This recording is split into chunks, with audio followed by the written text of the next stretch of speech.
Illustration of Hollywood. This video is purely for entertainment and does not infringe on copyrights or laws.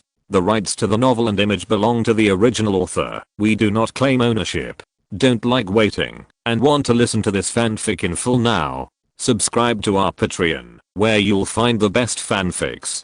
Chapter 26 found you. In the blink of an eye, there was only one day left before the closing time of the film festival. Wayne could do little but to screen the films with Luke. Their theater had become a landscape of the film festival, with an attendance rate of more than 50% for each show, which was simply a striking spotlight on this street. Sadly, even so, they still couldn't find any distribution company. After the last show, Luke packed up the film copies, turned around and handed the keys to the staff. Tomorrow, the three of them would leave Utah and return to Los Angeles. I just called the audience of Harbor Entertainment. Jimmy stood beside Wayne and said to him helplessly, "They said they are not interested in our film."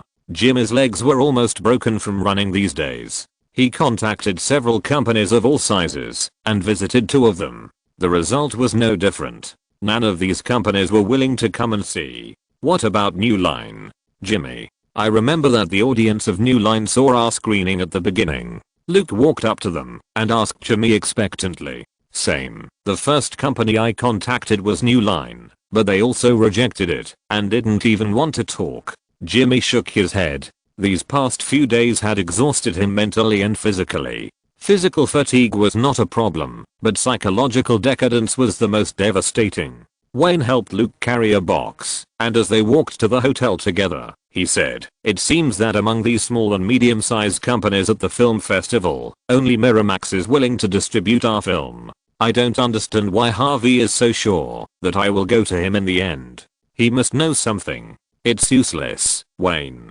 Jimmy waved his hand helplessly. "You can't get a single word of truth out of that fat pig unless he wants to tell you.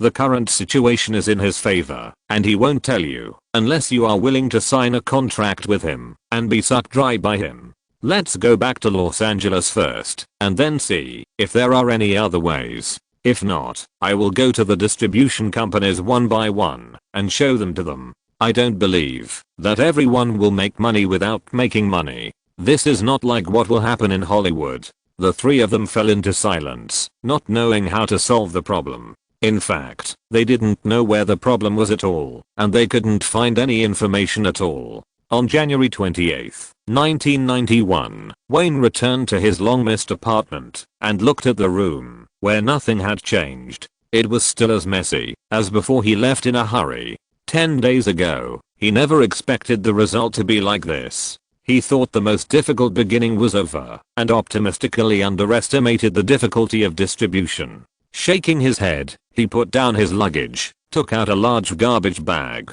and began to clean the room and tidy up his living environment. The film cannot be released for the time being, but it is not the end of the world. Wayne believes that, as long as he can overcome this problem, he will definitely achieve good results in the future. Ding, ding. Hearing the knock on the door, he threw away the torn t-shirt he was wearing to clean the table and turned to open the door. "Hi, Naomi, I didn't expect you to be home. I was cleaning, and the apartment was a mess." Seeing Naomi standing at the door, Wayne turned around and made way for her to come in. "I heard the noise and came to see. Following your advice, I signed up for an actor training class a few days ago. The results are pretty good, except that the price is a bit expensive." Naomi helped him put the garbage at the door, closed the door, and sat on the sofa. Wayne was not in a good mood. Seeing the long white legs sitting on the sofa and casually draped over the coffee table, he finally got some spirit and took a good look at Naomi. The pink home long sleeves matched with a hip skirt. The slender figure was well proportioned. The slender long legs were crossed on the coffee table. The not so thick top showed two obvious bulges, which made him eager to move. Feeling his impulse, Wayne smiled bitterly in his heart. Could it be that he was really under too much pressure during this period? Taking the opportunity to offer her coffee, Wayne tried hard to suppress his impulse, and then he sat back on the sofa with the cup. "Don't ask me about the movie." Seeing that Naomi was about to say something, he interrupted her first. "I'm in a bad mood now, and don't want to talk about this. Anyway, this trip to Utah is not going well. Okay, boy, relax. You put too much pressure on yourself. Is there anything in the refrigerator? I can make you something to eat. Naomi saw that he didn't want to talk about that, so she didn't force him, although she was also very anxious. Wayne shook his head, stood up, picked up the car keys, and prepared to go out to buy some food. I don't have anything here. The refrigerator is empty. Do you want to join us? Let's go out to eat. Just as they were about to go out, the phone rang. Putting down the car keys, Wayne returned to the sofa and picked up the phone. Hello, this is Wayne Greenberg. Director Greenberg, this is Tally from Miramax. I called the hotel where you stayed today, and they said you checked out early in the morning. Yes, we only rented the theater for 9 days. What's the matter, Miss Tally? What do you think? Mr. Harvey asked me to tell you that, if you are willing, his conditions will remain unchanged, and he will buy out your film for $800,000. Wayne looked up and motioned Naomi to sit down. Maybe they need to talk for a while. Then he said to the microphone, of course, the cooperation method of buying out all copyrights is possible, but Miramax needs to sign an agreement with Greenberg Studio. Wayne continued with his unreliable idea. We will negotiate and agree on a number. If the North American box office of Happy Death Day exceeds this number, as a director and producer, I have the right to enjoy a share of the box office. There was a clear silence on the other side, and then the voice became Harvey's. I can pay you a share of the box office, Director Greenberg. Harvey seemed to have become stupid, and the next words showed that he was greedy enough. But there is only the number stipulated by the Directors Guild. Generally speaking, the Directors Guild has an agreement with the Producers Union of the major Hollywood production companies. All directors who are members of the union can get a share of the profits from the films and videos they direct. This is the rule of the game in Hollywood. Of course, this proportion in the agreement is very low. Mr. Weinstein, I haven't joined the Directors Guild yet. I'm still studying at the University of Southern California. I plan to apply to join after I graduate. He didn't like the conditions offered by the other party at all. It was simply a free-for-all. Then I can only say sorry. Harvey's voice did not have any apology in it, and his voice continued to come from the microphone. Director Greenberg, believe me, no distribution company will accept the plan you mentioned. Let me remind you that your film Happy Death Day is a low-budget independent film, not a mainstream commercial production with an investment of tens of millions. Now you are facing a situation where you have no choice. No one will distribute your film except Miramax. And if I push your film to the theater market, it will definitely require some publicity in the early stage, and there will be film copies, which will cost hundreds of millions of dollars. Tell me yourself, what can you use to guarantee that Miramax can recover these investments, and why do we believe that your film can make a profit? You are just a novice director and have no successful cases. Think about it again. Your choice can only be Miramax. After listening to the other party hanging up the phone, Wayne leaned back on the sofa and habitually lit a cigarette to think. He was thinking about another thing, whether it was really like Harvey said, that no one was willing to distribute his own film. He must find out what happened. Even if he had to cooperate with Miramax, he had to know in advance why Harvey was so sure. Thinking of this, he turned to Naomi and said, Naomi, I can't eat with you. I thought of something, and I have to go now. I will treat you to dinner when I come back tonight. Okay, I'm across the street. Call me when you come back. Seeing that he was in a hurry to go out, Naomi got up and walked back to the opposite room. Wayne went downstairs, got in the car, and went directly to Burbank. He parked the car under the second floor building and walked to the door of the manager's office without hesitation. Yes, he suddenly thought of it. Others might not be willing to tell him, but Jennings must know something. After all, the reason why he almost signed a contract with Castle Rock was because of Jennings' introduction. After knocking on the door twice and hearing someone answering from inside, he opened the door and walked directly to Jennings' desk and sat on the chair. Wayne, I knew you would come to see me. Jennings seemed to know that he would come and was not surprised at all. Tell me what you want to know. I don't know much. I was very optimistic about the film and recommended it to the company. Otherwise, they wouldn't have explained it to me. Wayne breathed a sigh of relief. As long as he knew where the problem was, it would be fine. Only by finding the problem could he solve it. Jennings, what happened to make Edward give up my film before signing the contract? Well, it was because Edward received a call from the company's top management asking him to give up cooperation with you. To be precise, not only our company, but all the film goers from several companies at the St. Denis Film Festival received calls from their companies refusing to cooperate with you. Don't worry, listen to me. Everything I'm going to say, I won't admit it outside this room. You know Universal Pictures, right? It was Universal Pictures that called. All the small and medium-sized companies were unwilling and dared not to give face to this giant. After Wayne heard what he said, although he was a little surprised, everything made sense immediately. Only those giants could make all the small and medium-sized companies reject him together. But Miramax was backed by Disney, so it really didn't need to give face to Universal Pictures. Harvey was not a person who followed the rules. Everything made sense now. This was the right thing to do. Jennings, who was the first person to call you? This is very important to me. I need to know who it was in order to understand what the other party wanted. Wayne looked directly at him and asked the question he wanted to know most. I swear, no matter what I hear, I will forget it once I leave this office. It was Felon Goodman, the manager of Universal Pictures Film and Television Production Department. Chapter 27 A Favor. After leaving Jennings' office, Wayne drove and thought about the instigator of all this. He believed that, even if the other party had only a casual thought, it would be an unsolvable problem for him. The matter was very clear. The cause was a person he had completely ignored, Adam Goodman. This was something he had never expected. The other party actually couldn't beat the game, and then asked the parents to come down and start a real person park. Besides, Wayne hadn't been in school for half a year. This game that lasted for 3 years should have ended as they grew up.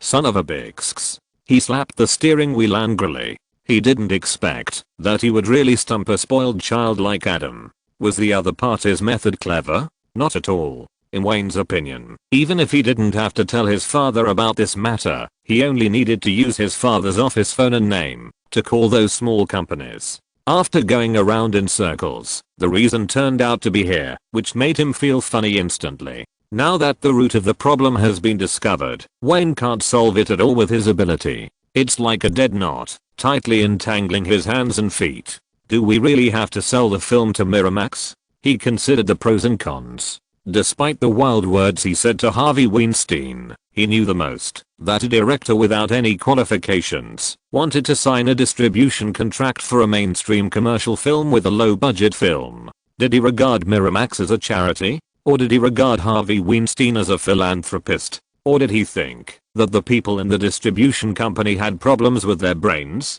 Harvey was not an idiot and would never make any stupid decisions. All those unrealistic ideas were just excuses he used to perfunctorily appease Harvey. If this matter dragged on like this, there would be absolutely no chance of luck. He began to imagine what he would do if he really sold the film to Harvey. The buy out of Happy Memorial Day was an absolute prerequisite. It was absolutely true that Harvey was optimistic about the market potential of this film, but he probably didn't have much patience. This kind of low-budget independent niche film was far from being pursued by bigwigs like him, and the film directed by this novice director was not worth that much. Just thinking about it gives him a headache. This is the nth time that Wayne feels that movies are not as easy as he thought. Putting everything aside for the time being, he returned to the apartment and walked into the room opposite. He did not tell Naomi about the troubles he encountered.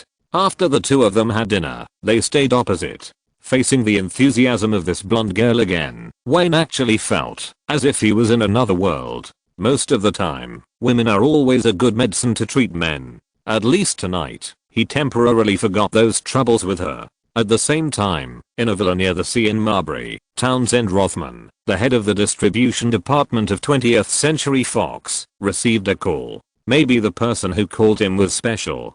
Townsend Rothman sat up from the bed in surprise. Motioning his wife next to him not to speak, Townsend sat on the bed and listened to the other person's words patiently, replying one or two sentences from time to time. His wife also looked at Townsend strangely. He usually didn't care about work problems after returning home. I don't know who talked to him for so long. It's definitely okay, but are you sure you want to do this? I want to remind you and Reuben that this is not a small amount of money. If the final result is not ideal, you may have to pay a large sum of money that will affect your life. Okay, no problem. You can always ask a lawyer to come to Los Angeles to sign the contract. I will talk to Jeff about this tomorrow. I just didn't expect that after more than 10 years, Reuben would contact me about this matter. I'm repaying his favor? Okay, don't worry. After hanging up the phone, Townsend Roseman leaned against the head of the bed with some emotion, slowly recalling the past. Townsend, is there a problem with work so late? His wife's words interrupted his trance. He took off his glasses and put them on the cabinet beside the bed, and then he lay down slowly. No, an old friend called and wanted me to repay him a favor. Go to bed. It's getting late. The sunshine in Los Angeles is always bright and bright. Wayne slept until noon. Naomi opened the curtains, and he was awakened by the sunshine. Oh, Nami, what time is it now? You had such a good sleep. Wayne yawned, sat up and slowly put on his shirt. It's time for lunch. I bought pizza. You slept so well, I didn't realize you were still asleep until I got back from class. Sorry, I haven't slept so well in a while. Anyway, there's nothing to do after getting up, and I don't want to go to school. Wayne answered her lazily and walked into the bathroom. Hey, boy, if you hadn't told me, I would have forgotten that you are still a kid who hasn't graduated yet. So what are you going to do? You can't just lie in bed and sleep all the time. Sweetheart, you know better than anyone, whether I'm a child or not. I plan to go out for a walk in the afternoon, and suddenly I feel relaxed and don't know what to do. Wayne finished taking a shower, sat next to Naomi, picked up a piece of pizza and asked her, what about you? What do you usually do? After the filming is over, I take classes 3 times a week and use the rest of the time to audition for small roles without lines on the crew. Naomi asked Wayne tentatively with hesitation, is it really impossible for our movie to be released? I know you have been busy all this time because of this. Is there no other way? Looking at her cautious look, Wayne sighed and said, there is one last way. Sell it to Miramax at a loss. Except for them, no small or medium-sized company with distribution capabilities is willing to buy it. Wayne sometimes did think that, if this woman was not in this line of work, she would definitely be a good candidate for a formal girlfriend or wife. But the fact is, that she can't leave this industry. This is her dream. When Wayne saw her look at Beverly Hills that day, he knew that she would never give up her dream of fame and fortune. He admired Naomi from the bottom of his heart, and admired her tenacious character and patience. She is scheming, not lacking in means, and is decisive and dares to gamble when she has any opportunity to stand out. These qualities are absolutely all positive comments in Hollywood, and are the basis for success. But these are definitely graves for lovers. Wayne doesn't want to have countless hats without knowing it. He has long discovered a rule that the more famous people in the circle are, the faster they divorce. The more affectionate they are, the sooner they break up. This is the natural rule of this circle, and no one can escape it. If no company is willing to buy it, will you sell it to Miramax?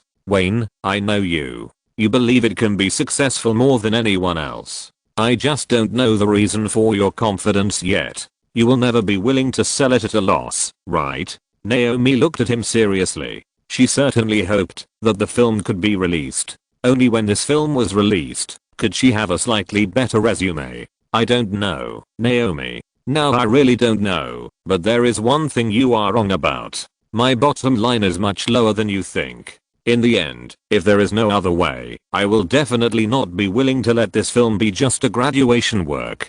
The two were talking, but Naomi put her hand in front of her mouth, signaling him not to speak. In Wayne's puzzled eyes, Naomi listened carefully for a while before speaking. I seem to hear your phone ringing all the time. I thought it was an illusion just now. Someone must be looking for you. Go back and check. After Naomi finished speaking, Wayne seemed to hear the sound of the phone. He quickly put on his leather shoes, and the two returned to his apartment together. The moment he opened the door, the phone stopped ringing for a few seconds, and then started ringing again. It seems someone has something urgent to talk to you about. Go pick it up. See who can be so patient and keep calling for so long. Naomi pushed Wayne, and the two sat down next to the phone. Wayne shrugged indifferently and pressed the hands-free button directly. "Hello, this is Wayne Greenberg. Director Greenberg. I'm Terry from the distribution department of 20th Century Fox. I want to talk to you about the distribution of the movie Happy Memorial Day. When are you free?" Naomi and Wayne were stunned when they heard the words from the other side. No matter who it is, they would never dare to think of looking for such a movie giant company to distribute a movie. Wayne is not so naive. Seeing Wayne was stunned, Naomi quickly pushed him and pointed to the phone. Of course, I'm always free, in the afternoon." "Okay, Director Greenberg, you know the address. It's in Beverly Century City. You can come to the distribution department to find me when you get there." "Okay, I'll leave in a while." Wayne waited for the other party to hang up the phone, stared at Naomi, and hugged her. "Naomi, did you hear that? Yes, it is indeed 20th Century Fox." "No." Wayne put Naomi down. Something is not right. He would never believe that pie in the sky would fall unless he was mentally retarded today. Seeing Wayne sitting down, he suddenly put away his happy expression and calmed down again. Naomi asked him puzzledly, "What's wrong? Hurry up and change your clothes. You have to rush to Century City. Time is not enough." "Well, it's a good thing after all. Let's go and see first. Help me call Jimmy and ask him to go directly to the Fox building. He is close to there. Do you want to go and see it together?" "Okay, go change your clothes and we will leave immediately," he said as he walked into the bedroom and prepared to change into a formal suit. Walking into the bathroom, Wayne adjusted his tie in front of the mirror. No matter what the reason was, he was not going to miss this opportunity to let an industry giant like 20th Century Fox contact him. He had no other choice unless he was willing to accept the exploitation of that disgusting fat man. Even if he sold it at a loss, as long as he could use the distribution channels of 20th Century Fox, Wayne would wake up with a smile. Distribution companies have always been at the top of the industry, and the distribution networks of the Hollywood giants are definitely the most powerful channels in the world. Except for some multinational record companies, no other company can compete with them. "Wayne, are you ready? Jimmy said he's waiting for us at the entrance of the Fox building." "Okay, let's go right away."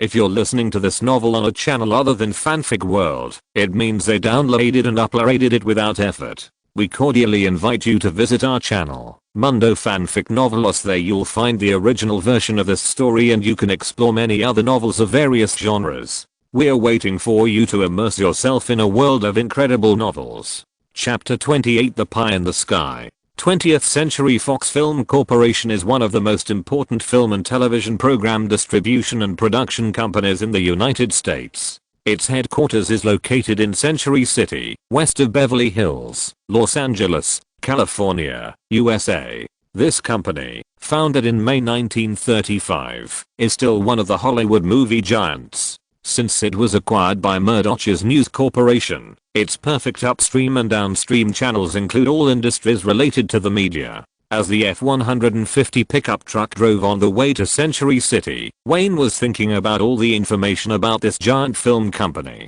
When he was a projectionist on the other side of the Pacific Ocean, the movies released by this Hollywood giant passed through his hands and were screened many times. Later, he was bedridden due to heart problems. Even if he didn't deliberately learn about the outside world, he heard the heavy news that this giant was acquired by Disney. On December 14, 2017, Disney announced that it would acquire part of the assets of 21st Century Fox for $52.4 billion worth of stock. Unexpectedly, Comcast, the largest cable TV operator in the United States, proposed a plan to acquire Fox assets for $65 billion in cash on June 13 of the following year to compete with Disney. Note that Comcast proposed a cash transaction. Not long after, Disney raised its offer to $71.3 billion, and Comcast withdrew from the competition on July 19.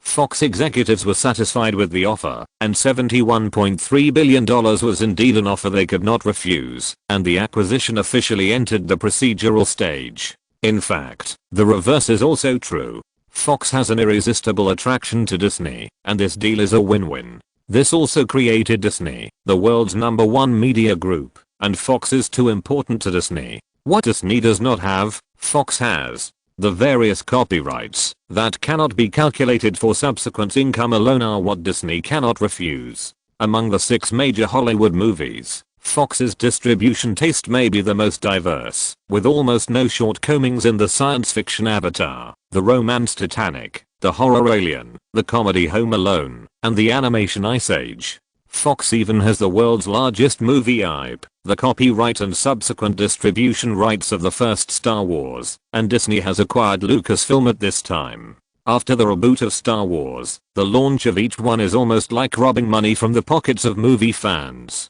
The car stopped at the parking lot under the building. Wayne looked up at the building. He had a feeling that his Hollywood journey might start from here. In the lounge area at the entrance of the building, Jimmy was walking around anxiously. He breathed a sigh of relief when he saw Wayne.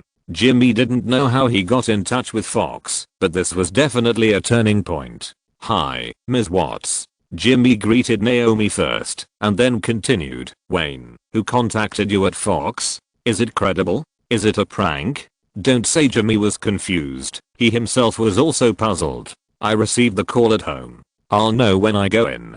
To be honest, I don't know how they know me." The 3 people just walked to the front desk of the building, and a white man in his early 30s stood up from the sofa in the lounge area next to him. He took a closer look at the 3 people and walked directly to Wayne. "Director Greenberg, hello, I'm Terry who contacted you." Seeing Terry took the initiative to extend his hand, he quickly extended his hand and shook it together. "Hello, I'm Wayne Greenberg, you can call me Wayne." "Oh, Oklahoma, Wayne, let's go upstairs and talk." After saying that, he turned around and took the 3 of them into the elevator.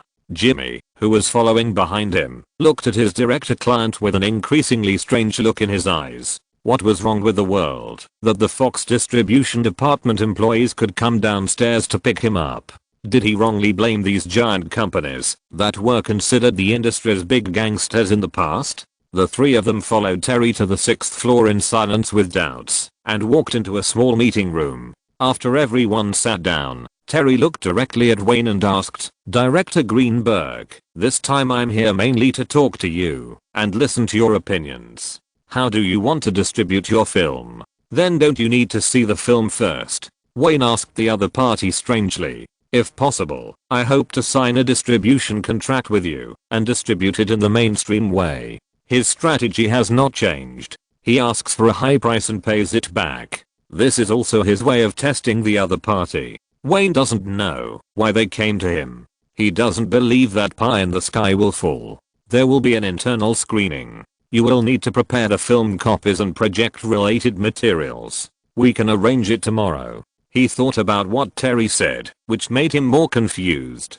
The other party did not continue to discuss the issue of distribution, and he was ready to be ridiculed by the other party and sell it at a loss. This made him feel suffocated, as if he was punching the air with all his strength. "Okay, I will bring the copies tomorrow. What about the distribution related issues?" "Okay, that's it. You go back and prepare. We can discuss the distribution after the internal screening. We need to know the quality of your film first, before we can customize the distribution strategy." After Terry finished speaking, he took the initiative to stand up and shook hands with Wayne again, before ending the conversation. The 3 people walked into the building in a daze, and walked out in a daze. It was not until they got in the car that Naomi shouted, "Ah, Wayne, did you see that? They are going to release our film. Oh my god, 20th Century Fox is going to release our film." This woke up Jimmy and Wayne. The 2 looked at each other with questioning eyes.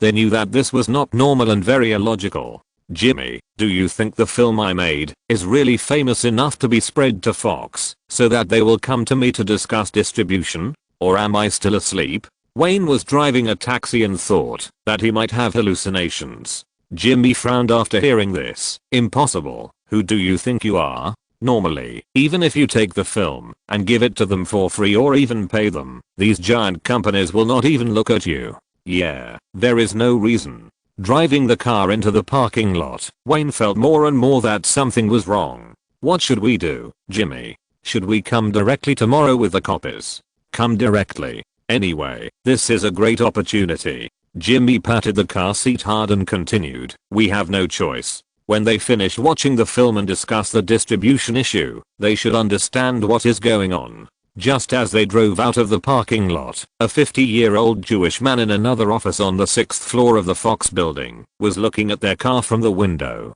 "Terry, I will attend the preview tomorrow and call Juliana with me. There will be only 3 of us.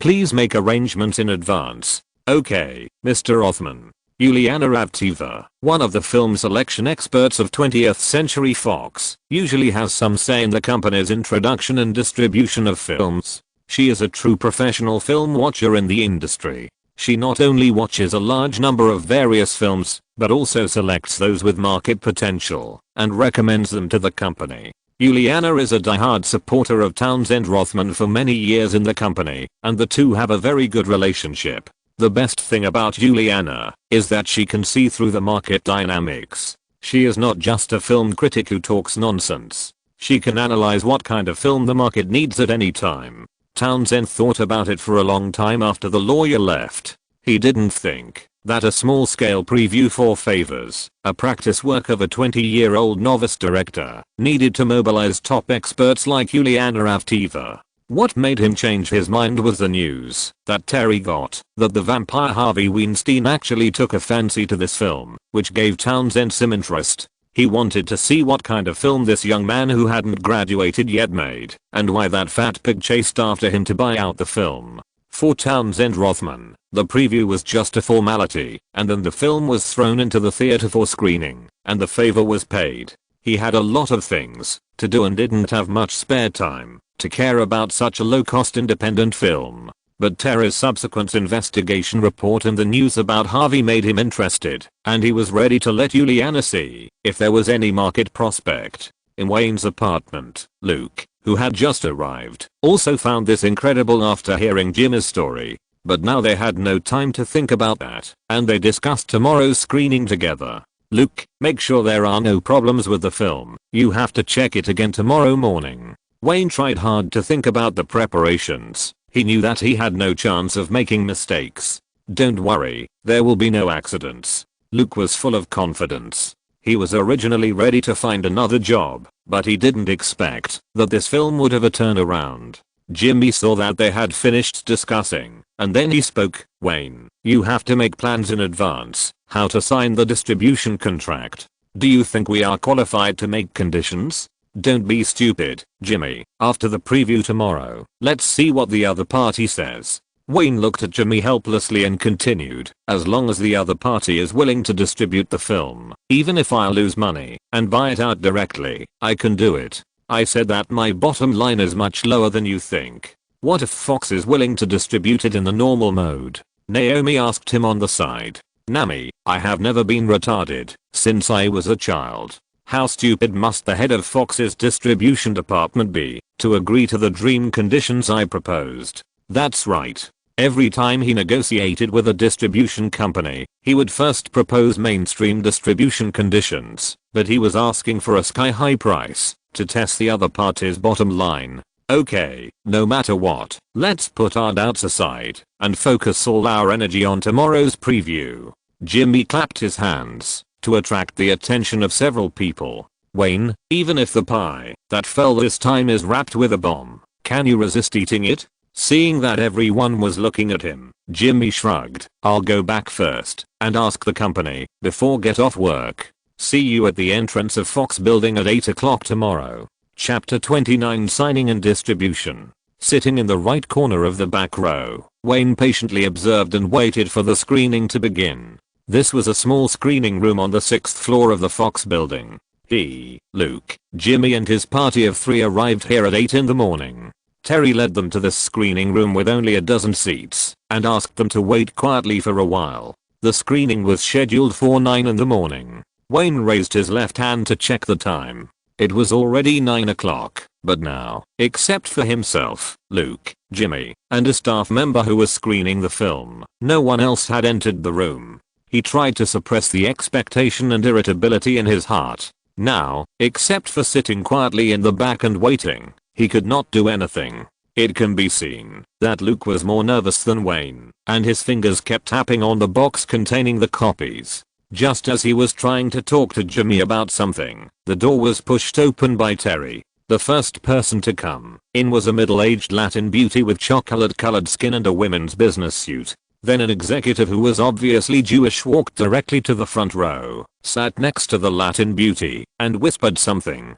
Terry stopped Jimmy and the others from saying hello and closed the door to signal that they could start the screening. Seeing Wayne nod, Luke handed the box to the staff and helped him load the film copy onto the projector. As the lights went out, the film began to be screened in silence. Wayne observed the middle-aged Jewish man sitting in the front row. He was very sure that he would decide the distribution treatment of Happy Death Day. Whether Fox would distribute it or let him get out with the copy was up to him. Uliana Ravteva, who was sitting next to Townsend in the front, tried to suppress her impatience. This impatience was not directed at Townsend Rothman, but at the film that was about to be screened.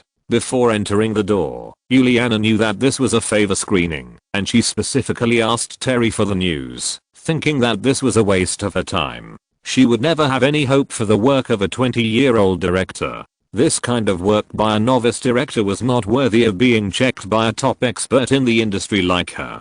Although her eyes were on the screen, Uliana's mind was on Townsend beside her, wondering who could ask Townsend to help. But when the film opened a few minutes later, this situation immediately changed. At the beginning of the movie, this mean girl forgot the name of the man she had spent the night with when she woke up, and then she was sharp-tongued and sarcastic all the way, and she made undisguised sarcasm when she met a classmate she had dated on the road. If it were just these, it wouldn't attract her attention. After the fast-paced narrative, the heroine was stabbed to death in a bloody way, which made her eyes light up, and then the seamless resurrection gave her a huge surprise. Uliana began to take out the book and stared at the screen. Is there potential? Townsend's whisper came to her ears. Uliana nodded and whispered, some potential. This is not a traditional horror movie. Let's watch it first. The preview was in this silent atmosphere and slowly passed for more than 90 minutes. During these more than 90 minutes, Wayne clearly saw that the two people in the front row were attracted by his film. After the screening, Luke packed up the copies, and Wayne watched the two people in front of him discussing something. They spoke very softly, and he was embarrassed to say hello now. After packing up the copies, Terry came over and led the three people out of the room. Wayne, you can go take a rest first, and you can come back after lunch to discuss the distribution issue. We need some time to discuss. Of course, we are in the lounge downstairs. Jimmy took over. You can come downstairs to find us anytime.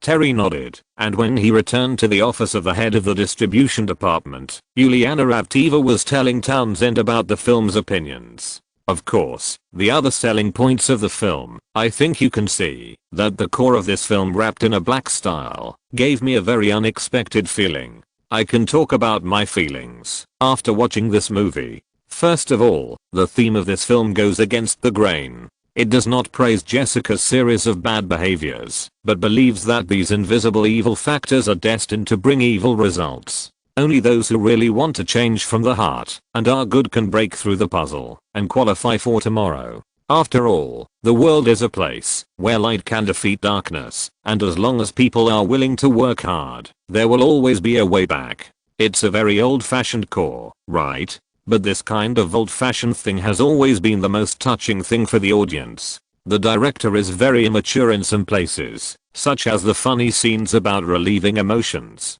It can be obviously seen that he is not good at these, but these will not affect the story.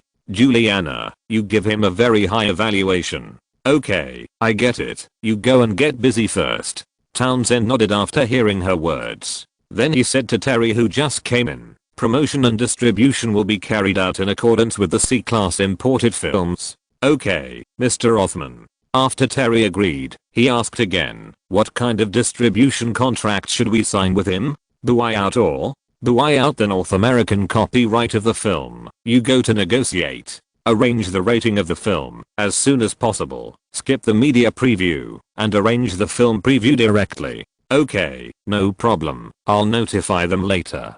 Terry closed the door, left the supervisor's office, went downstairs to inform Wayne, and they could start negotiations on the film's distribution. The three of them breathed a sigh of relief. While going upstairs, Luke was still muttering in a low voice, "There shouldn't be any accidents this time." It was still the conference room yesterday, and the three of them sat opposite Terry.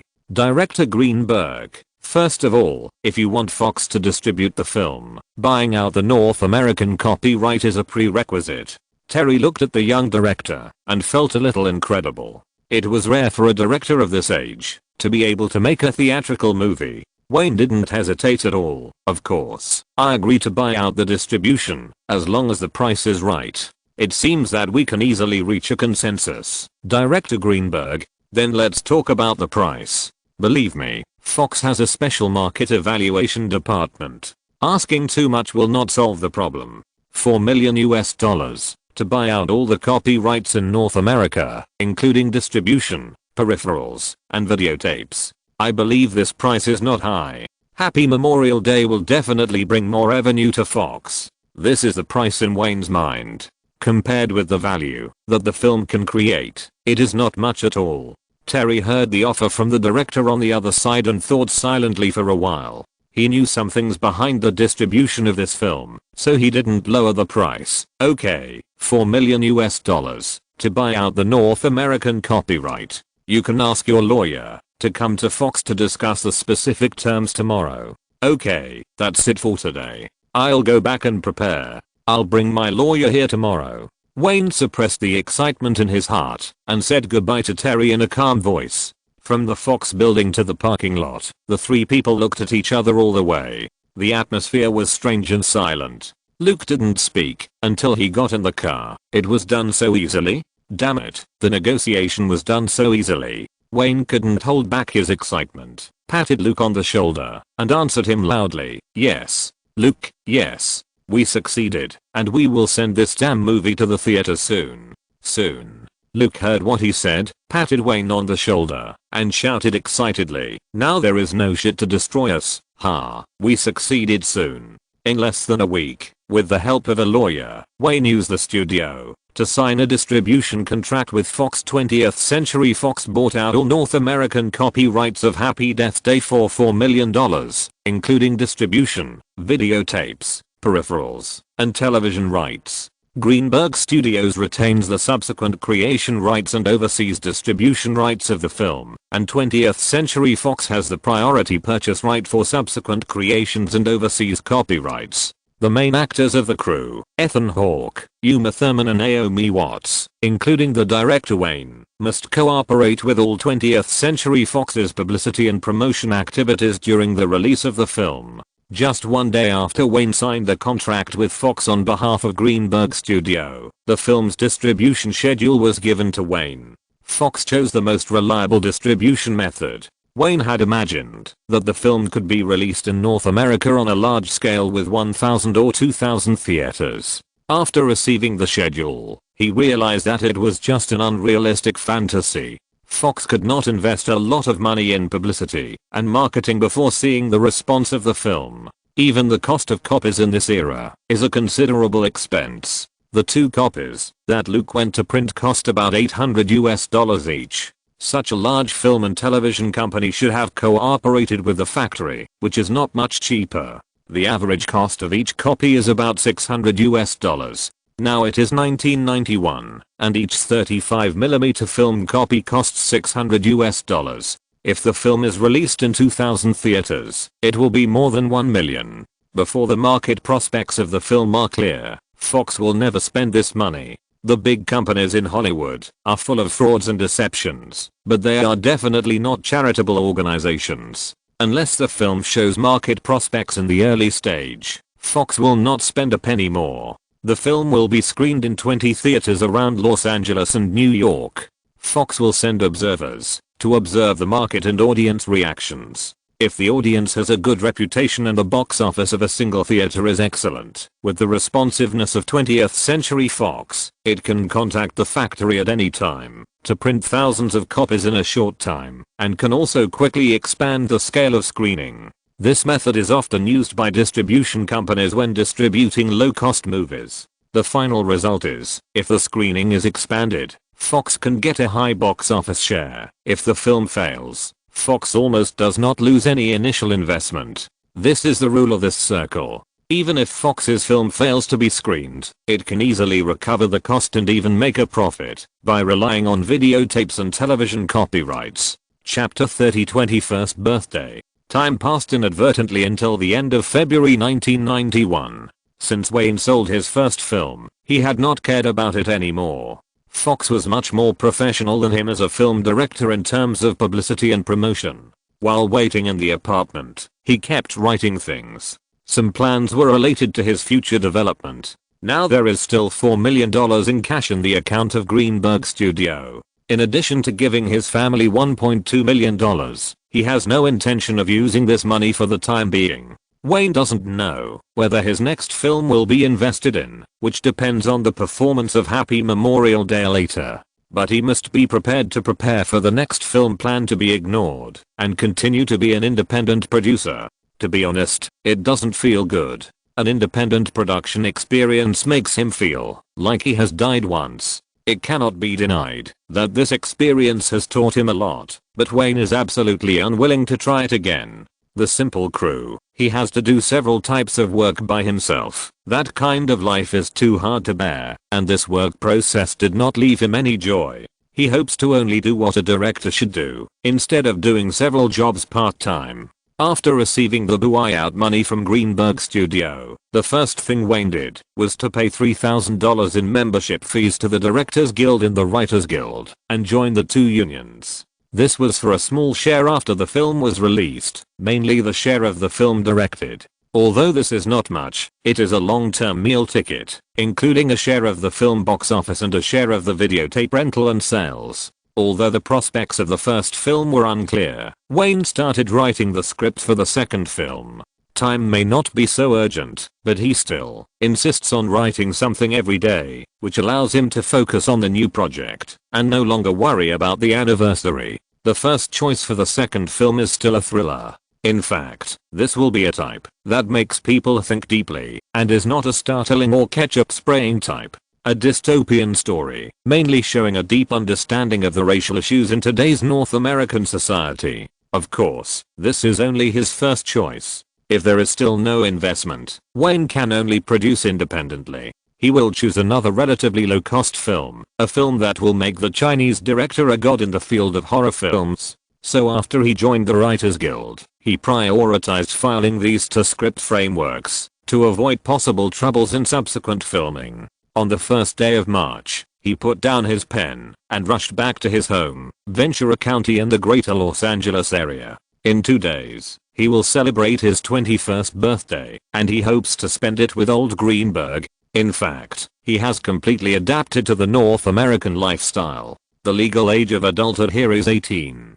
After 18, you have the right to vote, can serve in the military and drive, and it is also the minimum age for employment. The reason why society generally values 21 years old and thinks that people over 21 are adults is that there are many laws in North America that restrict people under 21. For example, the most common cigarettes and alcohol. Cigarettes are generally not controlled, but drinking in public is absolutely not allowed.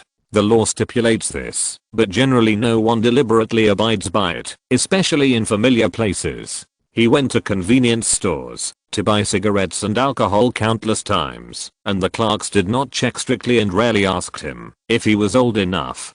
Being 21 years old means a lot. People under 21 are not allowed to sit at the gambling table in casinos. In some states, brothels and strip clubs are not open to people under 21. Some adult clubs have the same regulations. In the eyes of old Greenberg, after Wayne turns 21, he is a man. From then on, no one will care if he smokes, drinks or gambles in public. He has to learn to plan his life by himself. Wayne's feelings for old Greenberg have been accumulated over time, since he was a child. He doesn't know Wayne's actual cognition, but he has patiently taught him how to see the world, since he was a child. The pickup truck was driving on Highway 101.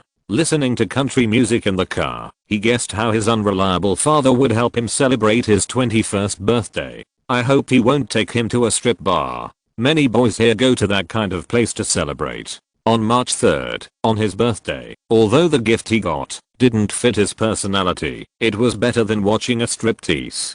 stroking the large revolver in his hand. He looked at old Greenberg helplessly. "Dad, are you going to let me use it to hunt elephants? I swear, an elephant can't take a single shot from it. This is what a man should play with." Old Greenberg looked at Wayne proudly, pointing to the large revolver in his hand. "Do you like it? I picked it for you, but you can't take it out of the farm. You can only play with it at home. You can use it to protect your mother, and you can use it to protect your wife and children in the future." Looking at the big thing in his hand, he really didn't know what to shoot with it. Colt Python, a double-action revolver designed and produced by Colt Corporation of the United States, has only been on the market for a year. This thing usually uses .44 caliber magnum ammunition, and basically a single shot to a bear can smash it. Of course, I like it very much.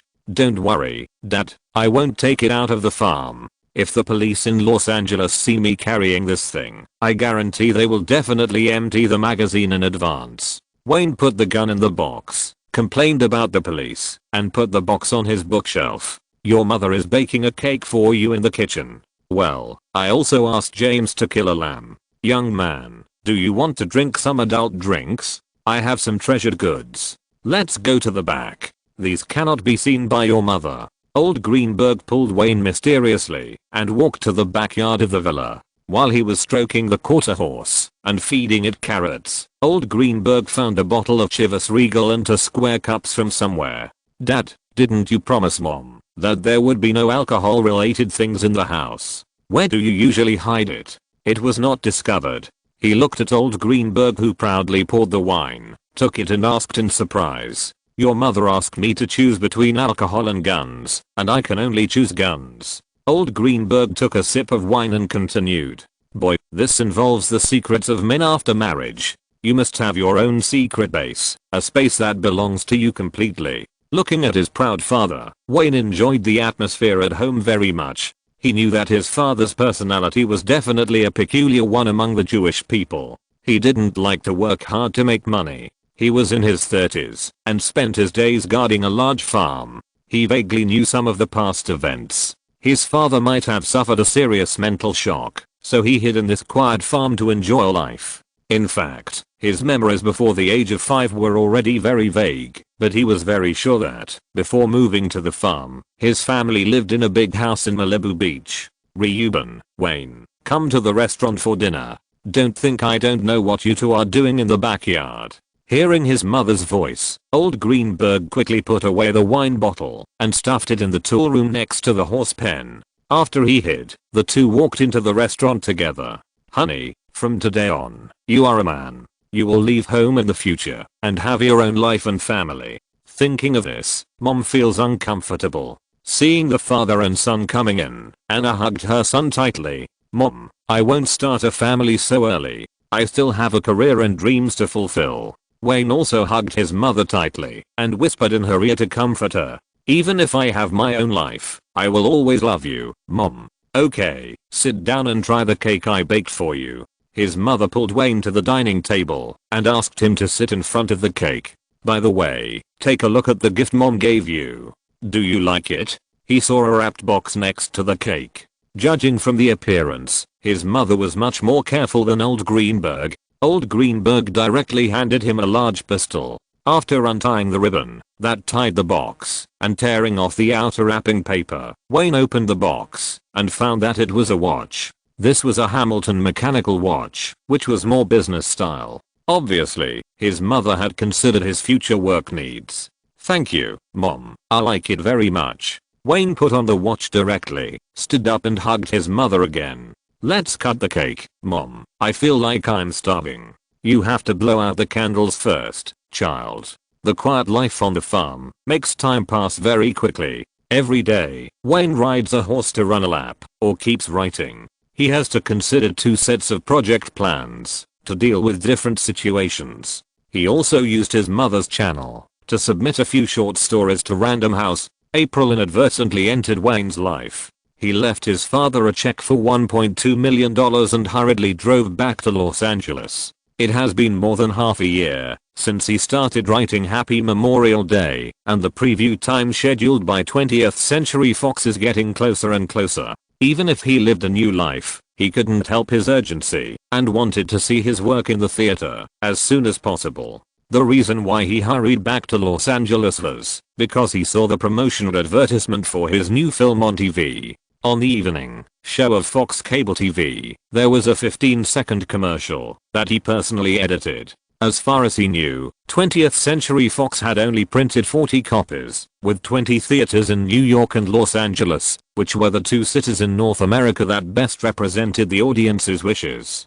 The audience group targeted by the film must be young people. According to statistics, these two cities are also the most active gathering places for young movie fans. April is traditionally the off-season for North American movies in the spring, and Wayne just hopes that the movie won't perform too badly when it opens, so that it can be screened more widely. Chapter 31 preview begins. 1991, an ordinary Tuesday, Wayne faced the first test of his life. Happy Death Day will be screened in 40 theaters in New York and Los Angeles today, landing in the North American theater market. There is no glamorous premiere, no overwhelming publicity, and all the publicity for the film in the early stage is only a promotional video on the Fox TV network's evening program. From the day the film was bought out by Fox, all this has nothing to do with Wayne. All he can do is wait for Fox's survey data and pray that the film will perform well.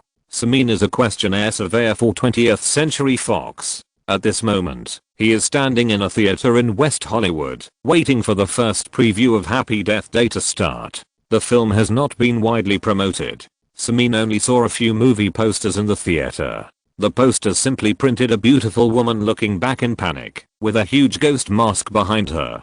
Because he came early, he sat on a chair next to the ticket gate and observed the choices of movie fans. However, Simeon sat here for half an hour, and not many people entered the theater for the screening of Happy Death Day. It was not until the movie started, and the sound of the opening advertisement came from the theater, that he greeted the ticket seller, and walked into the corner seat in the last row of the theater, which helped him observe the audience's reaction. The theater arranged a theater for Happy Death Day that was not small. If the theater was full, there would be more than 80 viewers, but now there were only a few dozen people, including Simeon himself. Suddenly, the lights dimmed, and the opening of 20th Century Fox appeared on the screen. The men and women who were chatting quietly in the theater also began to focus on the movie. The movie did not have long staff subtitles, nor did it have a long-winded plot foreshadowing. It went straight into the theme of the story. A few minutes after the opening, the killer wearing a ghost mask stabbed Terry to death neatly. What? Oh my god. What happened? Hearing the exclamations of the fans, Simeon also focused on the movie. The plot began to unfold rapidly. After dying once, the mean girl Terry slowly began to look for a way to leave the cycle of the sacrificial day. The movie was only about 10 minutes into the movie, and the heroine died in the early stage, which aroused the interest of everyone in the theater. Then Terry was instantly resurrected. She was lying on the ground with a bloody smell in the previous second, and she appeared in the dormitory, where she woke up in the next second. The film did not provide the audience with time to think about the suspense. After the heroine was killed, she opened her eyes and woke up from the bed in the boys' dormitory. So the male protagonist said the same thing, and his father called on time, and everything was copied again. It's a time loop. Samin heard what the audience in the front row said unconsciously. Yes, it was a time loop. Not far from him sat a couple, who were probably not very old. The girl was whispering to her boyfriend, Jerry, look, she went to that party again. Can she get away this time? Keep your voice down, honey, holy SXXXT. In the film, the person who opened the door for Terry was wearing a ghost mask. Not only the audience in the front row, but almost everyone was shocked. They were relieved when they saw that it was a prank by a friend. Just when everyone thought everything was fine, Tara's destined fate came again, and she was stabbed to death again. Simeon instantly felt that this film was not simple. It only used some simple techniques to attract the attention of all the audience to the screen. If you want to survive tomorrow, you must find the murderer. The heroine died in various ways while eliminating possible targets. Since it is difficult to escape death, it is better to let go of yourself. The heroine tried different ways to make every day fresh, even going out naked. Anyway, no one would remember. These rebellious and bastard practices almost all touched the nerves of young people. He hardly heard any audience scolding this bitch girl. They were all following her to find the answer. When the film entered the second half, there was no one chatting in the theater except for some laughter and panic. But cycles and death also have a price. The damage she suffered accumulated and made her weaker and weaker. If this goes on, it is very likely that she will die completely one day. If this goes on, it is very likely that she will die completely one day. Fortunately, she finally found out who the real murderer was, and also saw her life clearly in these repetitive days. Seeing this, Samin slowly walked out of the theater. He didn't need to watch the ending later. It must be a happy ending for the heroine Terry and the hero, a classic Hollywood ending. He had to wait at the door of the theater in advance and collect as many opinions from moviegoers as possible. This is his job. Suddenly, there was sparse applause from the audience in the theater. He knew it was because there were too few people. This was already surprising to Samin. He was also considered a half-experienced movie fan, but it was rare for such a small-scale preview to get spontaneous applause from the audience. After the film ended, the audience began to slowly pour out of the theater, all talking about the story they had just seen. The ending was so touching. Terry finally ended her suffering. The heroine is so beautiful. She would definitely be a cheerleader in real life. I wonder if they have masks for sale. I'll ask the theater later. I want to buy one and go back to scare my roommate. A work by Wayne Greenberg. I don't think I've heard of this director. Looking at this group of young audiences, whether the ending was touching or bloody, or the vase-like heroine, these were what they liked to see, right? Samin walked to the first 3 audience members who came out, shook the questionnaire in his hand, and asked, "Is it okay?" Of course, I choose A+. It's rare to see such a great horror movie, and it can be so touching. The only girl was the first to tick the questionnaire. What about you? Choose A+. This movie deserves it. The friend next to the girl shrugged, took the questionnaire from Simeon, and also chose A+. Okay, thank you. After taking the questionnaire, he continued to walk towards the fans who came out. He didn't know how many times he had done this kind of work. Unless he encountered a particularly disgusting movie, everyone was basically willing to fill out the questionnaire and express their opinions. The same work appeared in 40 theaters on this ordinary Wednesday night. Simeon returned the collected questionnaires to the company and was also recalling this unique horror movie. A theater near Century City had just ended a preview of Happy Memorial Day. Wayne took Naomi's hand and walked out of the theater together. "Naomi, how do you feel? Are you satisfied with your performance?" Wayne took out the car keys, started the pickup truck, and asked Naomi, who was sitting in the passenger seat. "I didn't pay attention to the movie. I just watched the audience's reaction." Naomi said. Her mood was not high. "There are too few people. Did you see that? There are only about 20 people in the theater. The theater is empty." "That's normal, Naomi. Today is not a holiday. It's only Wednesday. There aren't many fans going out to watch movies. It was originally a film directed by a novice director, and there were no famous actors. There would definitely not be many people who would choose this niche film. But it's finally shown in the theater, isn't it? It will get better slowly, Naomi. You will become famous through the role of Terry." Seeing that she was in a bad mood, Wayne comforted her. "Of course, I hope we can all become famous because of the film. If Naomi might become famous because of this, he would believe it, but forget it for himself. No matter when, the director is just a behind-the-scenes job. It's still the early 1990s, and the director has not yet come to the front and has his own fan group." After sending Naomi back to the apartment and rejecting her invitation, Wayne returned to his room and continued to write the script, waiting for statistical news. At 11 o'clock in the evening, he received a call from 20th Century Fox, who explained various data to him in detail. Because there are only 2 cities and 40 theaters showing the film, all the first day statistics for Happy Memorial Day have been released. The average number of people attending a single show is 19. Excluding package members, the average box office is $90 per show. The average number of screenings per theater is 8, and the total box office for the first day of screenings is $28,800.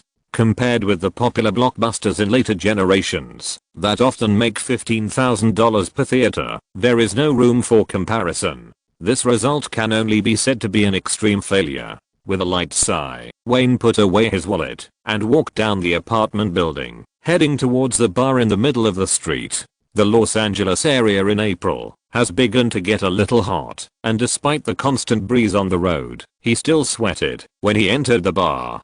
"Joey, give me a big beer." He hasn't been here for a while. Since he started preparing for the movie, he rarely feels completely relaxed. Joey took a full glass of beer and put it in front of Wayne, picked up the money on the bar, and asked casually, "Hey, Wayne, did you hear that the movie you filmed is showing? You are well informed. How did you know?" he asked the other party curiously, after taking a big sip of cold beer. "This is Hollywood, Wayne." Joey took a large piece of cloth and wiped the cup vigorously, pointing to the dance floor, and continued, "From there, you can hear all kinds of news. No one knows whether they will become movie stars tomorrow. Okay Joey, I hope you can go to the cinema to watch it when you have time and support my career. Maybe tomorrow I can become a big Hollywood director." Listening to Wayne's somewhat teasing words, Joey put down the cup in his hand and said, "I saw you come to Los Angeles to study a few years ago, but I didn't expect you to have your own work so soon. Don't worry, Wayne, I will definitely mobilize my friends around me to go to the cinema to watch your movie together." Hearing the other party's words, he woke up immediately. Yes, although the box office on the first day was not ideal, he believed that the fans who had seen the film would definitely encourage their friends around them to watch Happy Memorial Day. He knew how terrible the power of word of mouth was. After all, the data from the questionnaire cannot deceive people. Chapter 32: A great horror movie. Unlike the box office statistics, the results of the questionnaire made his extremely nervous heart relax a little. According to statistics from Fox staff, a total of 5,680 people watched the film on the first day, and 20th Century Fox collected a total of 5,650 questionnaires, of which 1,477 people gave the film an A+ rating, a terrifying 4,153 people gave an A rating, and only 20 or so gave a rating below C. The word of mouth of the movie premiere can be described as explosive. Now he only hopes that the fans who gave a rating above A can spread the word and send their relatives and friends to the theater, so that there is hope that word of mouth will be converted into box office. After drinking the beer in the glass, Wayne walked out of the bar and returned to the apartment to prepare for an early rest. The sun slowly moved from the east to the top of the head. Hector Henry walked into the classroom with a sandwich. Because noon was a short break, groups of boys and girls gathered together and chatted with each other about topics that everyone was interested in. Hector walked over to a few of his friends and sat down. It happened that everyone was discussing the plan to go to the movies together during the vacation. "I heard that Alien 3 will be released at the beginning of next month." The speaker was a short and fat boy, obviously a fan of monster movies. "I saved my pocket money for 2 months just to buy those Alien models. Do you want to come with me?" "Hey, we don't like those disgusting monsters. Do we have any other choices?" Obviously, his proposal was not friendly to girls. "Daisy and I watched a movie yesterday. It was very good. Let's go watch it again when we have time." Hector finished his sandwich and introduced the movie to his friends. "I swear, this is the most unique horror movie I have seen in recent years. Anyway, I will watch it again." "Horror movie? Are there monsters in it?" the short and fat boy asked Hector. "There are no damn things. This movie is about us college students. The story takes place in school. How about you go? We can go together." Hector looked at the few friends around him expectantly. He wanted to share his favorite things with his friends. "Okay, let's go together after school this afternoon. I hope it's as good as you said." "Don't worry, it's definitely very cool." Because the scale of the preview was small, there was no channel to promote it, and Happy Memorial Day was screened for 3 days without much success. As time went by, the audience who had seen the film promoted it spontaneously, and slowly more and more young people walked into the theater. On Saturday morning, Terry handed the latest box office summary of the film to Wayne. Looking at the various data in front of him, just as he imagined, he finally put down half of his worries. On Wednesday, the second day, the average number of spectators was 24, and the total box office revenue was $34,800. On Thursday, the third day, the average number of spectators was 29, and the total box office revenue was $43,900. On the most important Friday, the average number of spectators was 45, and the total box office revenue was $68,100, and the number of people in the Friday night show increased significantly. After 4 days of screening, the total box office revenue was $175,600, and the box office revenue of a single theater was as high as $4,390. He looked at the table in his hand and knew that if there were no major accidents, as long as the normal growth was maintained today and tomorrow, the film would definitely be screened more widely. Picking up the phone next to the sofa, Wayne called Terry from Fox's distribution department. Some things had to be communicated in advance. Although legally speaking, the ownership of the film no longer belonged to him, he was now just a director. Terry, this is Wayne. I saw the statistics of the film. He held the data sheet and considered how to communicate with the other party about expanding the screening. Yes, this result is good. It has exceeded our highest expectations. Now it depends on the performance of the 2 days off. But Wayne, I can tell you in advance that the film will definitely be screened more widely. How many theaters? Terry, you should have seen the potential of Happy Memorial Day, which will definitely create a lot of revenue for Fox. Don't worry, I just said that it depends on the response on the off days. Okay, that's it for now. We will keep in touch at any time. Just as Wayne hung up the phone, Terry also hung up the phone in the conference room of the 20th Century Fox distribution department. In the conference room, besides Terry, there was also Supervisor Townsend Rothman and other employees of the distribution department. Townsend Rothman saw him hang up the phone before signaling the meeting to start. They were about to discuss the distribution of Alien 3. In addition to Alien, there was also Happy Death Day, which was being screened and performed beyond everyone's expectations. Alien did not need to be mentioned by everyone. This was the first project of 20th Century Fox this year and the first packaged project handed over to CAA. It must be the focus of distribution next month. Terry first talked about the project he was handling. I think we should maintain the current screening scale of Happy Death Day and see the reaction over the weekend. When the box office statistics are released on Sunday, we will choose to expand the screening scale. Only the box office reaction over the weekend can show the true potential of the film.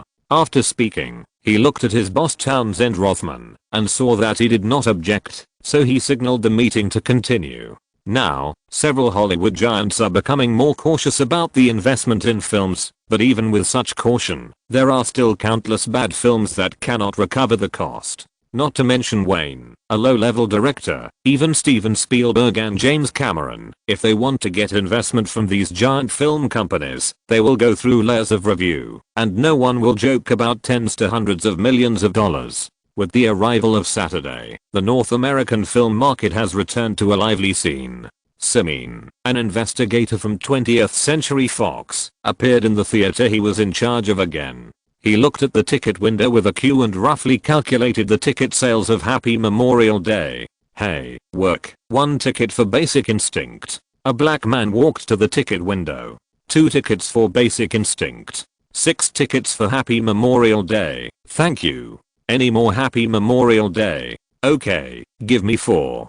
2 tickets for Happy Memorial Day. 6 tickets for Happy Memorial Day. According to Simeon's close observation, it is obvious that those who bought Happy Memorial Day are young people, and most of them are students and friends. In the first 4 working days of the screening of this film, although the number of box office tickets has increased, there is no sign of an explosion. Starting this morning, the number of viewers has exploded, and the number of people buying Happy Memorial Day has increased significantly, which has exceeded the number of tickets for Instinct, which has lined up in 4 halls. Simeon roughly counted that more than 70 tickets were sold for this Happy Memorial Day, and this was during the daytime on Saturday. He knew what was going on.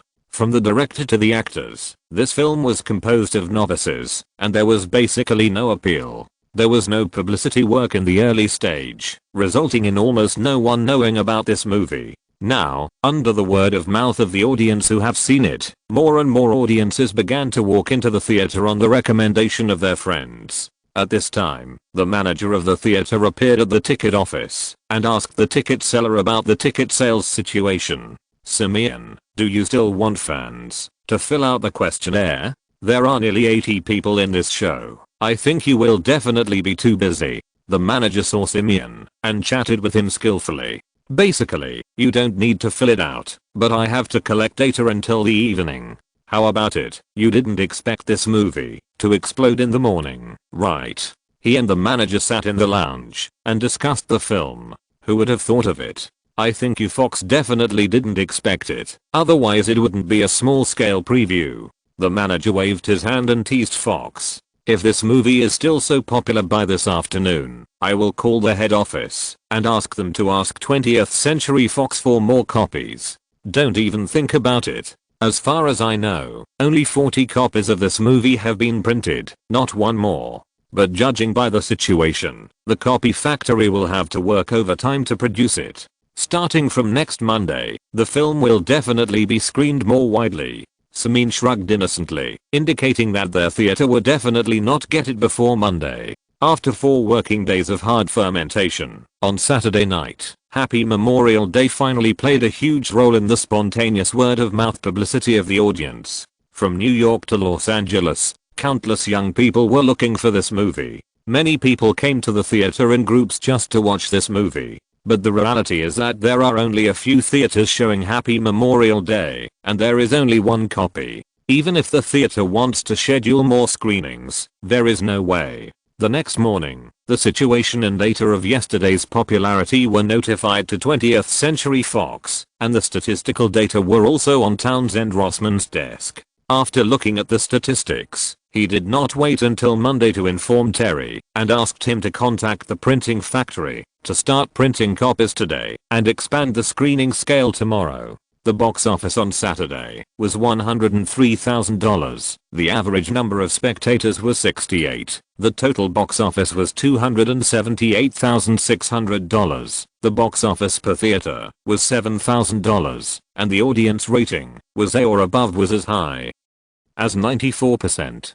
This is definitely an A-level horror movie. This is definitely a precursor to a big explosion. No one expected that a low-budget horror movie would achieve such a result. If the box office explosion on Saturday only further increased the weight of the festival, then the box office figures that soared on Sunday became the best basis for the film to expand its screening scale. Starting from the first show in the morning on Sunday, the box office of the film began to soar straightly, and it received a box office of $133,000 in 40 theaters in 2 cities. Combined with a total box office of $411,600 in the previous few days, the box office per theater exceeded $10,000, reaching $10,290. Even if we only look at the single day results on Saturday and Sunday, it has reached the data that only big selling films can have. At 12 o'clock on Sunday night, after Fox received the statistics, Terry called Wayne and informed him that Fox had made the decision to expand the film's distribution and asked him to come to the 6th floor of the Fox building for a meeting tomorrow. Putting down the phone, he walked to the window and lit a cigarette. Through the blue smoke, he looked at the brightly lit City of Angels. Wayne was sure that he would succeed.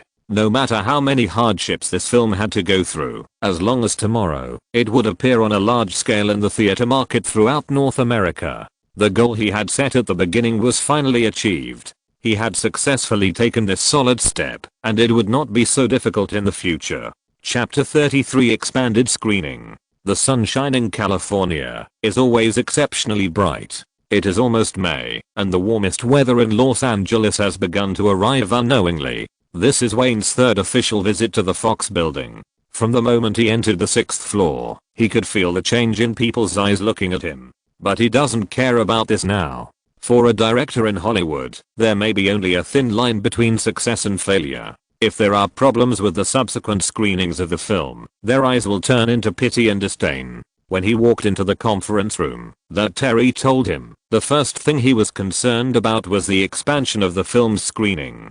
Taking the information handed to him by Terry, Wayne sat in the chair and looked at the plan in front of him in silence. In the new week, that is, starting from today, the screening scale of Happy Memorial Day will be expanded to 1,000 theaters. Fox will invest about $3 million in publicity and promotion funds before this weekend, depending on the subsequent performance. Now is not the publicity and promotion cost of 20 years later. In the early 1990s, millions of publicity expenses were already considered a high investment. Compared to the future, when the publicity and promotion funds are often higher than the production costs, it is basically impossible in this era. Even the actual publicity funds invested in James Cameron's Terminator 2 released last year were only $9 million. After reading the marketing plans prepared by Fox, Wayne breathed a sigh of relief. Since October last year, he felt that he had been carrying a heavy pressure, and now he can finally feel a little relieved. Finally, success and victory are slowly waving to him. It is so hard to come, just like the American dream promoted in North America. Anyone may achieve it, but you can never touch it. Wayne, you have to start getting busy. Fox has notified the main actors of the crew. Starting this week, you have to take them to participate in the film promotion. Terry saw him put down the information in his hand and reminded him in a serious tone. Of course, as the director of the film, I will fulfill the contract. You should notify me in advance when to start. Wayne had no opinion on this. Abiding by the spirit of the contract is the basic principle of this circle. Believe me, Terry, those main actors are definitely eager to promote themselves. Terry shrugged indifferently. He had seen a lot of these things. For the low-level actors, a successful movie is like a shark smelling blood. It is a shortcut for them to turn over and become stars. With the ability of 20th Century Fox, it is not a problem to urgently print copies and contact the Theatre Alliance. In the second week of the release of Happy Death Day, it finally appeared in mainstream commercial theaters and began to be screened on a large scale. With a large-scale screening of 1,000 theaters and 1,480 screens, the film also appeared continuously on Fox Cable TV and many TV stations under the Zinwan Group, and began to increase the scale of publicity. In terms of paper media, in addition to a few second and third-rate tabloids, the name and related pictures of Happy Death Day also appeared in local large media such as The Hollywood Reporter and the Los Angeles Times.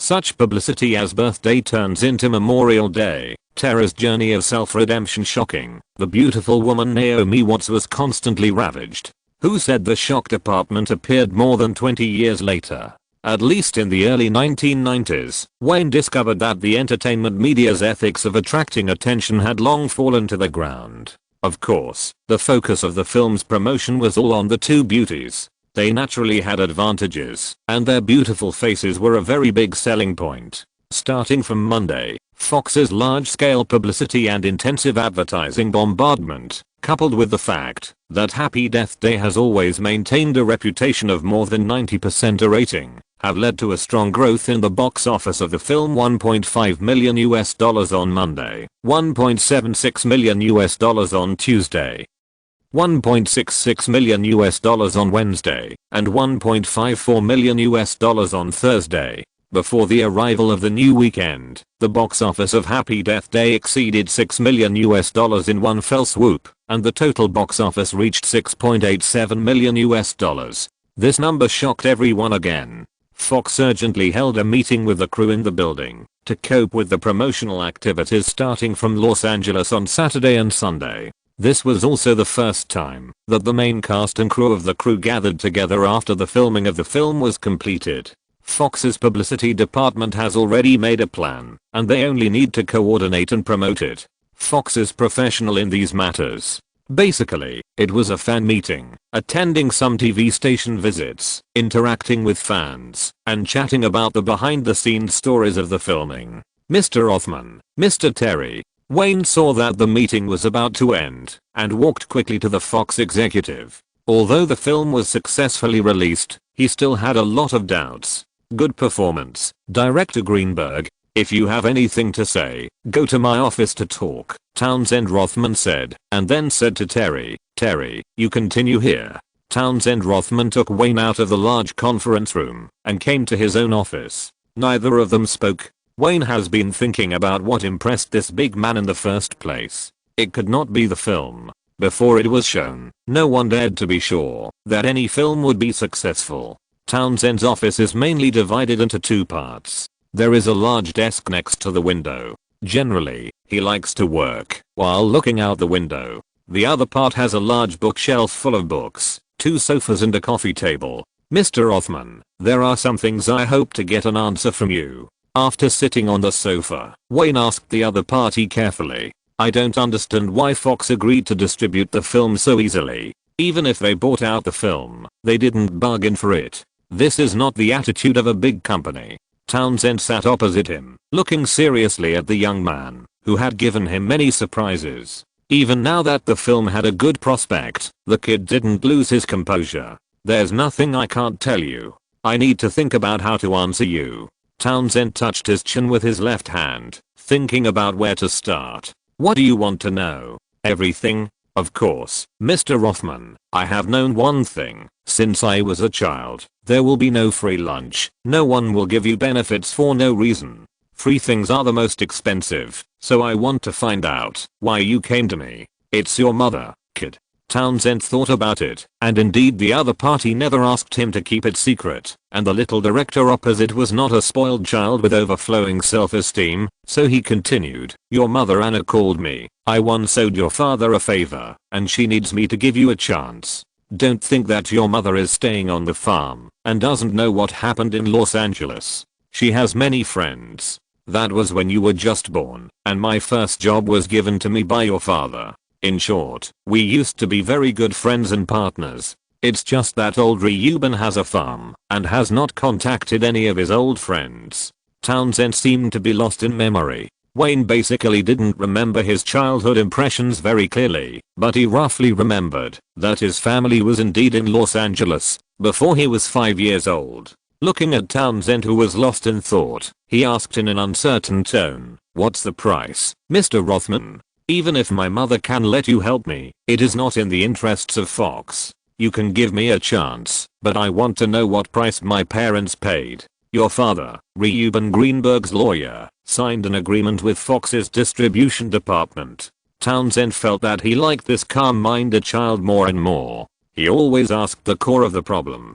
The content of the agreement is that, if your film does not make a profit for Fox, he will fully compensate for the cost of distributing the film, including the North American copyright buyout fee that has been paid to you. So that's the case. It makes sense. Wayne leaned back on the sofa and lit a cigarette in silence. He was not hypocritical enough to complain about his family meddling in his affairs. His own self-esteem was not that fragile. He didn't think he could win everything with his talent. This place is Hollywood, which can be said to be the most realistic place in the world.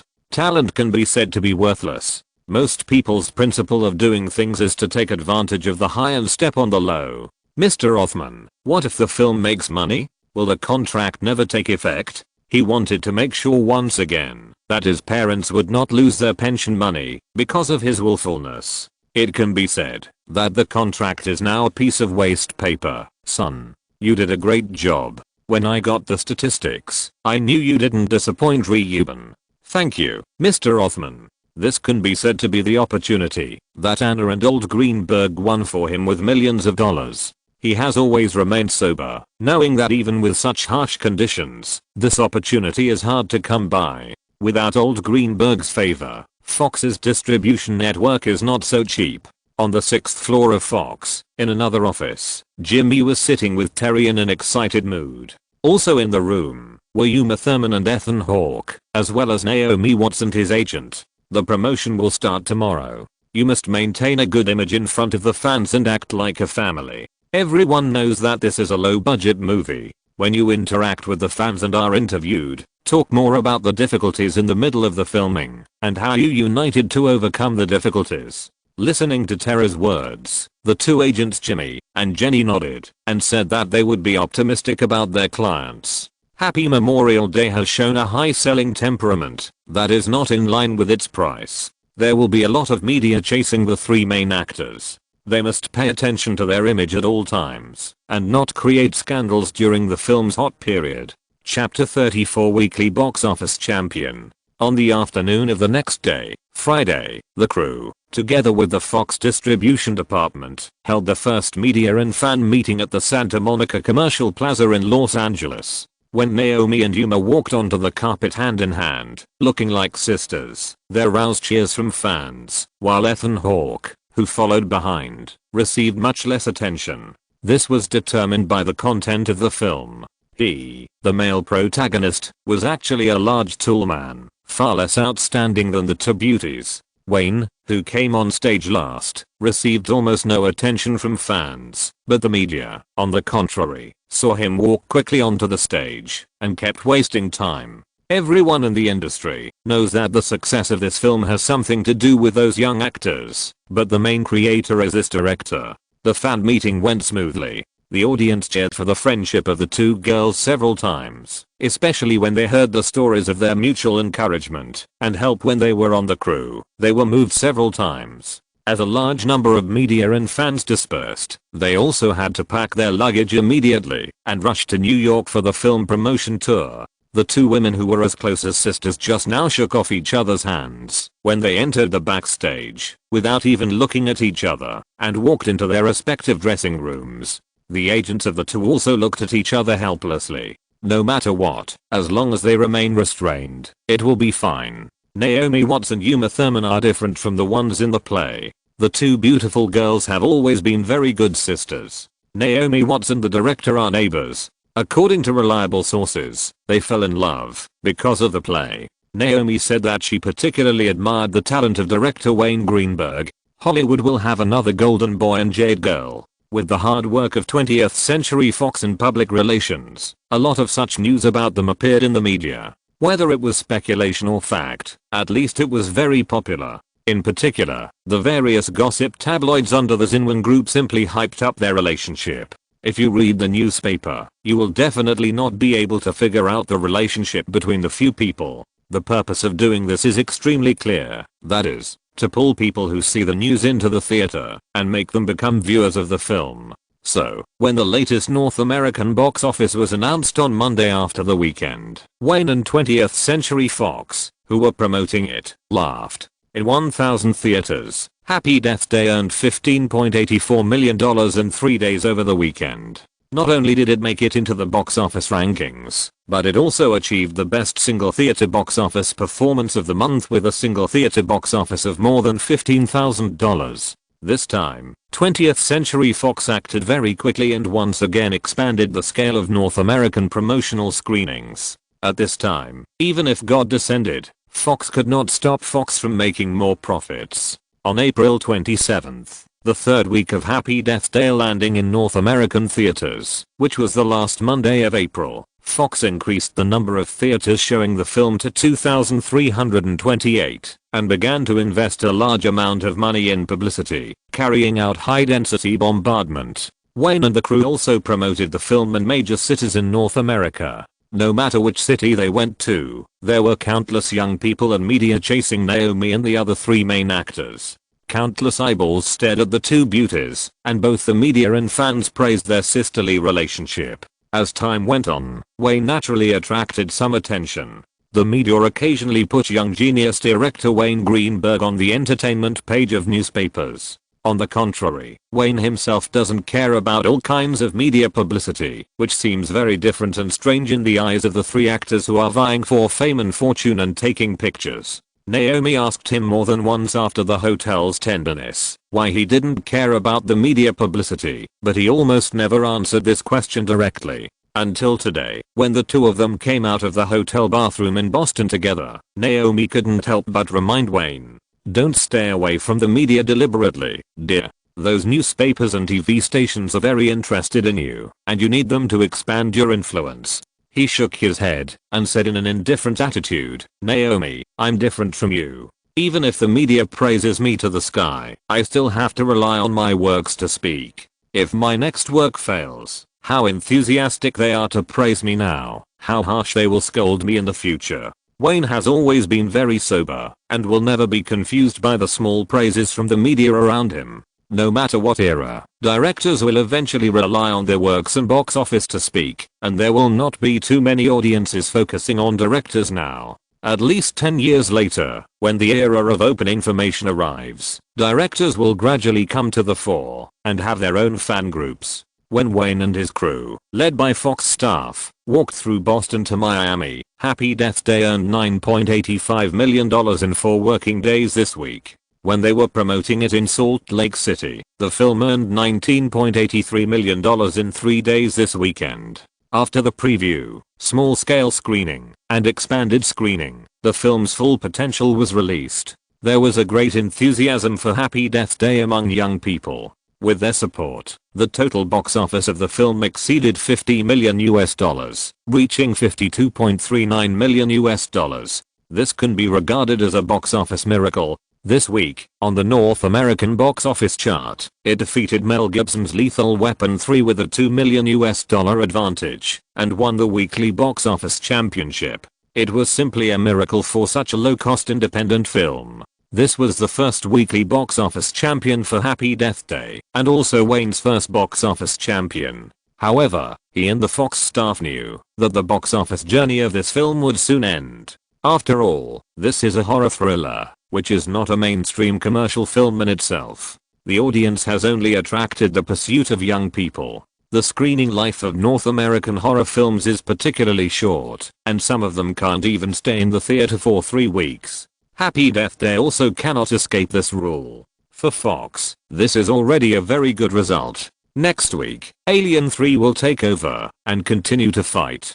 The production cost of this film is only a pitiful $1 million, but now it has won dozens of times the box office. This number can also guarantee the high prices of various copyrights in the future.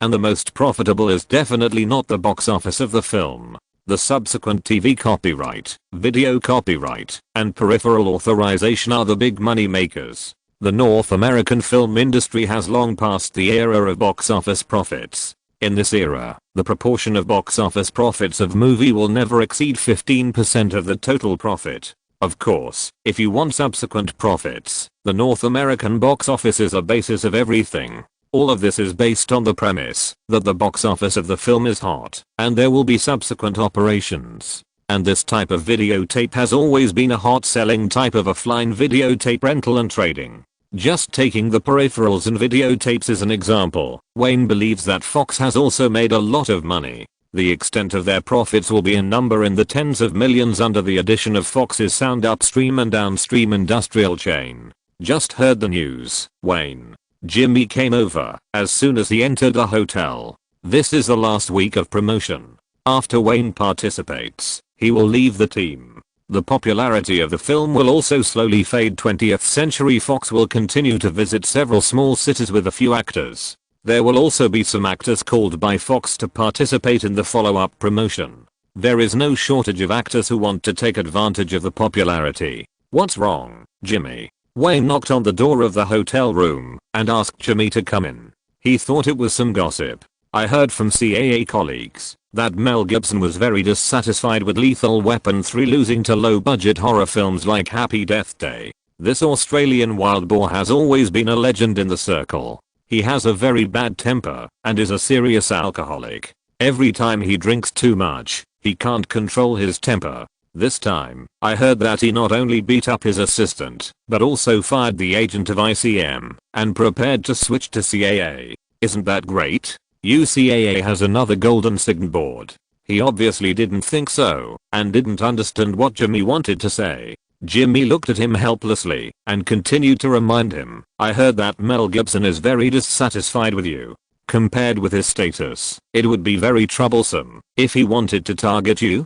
Just because the box office of Lethal Weapon 3 was surpassed? Is he so bored? This surprised Wayne. He felt that, even if he was stupid, he would not target others because of such a thing. If he targeted others every time the box office was not satisfactory, he would not do anything else and would not have his current status. Seeing that he really didn't know, Jimmy decided to say directly, the box office of the film is not the main reason. It is race, Wayne. It is race. Almost all those who have worked with this Australian know that he has serious racial discrimination, and the object of discrimination is the Jews. He has said more than once after drinking that the Jews should die. So he is not popular in the circle. If he can't continue to create value, I believe no producer will use him. Jimmy's words made him fall into contemplation. He did hear these rumors in his previous life, and according to the rules of this circle, rumors can generally be believed 90%. He also vaguely remembered that Mel Gibson fell on this and remained silent for many years. This is also a ruthless person. Because of his difficulty, no one wants to hire him for work, so he became a director himself. It seems that he even won an Oscar, and the impact and box office of The Passion of the Christ are not low. Don't worry, Jimmy, we just need to be careful. Now we are still far from his level. If we pay attention, he can't do anything to me. After comforting Jimmy, he just kept the matter in his heart and didn't care too much. As he said, he was just a small director and didn't have much intersection with the other party. Let's talk about the future later. If he really makes trouble, when I reach that position in the future, there are plenty of ways to deal with him. The other party has too many flaws. If you're listening to this novel on a channel other than Fanfic World, it means they downloaded and uploaded it without effort. We cordially invite you to visit our channel, Mundo Fanfic Novelos. There you'll find the original version of this story and you can explore many other novels of various genres. We're waiting for you to immerse yourself in a world of incredible novels. Chapter 35 Success. Just when Wayne finished the promotion and returned to Los Angeles to continue writing the script, a fat man was holding a stack of newspapers and reading the report about Happy Death Day. Miramax has been quiet today. All employees are careful not to make any noise, no matter what they do. In Harvey's office, many people heard the sound of cups being thrown against the wall and breaking. Harvey looked at the entertainment page. Happy Death Day ranked first in the North American box office rankings. Happy Death Day ranked first in the box office rankings last week with $29.68 million, and the second place was the famous Lethal Weapon 3 by Mel Gibson. This movie, which costed most a little over $1 million to produce, actually took in $19.83 million from the North American theater market in the 3 days of last weekend, and jumped to the top of the box office list. A horror movie, in the off-season of North American movies in April, actually achieved such a result, and the movie is still being shown, and there is still room for box office growth. His own estimate for this movie was at most $10 million. Facts have proved that Harvey Weinstein has also made mistakes. If he knew the film would be so popular, he should have bought it in time, even if the little director asked for $4 million. Harvey Weinstein silently calculated that the film had already made more than $50 million at the box office, including the previous box office. This was $50 million, not the damn $5,000. This number was too exaggerated. The box office output was more than 50 times the cost of the film. Harvey suddenly felt a severe pain in his heart. He couldn't believe how much profit it was, and it slipped away from his hands. With his years of experience, even if Happy Death Day was a niche horror thriller with a short screening period, the final box office would not be less than 60 or even $70 million. In addition, there were subsequent videotape revenues, television copyrights and peripheral authorizations. How much would the final revenue be? Since entering Hollywood with his brother, Harvey has always been famous for his sharp vision. He has also operated many successful films in these years, but the expected profit of this film still makes him feel dizzy, especially when he thought of the little director who wanted to sell the film to him several times. It was simply a slap in his face, as if he was laughing at his short-sightedness. Wayne Greenberg. He felt uncomfortable when he thought of this name. He couldn't stand it anymore, and stood up, and walked around the window twice. Only then did he feel a little better. Ever since this name appeared in the newspaper, he felt that he had done something wrong, and that he had misjudged the situation. This unknown little director seemed to know how to grasp the market. The target audience of the movie was clear and he did have his own ideas. Sitting back at his desk, he picked up the newspaper, and drew a circle around Wayne Greenberg's name. A new week had begun. Wayne returned to his apartment. To be precise, this movie, even if it had a lot of box office, had nothing to do with him. Fox would not pay him a penny. The vacation plan that had been prepared long ago was also thrown behind his mind. Wayne now just wanted to make a project plan as soon as possible and start his next plan. This circle always follows successful people. If he can't continue to succeed, he can be sure that, as long as the next movie fails, he will return to being ignored. He must take advantage of the popularity of this movie and do his best to promote his new project and find an investment company for the film. Investing in his own film was only his last choice. The road of independent production was too narrow and did not match his future positioning. Wayne hoped that he could be a Nolan-style director in the future, and the films he made would not only be a carnival for fans, but also bring profits to the production company. However, independent production could not achieve his goal of training himself. There were too many miscellaneous things that needed his attention, and he could not focus all his attention on filming. Wayne Greenberg, a rapidly rising new director in Hollywood. Young director Greenberg, his first film made a box office of $66 million. He will become a benchmark for the new generation of young directors. Throwing down the newspaper in his hand, Wayne straightened his suit and prepared to attend the celebration banquet held by Fox. His name appeared in the Los Angeles Times, the New York Times, and the Washington Post today. The film will be taken off the shelves soon, but everyone knows that the film will definitely exceed $70 million. Fox specially held a small celebration party. For their efforts, the expected revenue of the film made Fox very generous. Although the sun set early, the weather was not cool. When Wayne drove to the hotel where the celebration was held, he was already sweating. It was not until he walked into the air-conditioned hotel lobby that he slowly let out a sigh of relief. "Hi, Wayne, are you ready? You are the protagonist today." Terry saw him walk into the hotel and hurried over to say hello. Without waiting for him to say a few polite words, he took him to the second-floor banquet hall of the hotel, obviously waiting for him here. After entering the second-floor banquet hall, before Wayne could get used to it, he heard a round of applause. He knew that the applause was for him. There were not many people in the banquet hall, except for the employees of Fox's distribution department and several actors in the crew. Wayne basically didn't know the rest. He rejected Terry's kindness to introduce him to various people. He didn't want to meet anyone without a purpose. Now he was still a little transparent, which was more in line with his plan for himself. "Director Greenberg, thank you for giving me this opportunity." As soon as he took a glass of champagne, Uma Thurman walked over to the side and said polite words. In this world of fame and fortune, she knew how important it was to make friends with a successful director. Wayne looked at her, raised his hand, and was touched by her. "That's because you behaved well, Uma. I heard from my agent that you are preparing a new project. Is there a role suitable for me? I believe I can fully play any female role." Hearing her ask about the new project, he knew what she was planning. However, he has not yet determined the details of the next project, and he personally doesn't like this woman very much, so he said tactfully, "The details of the new project have not been determined yet. If there is a role suitable for you, I will contact Jimmy."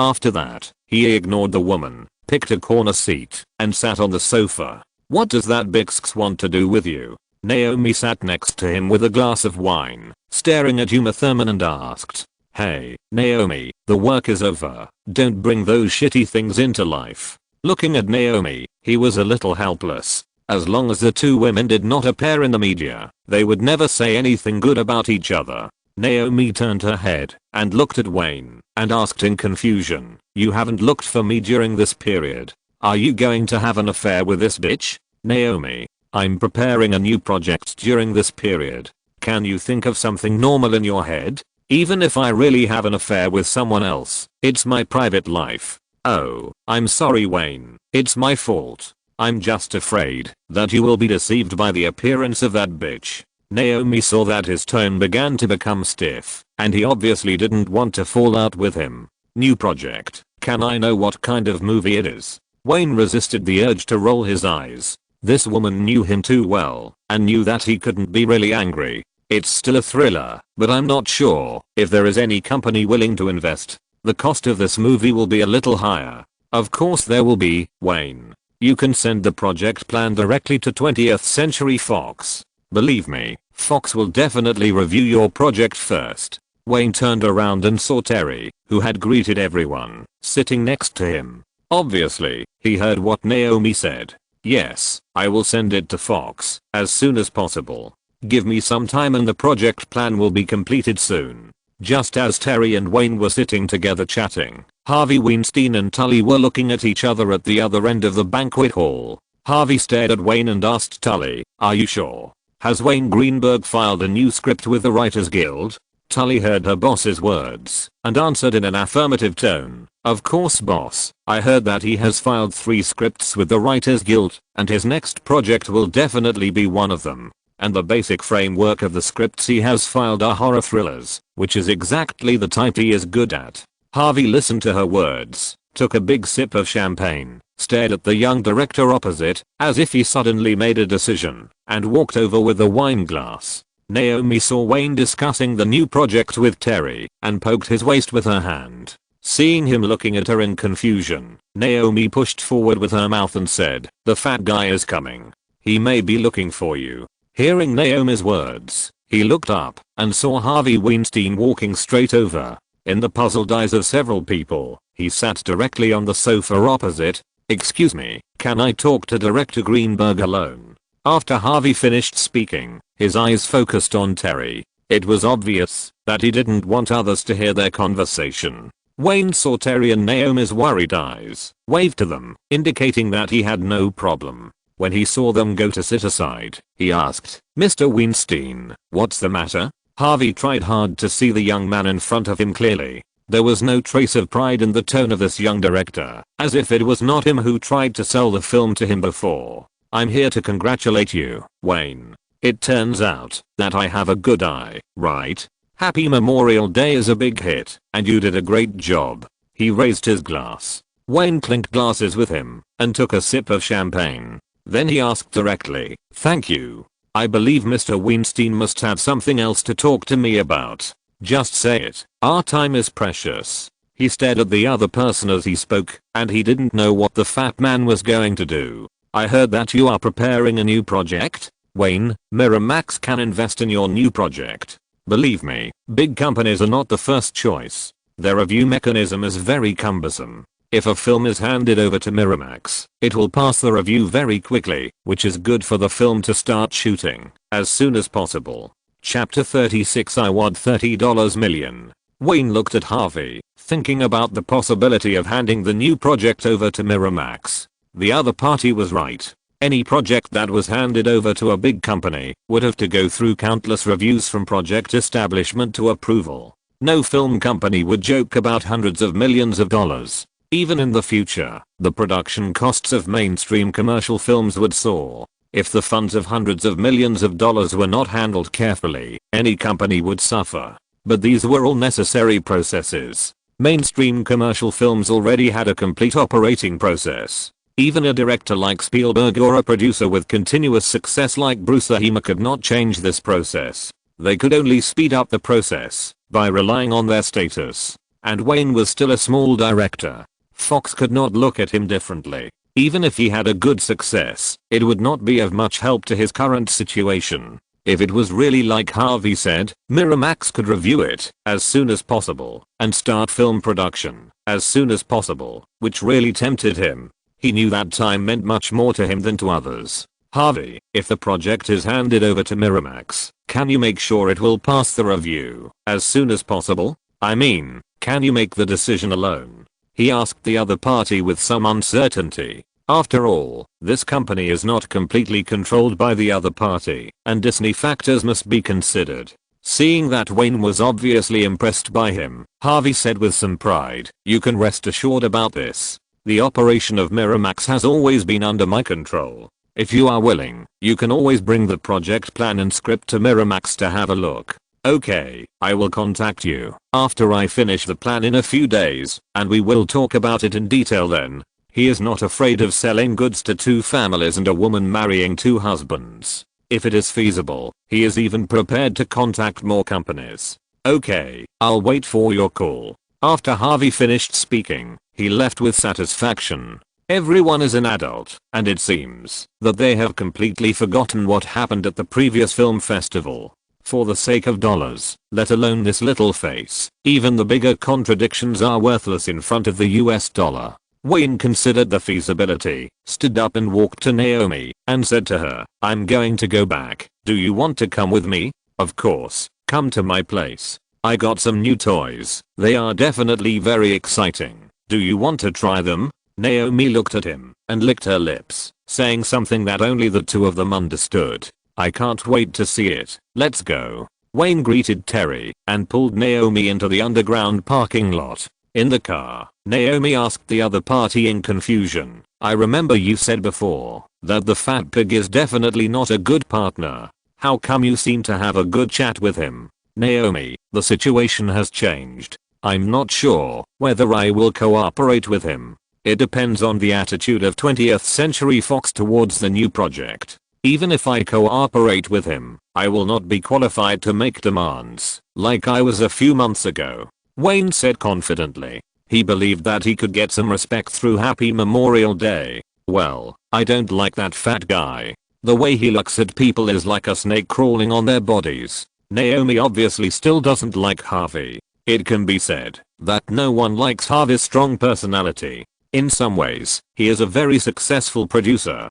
It's just that his personality is very unpleasant, but that doesn't mean he is not successful. This fat guy has no bottom line in doing things, and he will be more successful in the future. That's right, this big fat guy will be more successful in the future, and even become a guarantee of Oscar awards in the circle. Just like Wayne said, Harvey definitely doesn't know what the bottom line is. The game of Oscars has been played out of his public relations strategy. Wayne can remember several classic public relations cases, such as this fat guy desperately buying off the media and discrediting Spielberg's Saving Private Ryan directly lost the Oscar, and in the end it was Miramax's film that benefited. Another example is Gwyneth, the worst actress in history. No matter what, it is also a skill for him to make such a woman a queen. This fat guy doesn't care about whether someone is hot or cold. He even slept with someone as old as Meryl Streep.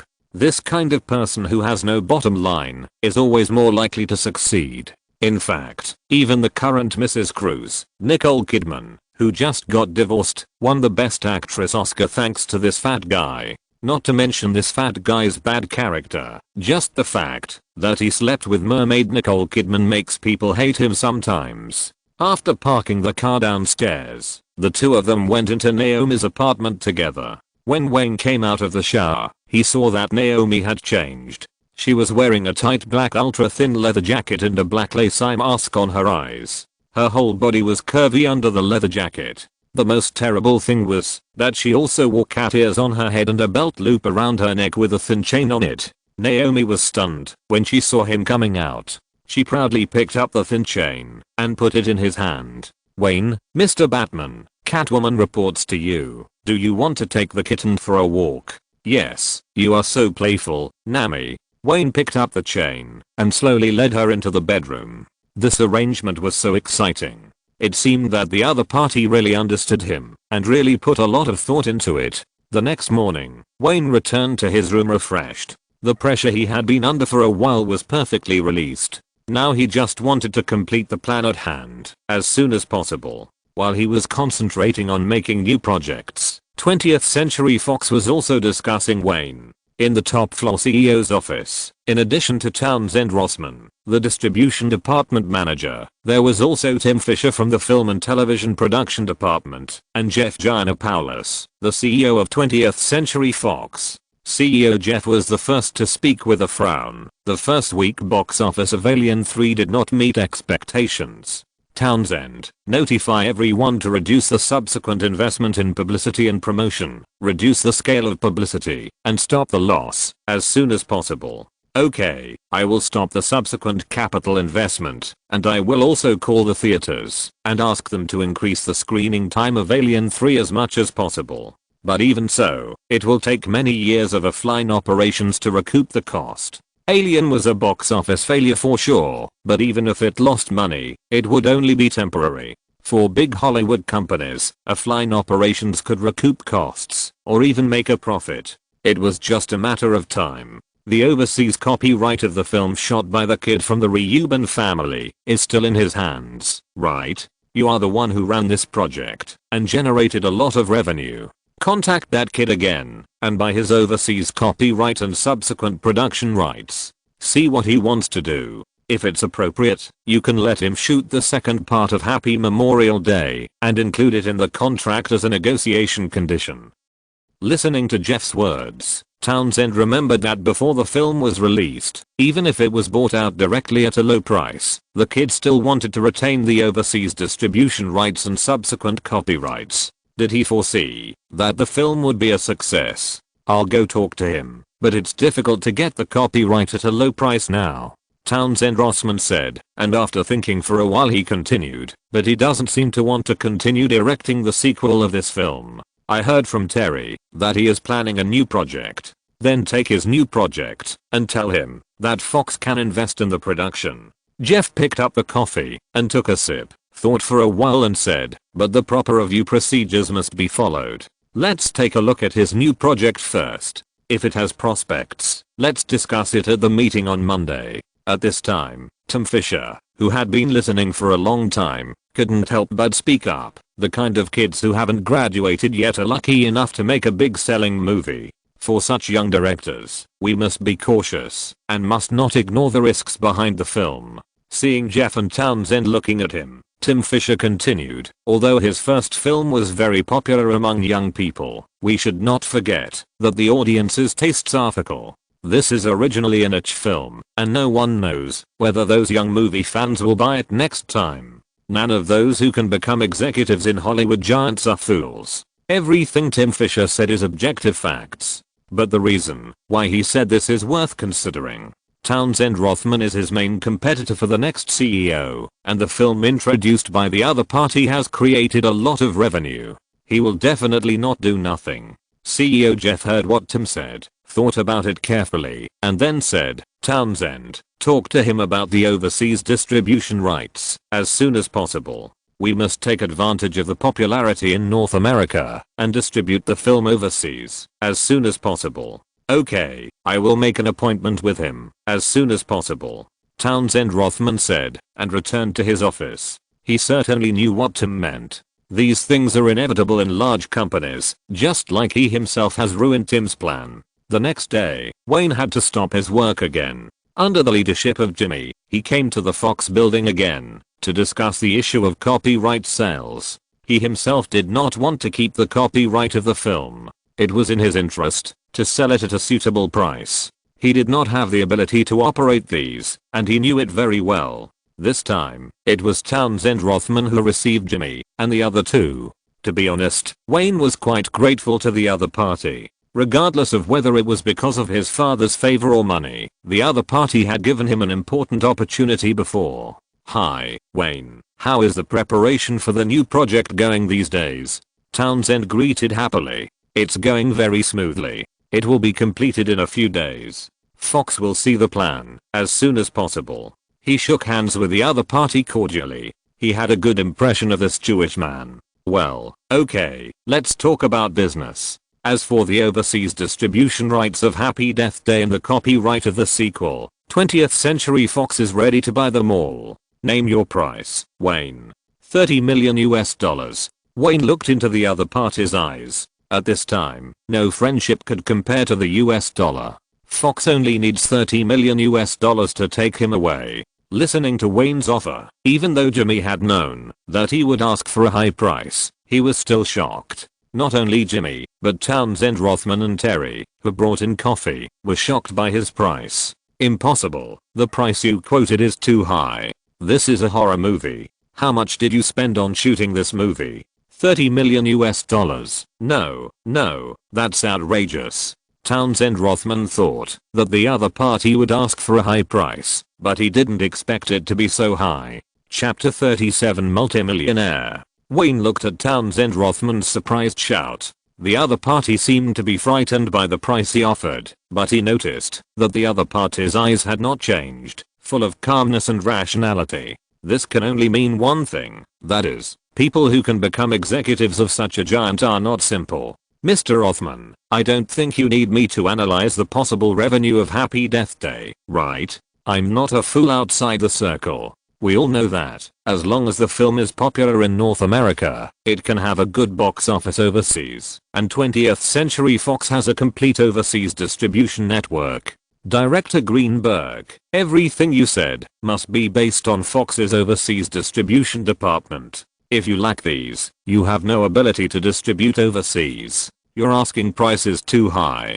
Townsend refuted his words, as if Townsend said it very objectively, but in fact it was all a means of price reduction. He always kept in mind that only those who buy goods will dislike goods. If the other party is touched by the bottom line of this price, it is absolutely impossible to talk to him. Wayne kept staring at the other party's eyes, trying to see some changes from Townsend's eyes. Mr. Rothman, not to mention the overseas revenue, the copyright of the sequel of this film is worth this price. We all know that with the current audience base, as long as the sequel is not too bad, the box office will definitely explode, and my asking price is definitely not high. Townsend Rothman was also thinking, and finally realized, that this kid was not easy to fool. His job determined that he could only stand on Fox's side and try his best to lower the price. There has always been a saying in North America that business is business and business is just business.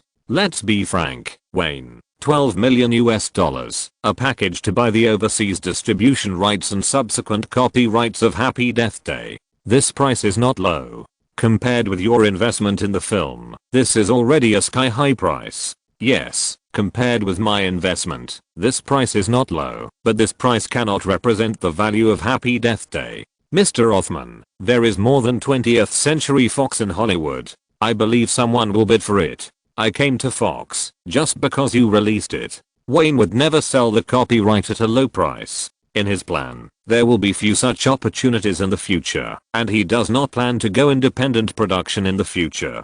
Looking into the other person's eyes, his pupils obviously shrank. He knew that he had touched upon Fox's weakness. Fox had bought out all the copyrights in North America, but the subsequent adaptation and overseas distribution rights were very important to Fox. Just as Wayne said, as long as he released the news, there would definitely be a lot of people who wanted to buy the copyrights in his hands, and at least 5 giants would definitely be willing to buy. The relationship between these Hollywood giants is both cooperative and competitive. It would be even better if they could disgust each other while making money. $18 million US, Wayne. This is Fox's bottom line.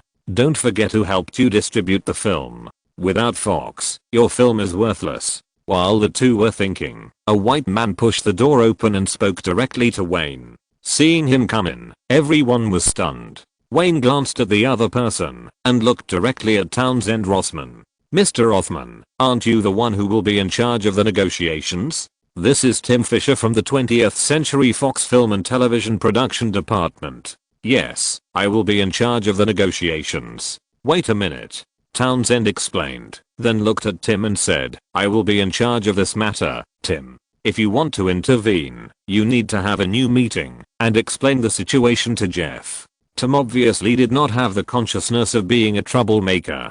He said with a relaxed expression, well, I just made a suggestion. Tell this young director why he has achieved success. Okay, you continue.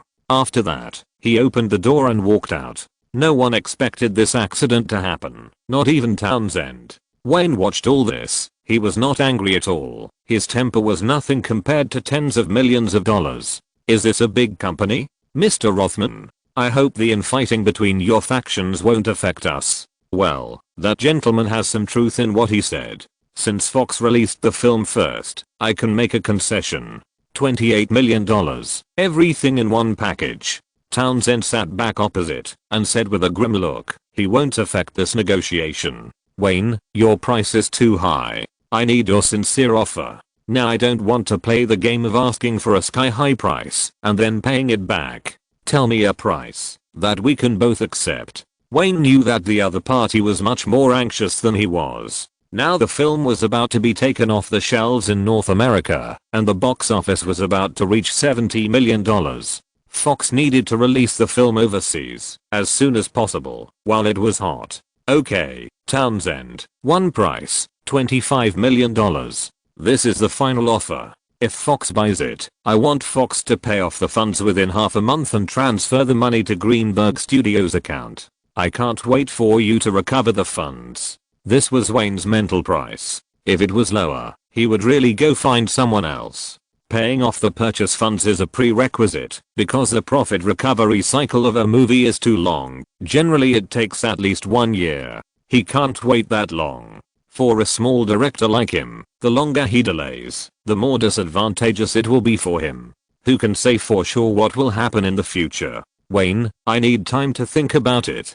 Give me half an hour. You wait here. Seeing that he was determined to pay the last price, Townsend understood from his expression that if Fox didn't agree, Wayne would definitely go out and find someone else. Wayne was not in a hurry. After agreeing, he chatted with Jimmy easily. About half an hour later, Townsend Rothman took Terry back to the conference room. Okay, you win. Kid, $25 million will be used to buy the overseas distribution rights and subsequent copyrights of Happy Death Day in your hands. The funds for buying out the copyright will be remitted to the account of Greenberg Studios within half a month at the latest. Seeing Townsend come in with a relaxed expression, he knew that the matter was settled. I can sign the contract at any time, Mr. Rothman.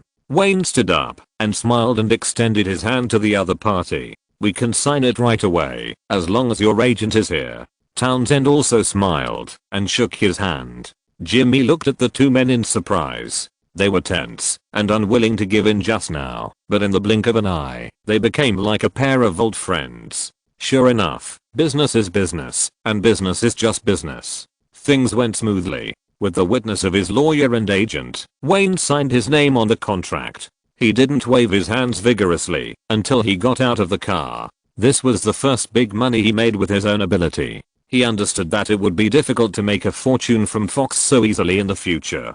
Sitting in the pickup truck, Jimmy looked at Wayne with complicated eyes. No one could have imagined that more than half a year ago, this kid still had the script and needed his help to put together a simple crew. More than half a year later, he actually made tens of millions from this film. Watching him start the car, Jimmy asked him curiously, after making such a large sum of money, what are you going to do?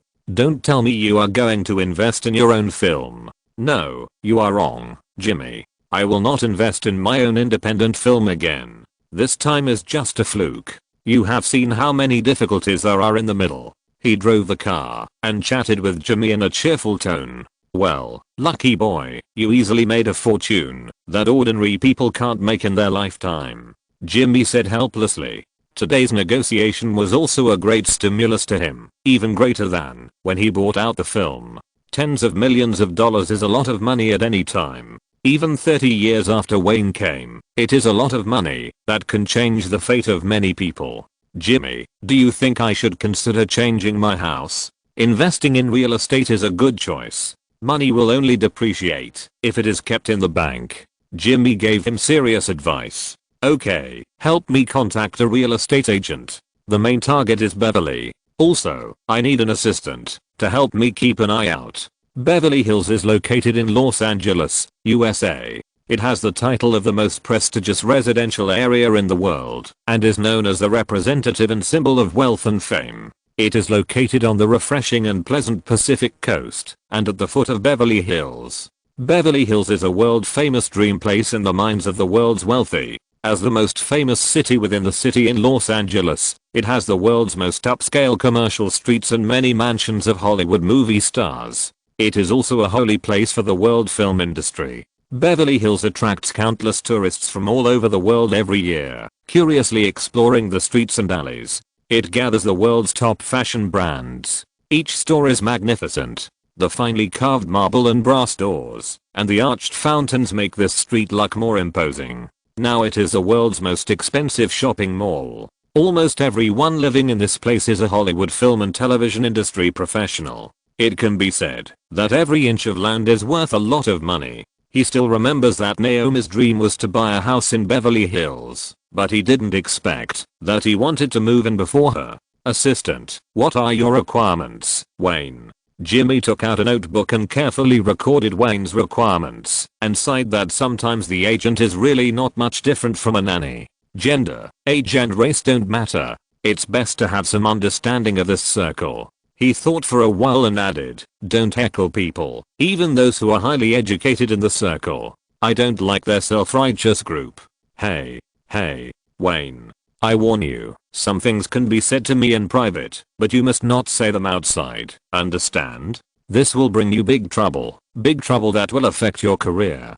Jimmy heard her words, threw away the notebook, raised his head, and looked at the other party seriously. Of course, I understand. I just expressed my opinion to you, as long as you understand. Wayne certainly understood. He would never say such words in front of a third person. Even if Jimmy got out of his car, he would not admit to saying such things to the other party. Chapter 38 Script. In the past 6 months, Wayne has been obsessed with his career. The pressure and anxiety of work almost filled his daily life. He has never considered other issues besides movies. The arrival of the harvest made him feel relieved, but it also made him start to consider his living environment. Looking at his small apartment, Wayne packed some clothes and prepared to move out.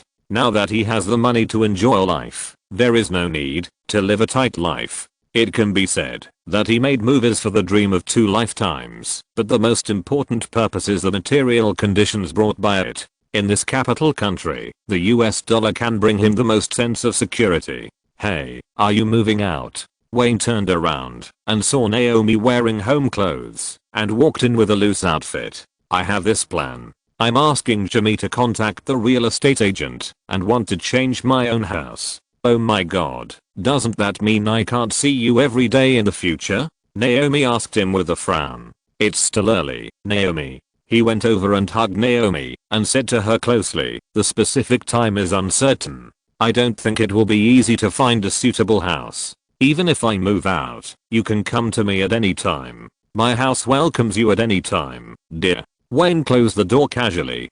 Damn it, not here. Naomi held the door with both hands and begged in his ear. Soon she narrowed her eyes and forgot what she said. From behind the door to the balcony, from the balcony to the bedroom, and from the bedroom to the bathroom. Sometimes the two of them had a terrible tacit understanding. The two calmly leaned on the sofa, holding pizza and watching TV together. Naomi, you have lost a lot of weight in this period. Looking at the other party wearing only one of her shirts, revealing her smooth and thin thighs. In order to achieve the effect, after appearing on the camera, these actresses are crazy about dieting and make themselves too thin. You know, Wayne, I was very satisfied with my figure before. Naomi took a big bite of pizza, swallowed it and said, but after going to the actor training class, I found that I was still too fat compared to those actresses. Just keep your previous figure, Naomi. I promise that your figure will not affect your career. After Wayne finished speaking, he swallowed the pizza in his hand, took out a script from under the coffee table, and handed it to him. Take a look at this, and tell me what you feel after reading it. Naomi sat down quickly, took out the paper towel on the coffee table, and wiped her hands, and then took the script. However, she did not rush to open it, but looked at Wayne seriously. Unlike the passion between the two people before, they only needed to look at each other. Wayne, don't you want me to be your girlfriend? You are not the little director who was ignored before. I believe this thing can make many little stars willingly climb into your bed. Why are you so good to me? Naomi shook the script in her hand. She didn't need to read it to know that if she wanted, the heroine would most likely be hers. He knew the man in front of him, and he would not give him benefits for no reason. Even sleeping with him was impossible, and continued, the agent contract signed by Jenny, and I stipulates that during the effective period of the contract, I have to get the consent of ICM agency, if I have a boyfriend, get engaged, get married, or even have children. We are just partners, Naomi. Wayne saw that she misunderstood his meaning, and explained to her helplessly. I admire your persistence and attitude. So I'm willing to leave the opportunity to you, not to others. I hope you can realize your dream earlier, so we are just partners in the same industry. Just like he said, Wayne just admired the other party. This is Hollywood, one of the most chaotic places in the world for men and women. Everyone is an adult, and they will not take this kind of passion that is just a physical need for each other seriously. He can see that this woman has some feelings for him, but Wayne has never thought of finding a stable girlfriend so early. This country is very strange. As long as you don't have a formal girlfriend, boyfriend, you can have fun as you like, and no one can say anything, at most complaining about your chaotic private life. If you have a formal partner, you must be loyal to him/her at the most basic level. If your private life is chaotic, it will become a moral issue that is despised by the public, although not many people in this circle abide by it. But Wayne hopes that he can do it. Old Greenberg and his mother Anna are the best role models. This is the price of fame. Naomi sighed and opened the script in her hand. She was determined to come to Hollywood in Los Angeles to become famous. She would never be blinded by uncertain feelings for a while, and this is what Wayne admired most about her. Naomi flipped through the script casually, not in a hurry to read it carefully. Since the other party handed the script to her, she was very sure that there was a role suitable for her in it. In fact, Jenny has always known that I'm with you, and she has no objection. I understand what Jenny means. A new director, if he continues to be successful, can make anyone he wants famous. Nami, I have to say that you are in line with my aesthetics. In fact, you are the only woman I have met in the past year. I don't have the energy to find a girlfriend or anyone else now. Okay, let's stop chatting. Take a look at this script, and then tell me your feelings from the perspective of the audience. This is very important to me. He pointed to the script in the other person's hand. Now is just the beginning of his Hollywood journey. He will not take it for granted that he will continue to be successful in the future just because Happy Memorial Day is a big hit. He will never stagnate. The learning plan customized since childhood is the guarantee of his progress. He is very clear that he is just a rookie in the directing industry. Whether it is shooting techniques or lens language, he is not mature. There are still many things he needs to learn and practice. Moreover, maintaining a relationship requires a lot of energy and patience, which is not suitable for him now. He also knows that every step he makes must be cautious. As for the type of film he is good at, he must slowly test the market reaction step by step. Being a director has always been a high pressure industry. He doesn't drink alcohol, doesn't smoke leaf tobacco, and hates powdered substances and addictive drugs. There must be a way to release stress, otherwise insomnia and anxiety caused by stress will come to him. The appearance of Naomi just made up for his needs in this regard. A relationship between a man and a woman who can get what they want and is not responsible is definitely a good choice for decompression. Moreover, this woman is particularly in line with his aesthetics and is willing to play more. Naomi opened the script and read it carefully from the beginning. Just a rough look. I know that this is still a thriller horror story. Chris is a black young man. He and a white girl Ruth are in love. In order to make the relationship go further, they plan to let their parents meet. Chris was invited by Ruth to spend the weekend at her parents' house. Everything seemed to be fine. When Chris met Ruth's parents, he found that the other party was very enthusiastic about him. In this small town, Chris gradually felt the weirdness of the people around him. When the clues accumulated little by little, he found that there was a very terrifying conspiracy behind this meeting. What awaits Chris is a journey full of darkness and blood. After reading the script thoughtfully, Naomi looked at the big boy opposite her and said unconsciously, "Wayne, you are simply a genius. No one has ever looked at these issues from this perspective. This story is simply chilling and thought-provoking." "Thank you, Naomi. Do you have any other ideas?" "Say them all." Naomi organized her words. She was too surprised by the ingenuity of the design of this story. This is a thriller that makes people think deeply and be terrified. It does not have bloody scenes that make people nauseous, nor does it have a startling plot. The male protagonist is always thinking about how to protect and save himself and never commit suicide, but the atmosphere created in the script makes people feel cold all the time. And the enthusiasm of everyone before was based on a huge conspiracy that was carefully planned. From the director's point of view, the scene is not big and there are not many main characters, which is an advantage for you. But some of the funny element in it, we all know that you are not very good at this. Well, except for the funny point. I dare say that if you shoot the effect in the script, This is an Oscar level story. Looking at Naomi, who was sighing, Wayne knew how she felt when she saw this story. He once thought that the screenwriter was a genius. After watching this movie for the first time, she was right. In the previous life, this movie not only won a huge box office with a very low cost, but also made it to the Oscars, and finally won the Oscar for Best Original Screenplay. It can be said that this is an Oscar level story. Naomi, how about it? The heroine can be left to you. She is the girlfriend of the black boy. This play is not like Happy Death Day. The heroine is definitely not the heroine. You can consider it. Naomi tightly grasped the script. Is there any need to consider this? The boy opposite him has obviously made rapid progress in the work of directing. If he can really do it as written in his script, even if he can shoot half of the effect of the script, he will have a great chance of success. Wayne, I will let Jenny turn down other audition invitations and concentrate on preparing for this role. That's right. Now, taking advantage of the popularity of Happy Death Day, she does not lack dramas to shoot, but there are still few who can directly give her the leading role. Since you have decided to act, you must familiarize yourself with the role as soon as possible.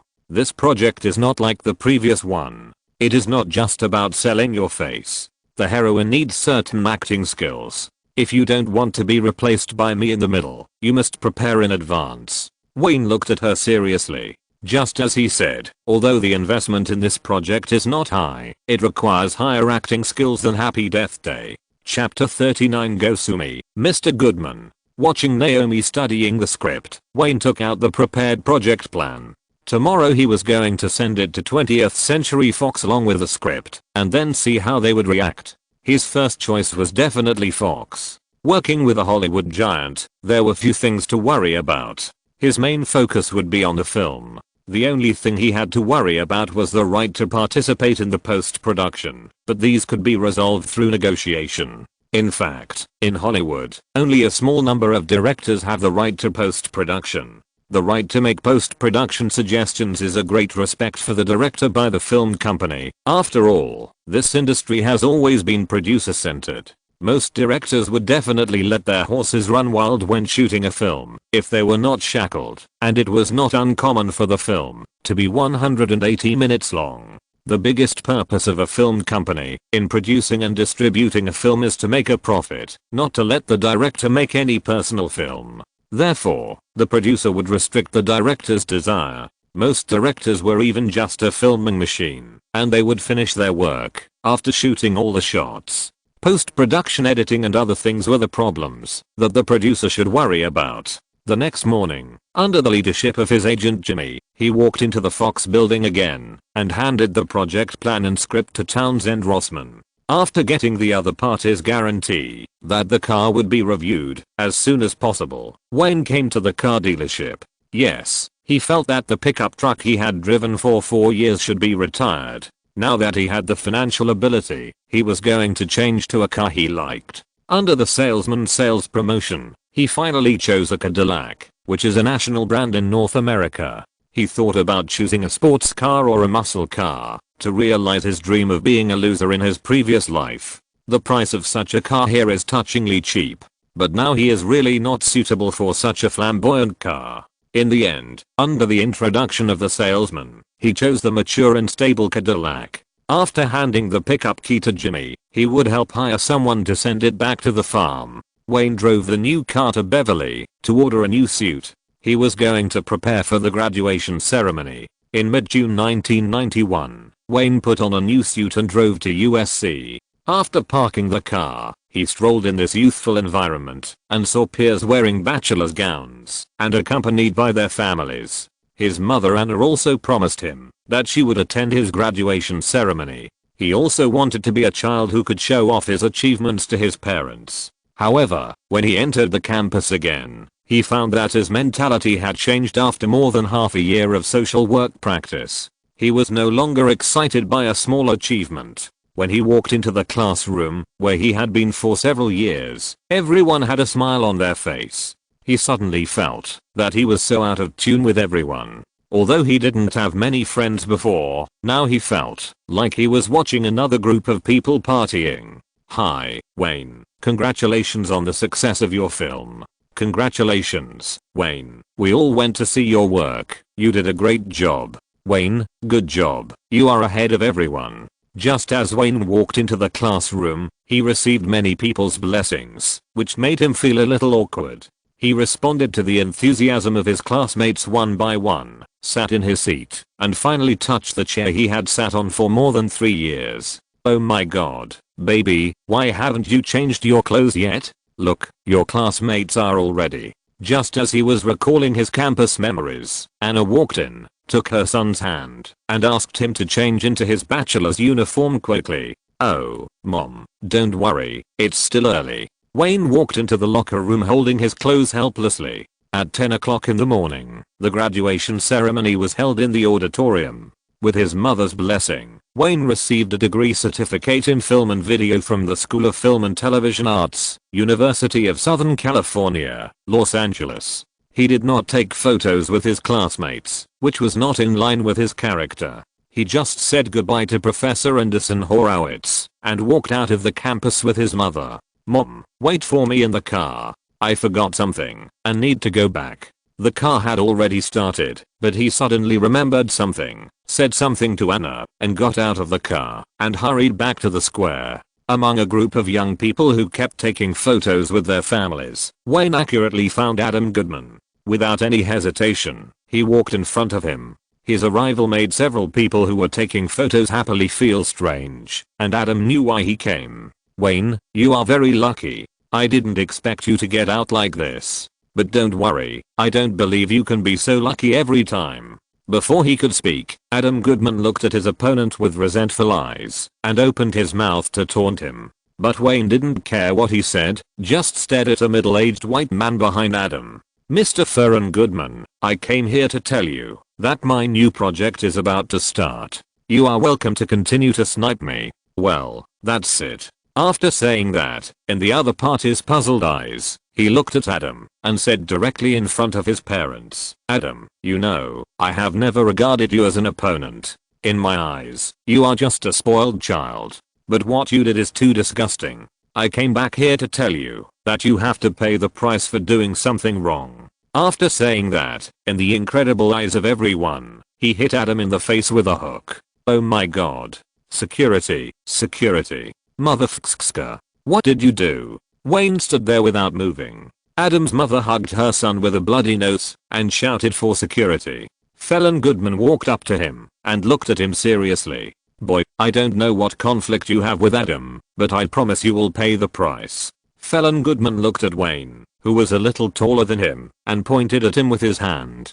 There was no emotional fluctuation in his words. Really? Do you need me to wait here for the police? This is just the beginning. Mr. Goodman, go and sue me. There are no secrets in this circle. My Happy Death Day sold nearly $30 million US, and I'm ready to take it all out to sue you.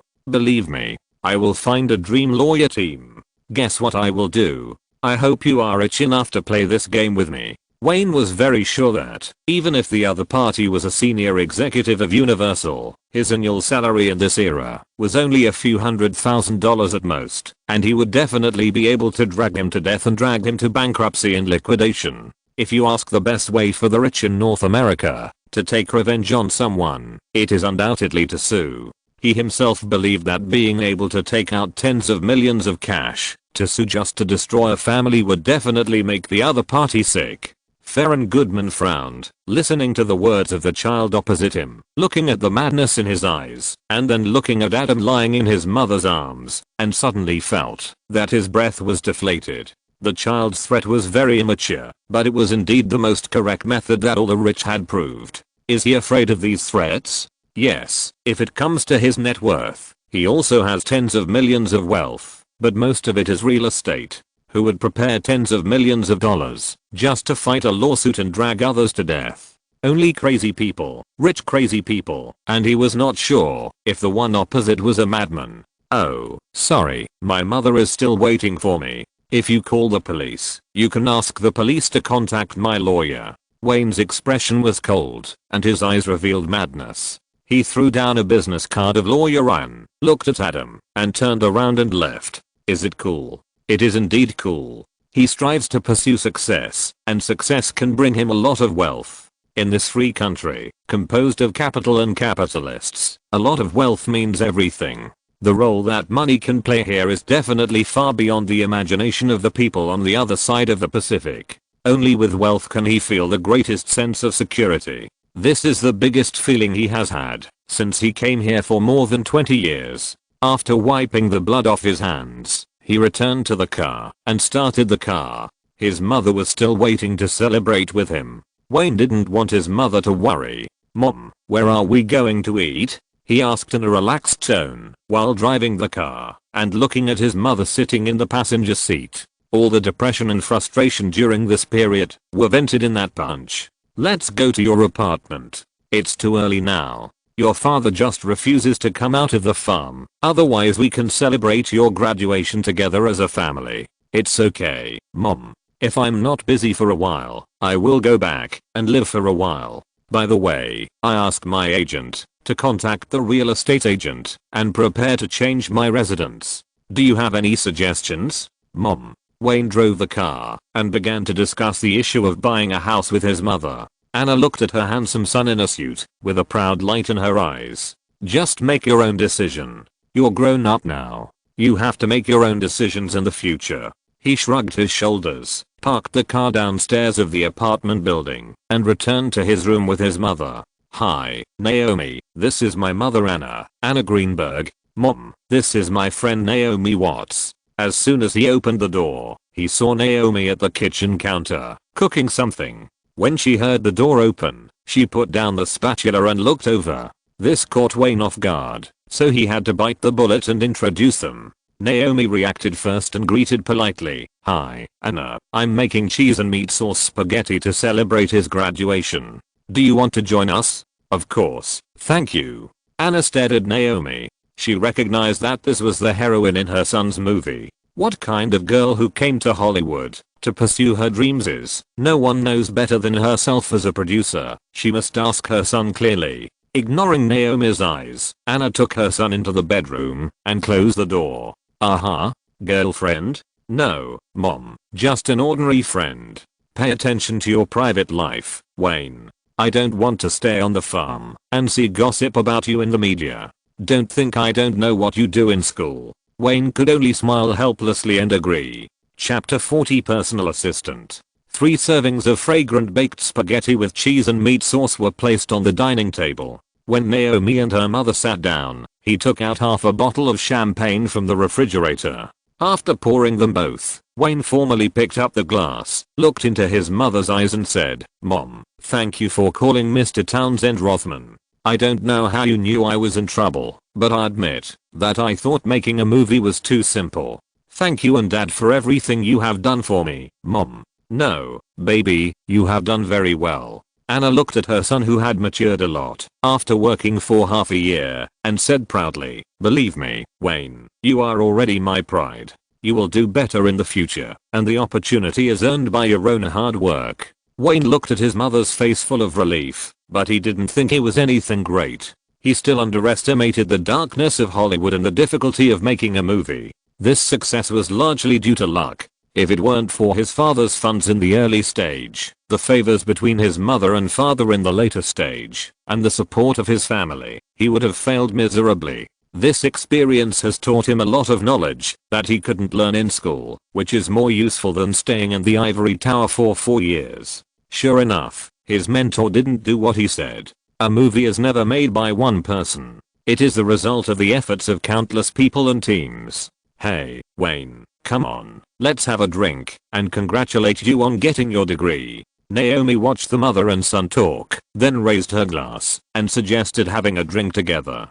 "Come on, baby, congratulations on your successful graduation." Anna also raised her glass, and the 3 of them clinked their glasses at the small dining table. "The pasta is great, Ms. Watts. You have good cooking skills." "Ah, thank you. Just call me Nami." After lunch, Wayne pulled his mother to sit on the sofa and handed her the script. He hoped that his mother could give him some advice, just like when he made the first movie. Anna took the script and read it quietly for half an hour. After flipping through it twice, she leaned back on the sofa and breathed a sigh of relief. Wayne, I remember that your father and I have given you a lot of love since you were a child. Why do you always like to write this kind of story? Just like your first script, Mom doesn't like this story. It's even darker than your last script. No, it's simply chilling. Anna looked at her son seriously, as if she was wondering if her child was stimulated and why he always liked to write this type of story.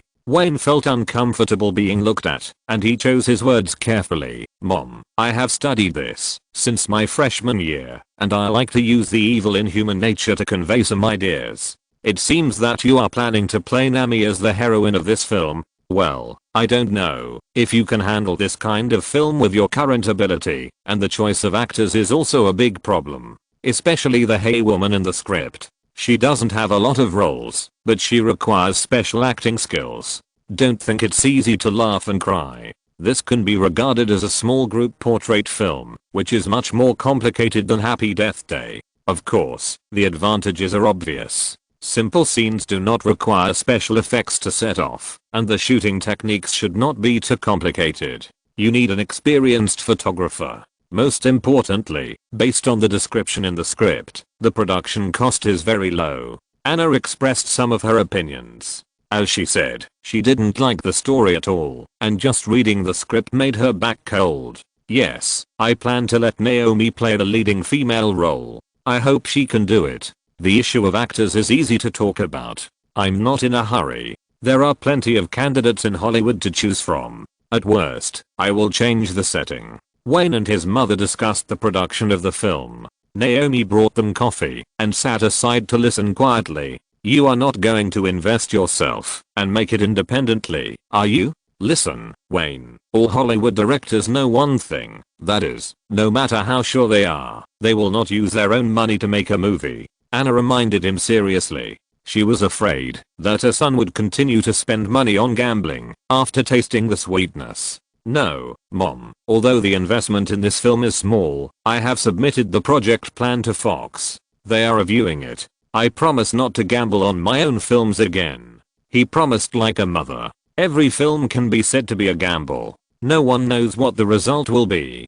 Big companies have special market forecasting departments, but there are still films that fail at the box office. The taste of the audience is the most fickle. Well, you are very sober, Wayne. Okay, let's stop here today. I have to go back early, otherwise no one knows what your father will do at home. If I don't go back early, maybe he will turn the house into a weapons processing factory. After saying that, Anna picked up the bag and said goodbye to Naomi. Thank you for the pasta, Naomi. I called a car. You don't have to send me, Wayne. Watching his mother get in the car, he retracted his gaze. The project has been sent to 20th Century Fox for a few days. He was a little worried. There was no news until now. After thinking about it, Wayne picked up the phone and dialed Jimmy's number. Hi, Jimmy, this is Wayne. Is there any news from 20th Century Fox? As the call was connected, he asked Jimmy impatiently. No, I called them, and Terry replied that they were discussing it. By the way, there is news about the assistant you want. I gave her your address. It shouldn't be too long before she comes to you for an interview. Okay, that's it for now. Pay attention to the news from Fox and urge them appropriately. After hanging up the phone, Wayne thought about the assistant issue and wondered what kind of person Jimmy was looking for. Naomi took the script and sat on the balcony, studying silently. She never disturbed his work. This woman was very smart. She always knew when to act like a spoiled child and when to be silent. He hoped that Fox could give him news as soon as possible. If the project could pass the review, he would have to build his own production team. At least the assistant director and cameraman needed to be his own people. It would be perfect if Steve could be found again for lighting. However, the premise of all the preparations was that the project passed. It was very uncomfortable to wait for news at home. Someone knocked on the door. I'll go open it. Seeing Wayne holding a cigarette in his mouth and lost in thought, Naomi knew that this was his thinking habit, so she took the initiative to open the door. A white girl in her early 20s came in. She was about 1.7 meters tall, thin, and ordinary in appearance. At least she would not make people feel disgusted. Hello, Director Greenberg. I'm here to apply for the assistant position.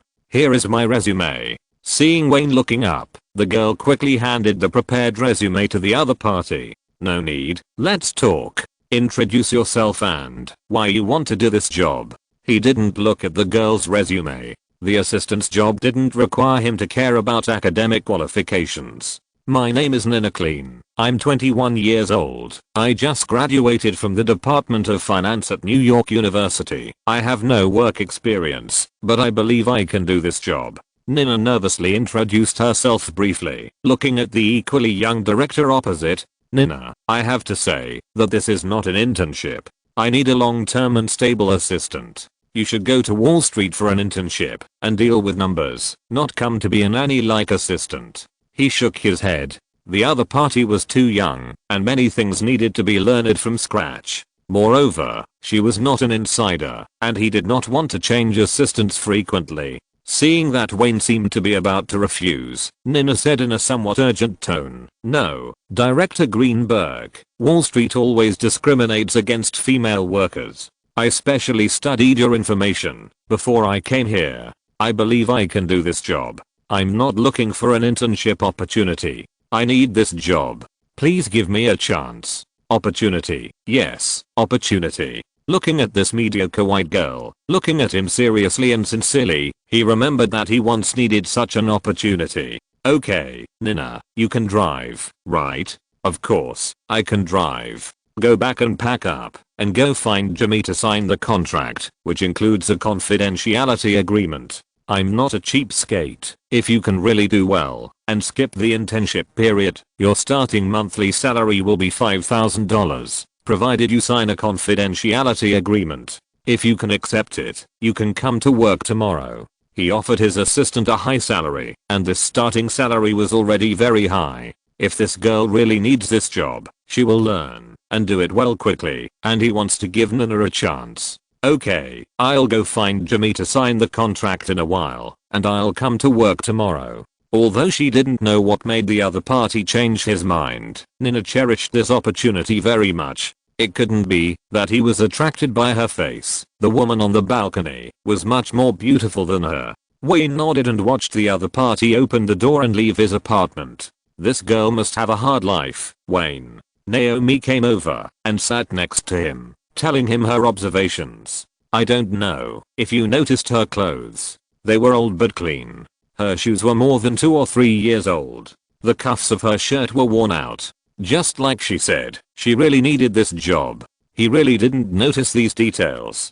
After thinking about it, it was indeed the case. You are very careful, Naomi. Is there anything else? Did you see anything else? Some. Naomi pointed to the balcony and continued. When she left, she drove a very old pickup truck. It was at least 15 years old or more. So I said she must have a bad life, at least financially tight, but she is very clean and decent. If she can do this job, it will change her financial situation. Wayne touched his chin, thinking about this girl. The job of a personal assistant is very important. As long as she is capable and keeps her mouth shut, I will not be stingy to give her a raise. That little expense is not much for me. Okay, I'm just telling you what I observed. Do you want some coffee? Or continue to think about work? Naomi picked up the coffee pot and filled the cup in front of him with coffee. Wayne suddenly stood up and pulled Naomi over. Honey, coffee is not as delicious as you. Then he carried her into the bedroom. Naomi did not refuse his request. She also liked his strong body. Her hands had already unbuckled his belt skillfully. Oh, Naomi exclaimed in the bedroom, followed by rapid panting. Please collect and recommend. Chapter $41 Billion Club. At 8 o'clock in the morning, Nina Clean knocked on the door of the apartment on time. It was Naomi who opened the door for her. Nina knew her. She was the heroine of Wayne's last film. After smiling at her politely, she walked into the living room with some newspapers. Boss, I bought some newspapers. There are a lot of news about you. Nina sat on the sofa and looked at the boss who was eating bacon. Oh, Nina, do you want some breakfast? Naomi's scrambled eggs and bacon are good. You should try them.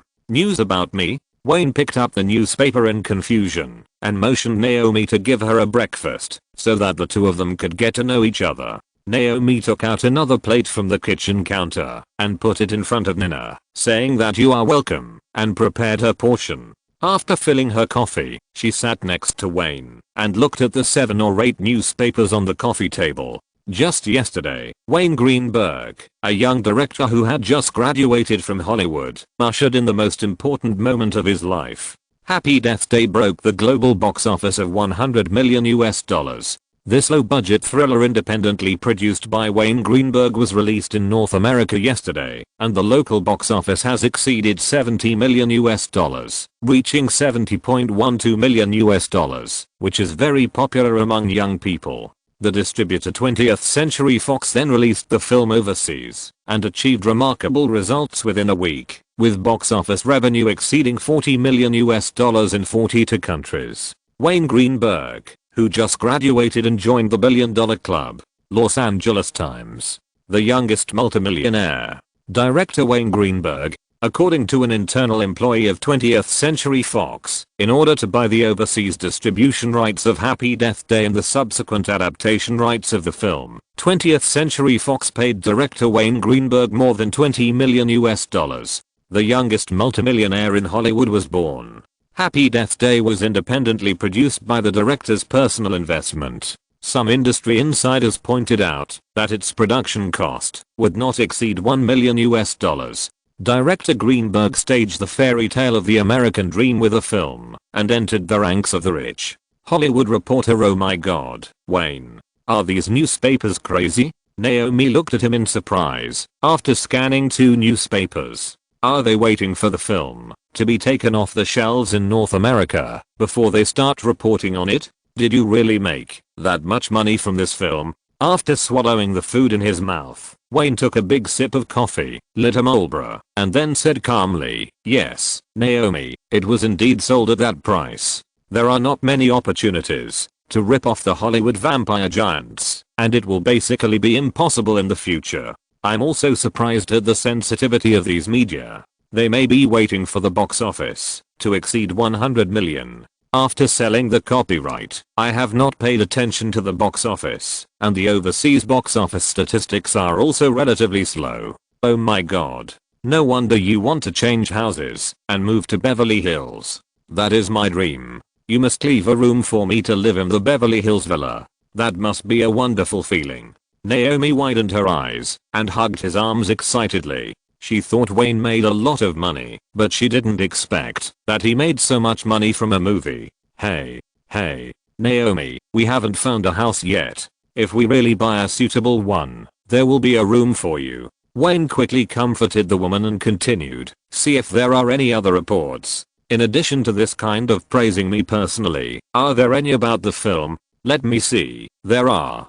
Do you want me to read it to you?" Naomi flipped through the newspaper, took out the New York Times and asked him. Wayne shrugged and leaned back on the sofa, indicating that it didn't matter. Relying on imagination instead of special effects, low-budget thrillers also have a big market. In the dull schedule of this month, there is a movie with a simple plot and a tight rhythm, which is very suitable for killing time. It is the low-budget thriller Happy Death Day by the young director Wayne Greenberg. This movie with a production cost of $1 million has earned $100 million in the global box office. If you regard Happy Death Day as a horror movie, you may be disappointed, but if you regard it as a chick flick, it is definitely a chick flick that combines horror, suspense, comedy and blood, and will give you many surprises. The most successful point of Happy Death Day is the shaping of the heroine. From beginning to end, her IQ is online and her logic is perfect. After the heroine Terry found herself trapped in an infinite death loop, she did not sit and wait for death, but was fully motivated to implement various plans to try to find the real murderer, and even took the initiative to enter the next loop to save innocent people. Some people may criticize that the plot of Happy Death Day is too simple and has all the problems of low-cost movies, but the outstanding performance of the heroine Naomi Watts makes up for all the shortcomings. It has been a long time since an actress has amazed me so much on the big screen, with both beauty and talent. Oh, Naomi, I suspect that you only see the reports praising you. Seeing that she was getting more and more excited as she read, Wayne interrupted her helplessly. Oh my god, I didn't expect that there would be film critics who like my performance. This film critic named Ed Ford has a good eye. After hearing Naomi's words, he forced himself to resist the urge to roll his eyes. I don't know if the other party has received Fox's public relations. According to the rules of the circle, it is estimated that he must be a co-film critic of Fox, otherwise he would not say such good things about Naomi. The heroine of this movie can be said to be a face-selling product. Although Naomi performed well, she didn't have much room to play in this movie. Okay, put away the newspapers and stop reading here. We still have a lot of things to do. Picking up the newspapers on the coffee table, stacking them together, and putting them aside, Wayne prepared to start his official work. He was also very happy to see the praise in the newspapers, but it was just for show. The moral bottom line of the North American entertainment media was surprisingly low, second only to Fleet Street in the UK. Today they can praise Wayne as the representative of the American dream. If his next project fails, they will trample him into the mud without any hesitation. With his experience in 2 lifetimes, he was really just happy for a while, not as excited as Naomi. The media can't make his project successful, and he still has to shoot the film himself to learn. At the same time, Fox Building was also holding a regular meeting, and CEO Jeff and executives were looking at the project plan in their hands. Townsend, you got the plan, tell me your ideas. Seeing that everyone put down the information in their hands, Jeff spoke. Wait, sorry Jeff, I have to ask clearly. Tim, the head of the film and television production department, interrupted Townsend who was about to speak. I remember that the project plan should be submitted to the film and television production department first, and we should review it first, instead of submitting it to the distribution department. What do you think, Townsend? What's the difference, Tim? No matter which department submits it for review, the purpose is to bring a lot of revenue to Fox. As long as it doesn't cause losses to the company like this year's Alien 3. Townsend Rossman did not give in, and said something directly to slap his face. Alien 3 was the top project of this year, and was pushed forward by Tim, the head of film and television production, but the result was not ideal. Fox's investment faced the risk of not being recovered for several years. Jeff didn't want their conflict to affect their work, so he interrupted them directly. Okay, Townsend, you continue talking about this project, Tim. If you have anything to say, we can talk about it after the meeting. As we can see, this is a new project directed by Greenberg, and it is a thriller type, which is a type he is good at. The film does not require much investment, the shooting scenes are relatively simple, and this script is much more sophisticated than his previous one. My opinion is that for this kind of director who is on the rise, he is worth our investment, and the box office of Happy Death Day can speak for itself. Townsend Rothman finished speaking, and looked directly at CEO Jeff. He knew that, as long as Jeff passed this, basically other executives would not object. Well, the production cost of $5 million does not require much money. In this way, you should contact Wayne's agent as soon as possible to negotiate, and I will push for the project review to pass as soon as possible. Jeff looked at the plan and felt that this film did not require much investment and the risk was not high, just as tempting as Happy Death Day. Okay, I will contact his agent as soon as possible. Townsend Rothman agreed with a smile. He carefully studied the plan and the script. The seemingly complicated story was actually much easier to shoot than mainstream commercial films. Moreover, Wayne had successfully made a film of this nature once, so the risk was relatively minimized. Wayne excitedly shook his fist after receiving the phone call. He was finally going to start his second project. He hoped that it would go smoothly this time.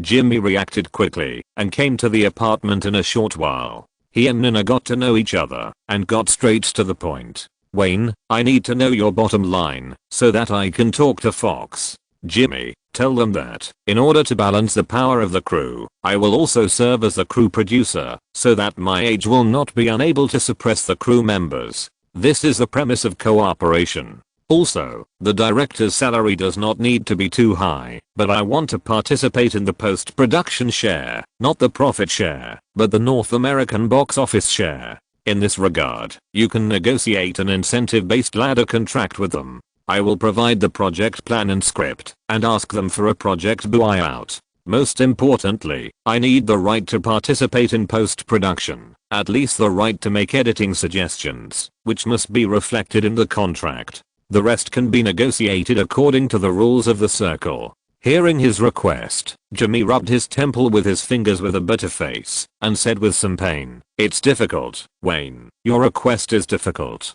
They are 20th Century Fox, and you are not a first-line director, not even a third-line director. Participation in post-production is probably negotiable, but it won't be too easy. But it is basically impossible to share the box office of the film. Unless you are at that level, these vampires will not give up this part of the benefits. Be patient, the negotiations are expected to last a long time, and these conditions need to be polished word by word. If you're listening to this novel on a channel other than Fanfic World, it means they downloaded and uploaded it without effort. We cordially invite you to visit our channel, Mundo Fanfic Novelos. There you'll find the original version of this story and you can explore many other novels of various genres. We're waiting for you to immerse yourself in a world of incredible novels. Chapter 40. To Jimmy's ambition. All the requests that Wayne asked Jimmy to make were extremely in line with his own interests. He didn't care whether 20th Century Fox would agree or not, at least he had to put forward his ideas through negotiations.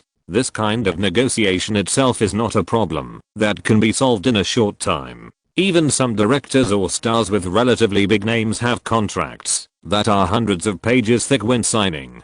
Even the usual treatment in the crew must be clearly stated: what level of hotel to stay in, what kind of nanny car to use, how many life assistants can be brought, etc. All need to be discussed in advance. Some big names are even more excessive. Even their pets need to be taken care of by the crew. The followers or friends they bring are also paid by the crew. Therefore, the crew of a mainstream commercial film has always been a battlefield for open and covert struggles for power and profit. He asked to serve as a producer in order to suppress the staff and avoid the situation where the power of the young crew is out of control. The most difficult thing to discuss is the share of the post-production. Now he is not short of money and is confident in his film, so he wants to try to participate in the share of the post-production box office, even if it is a share of the nature of the ladder incentive. The reason why he doesn't want profit sharing is because he understands the methods of these film companies. From production to promotion, a film is controlled by a giant. The cost cannot be verified at all. A film like Harry Potter, which is a global hit, is actually in the red in the final accounts. Who can believe it? It is not to deal with the small actors who signed the profit sharing contract. The box office share is simple and crude, but this kind of contract is generally given to those directors and stars with status. This can not only save the pre-production costs, but also motivate them to do their work well. Only when the film is successful can they get a lot of wealth. After Jimmy left the apartment, he drove all the way to Century City, but not to the Fox building, but to his own company CAA. This agency, which has grown rapidly under the hands of Michael Ovitz, can be said to have become the #1 in the industry. Although there are still rivals like ICM, Performing Artists Agency, and William Morris, they basically do not pose much threat to CAA. Back at his desk, Jimmy sorted out the materials. He planned to go to the Fox building early tomorrow morning to start the relevant negotiations for the new project. The earlier the film is shot, the greater the benefit to him. Jimmy, it's almost time to get off work. Why are you back to work at this time? The person opposite raised his head.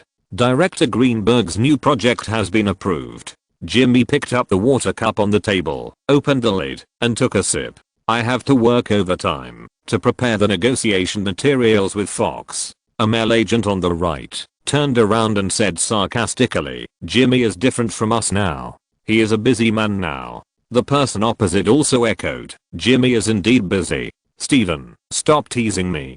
Jimmy put down the cup and said to the person opposite, I'm so worried now. He ignored the colleague on the right who was sarcastically. They were all young agents who had just left the mailroom not long ago. If someone performed well at work, there would always be some people who were unhappy. The agent named Steven on the opposite side said with obvious envy, I would like to be as busy as you and worry about work, but unfortunately I don't have the opportunity. Hollywood is not only waiting for opportunities for actors and directors, but also for agents like them, waiting for opportunities to make themselves stand out. Hearing the word opportunity, most of the colleagues around looked at Jimmy with twisted eyes. They would not think about what Jimmy had paid for his work, but would only think that he was lucky. Jimmy, have you heard?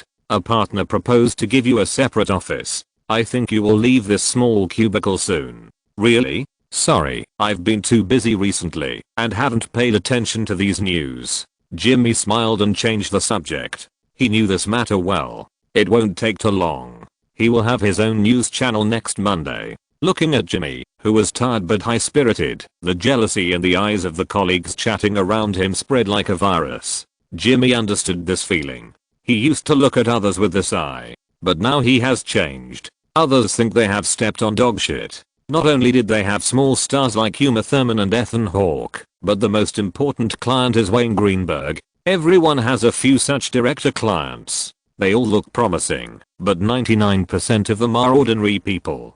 They will be like all the guys who come to Hollywood to pursue their dreams. They will disappear before they can direct a movie. But now, Jimmy has a director client with a North American box office of more than 70 million and a global box office of over 100 million. These made the colleagues around him, who had come out of the mailroom together, drool with envy. A successful director client is enough to change the fate of an agent. Just think about being able to put a few actor clients in the films he shoots every time, and you can wake people up with laughter. Jimmy actually felt uncomfortable. For example, Uma Thurman and Ethan Hawke, who had just become a little famous, were arranged by the company to be co-managed agents and cross-managed services. In this way, there are 4 to 6 agents co-managed services. This is a hard rule of CAA. One is to provide better services to customers, and the other is to increase the cost of agents switching jobs, especially when switching jobs with clients, which has become basically impossible.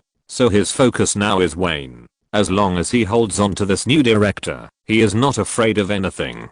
Jimmy, come to my office. I have something to talk to you about. The phone on the table rang, and the person who spoke was Wright Lord, the partner in charge of TV and film business. Your chance is here, Jimmy. Good luck. Steven on the opposite side whispered to cheer him up. He is a rare agent with a stable mentality. When he came to the 3rd floor, Jimmy knocked on the door and walked into Wright's office and sat in front of him. Boss, what's up? You did a great job with Wayne Greenberg. Wright looked at this novice agent. No one expected that he would have a billion-dollar director client. He still remembered that when Jimmy went to the school to sign the director, he was laughed at by the whole office when he came back. That's because Wayne did a good job. To be honest, I didn't expect it, Jimmy said cautiously. His prospects are not just that. He will start a new project with 20th Century Fox soon. Wright did not continue to talk about the project, but suddenly said, the company has prepared a new office for you. You can also use the network and resources that the company has now. I hope to see the day when you become a partner. Jimmy knew that his importance would be greatly improved. His stupid act of going to the school to sign the young director would soon bring him greater rewards.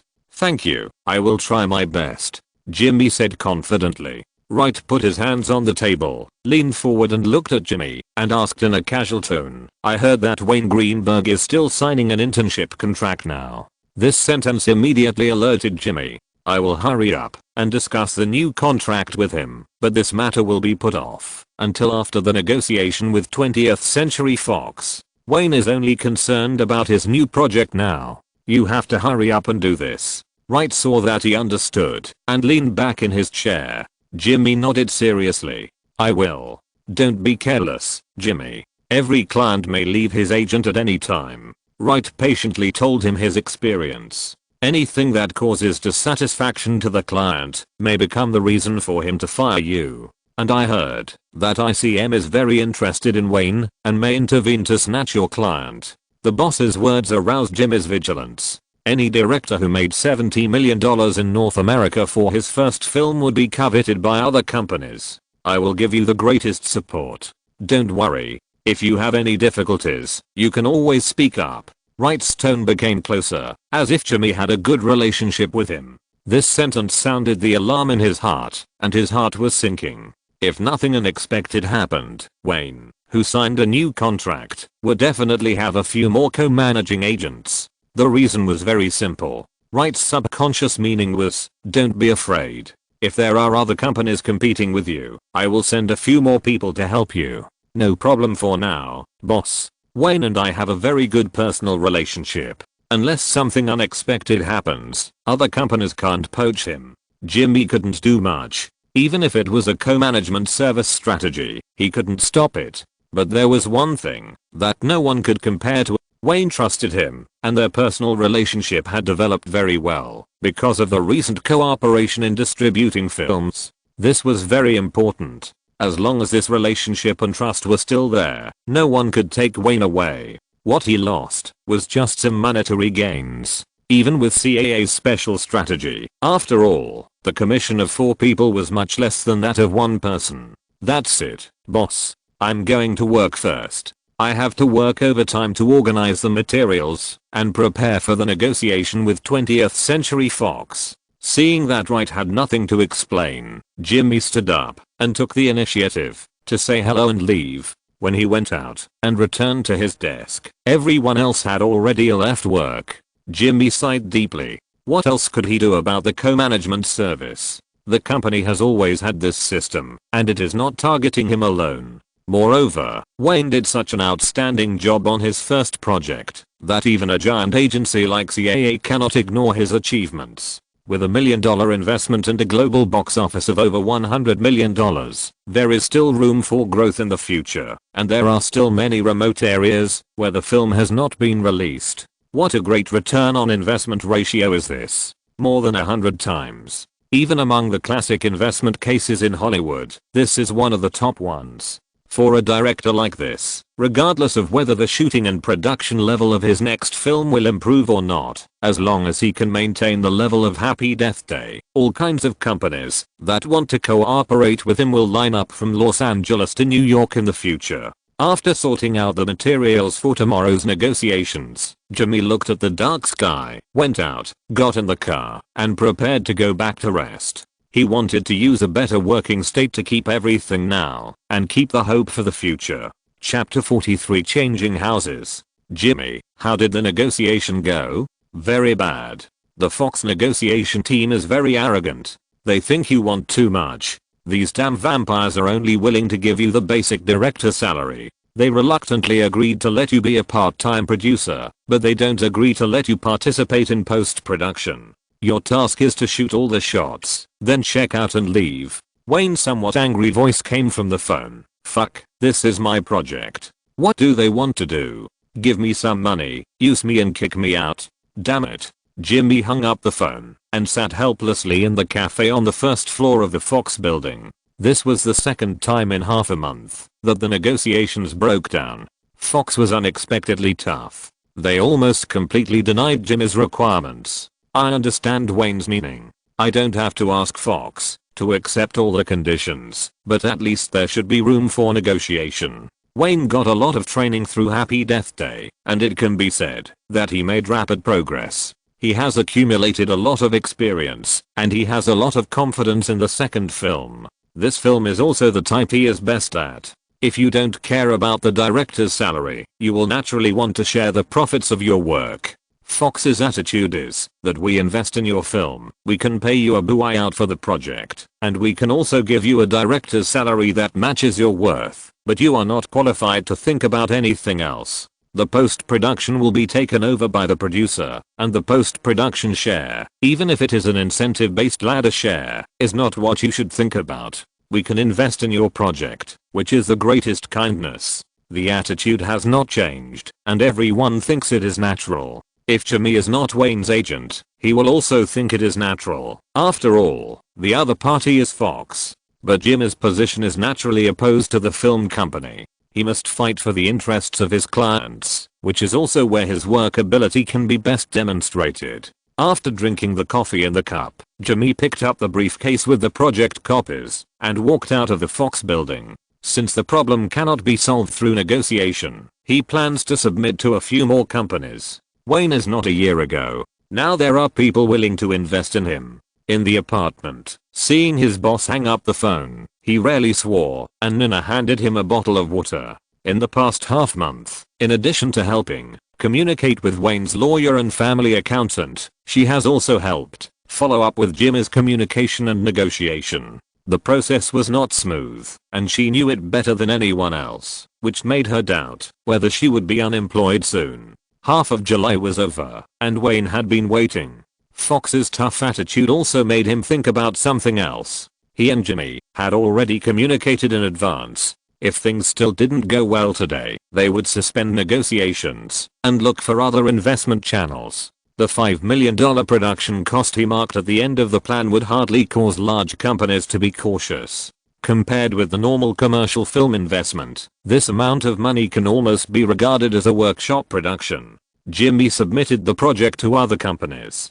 Compared with the risk assessment work that needs to be done in the early stage, this project is very easy to pass. No company will rashly decide to invest a large amount of money in production, but Wayne's project production cost is very low, and it is not difficult to pass the review. Investing in a movie is like gambling. Once successful, the rewards are huge, Nina said with a sigh. But Fox has obviously made a lot of money from your project. Why are they forcing you to give in like this? Aren't they afraid that you will switch to another company? Wayne slowly exhaled a puff of cigarette, calmed down, and said, "No, they are not afraid. They are 20th Century Fox. Just because they know that my project is likely to succeed, they want to ensure that their profits will not be divided by me at all. And not letting me join the post-production work is also because they want to ensure the success of the film. The producer always understands the market and the audience better than the director.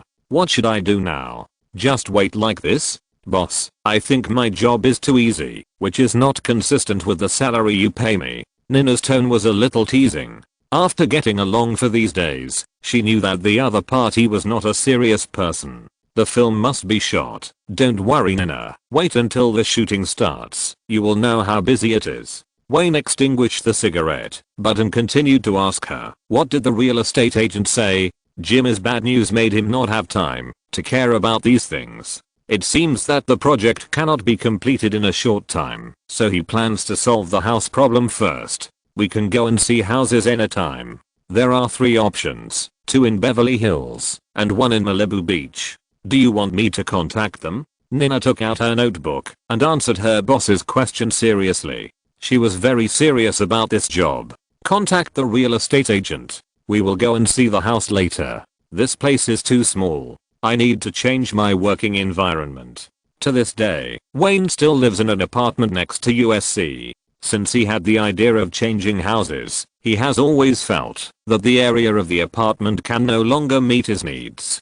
Since he has the conditions to change his living environment, he doesn't need to make do with it. In Hollywood, the world of fame and fortune, everyone assumes that if conditions permit, they must give themselves enjoyment that meets or even exceeds their net worth. A few days ago, the real estate agent recommended 2 villas, one in the Santa Monica Valley in the Brentwood area. The hillside area here is a traditional wealthy area in Los Angeles. The entire neighborhood is particularly quiet and is an ideal place to live.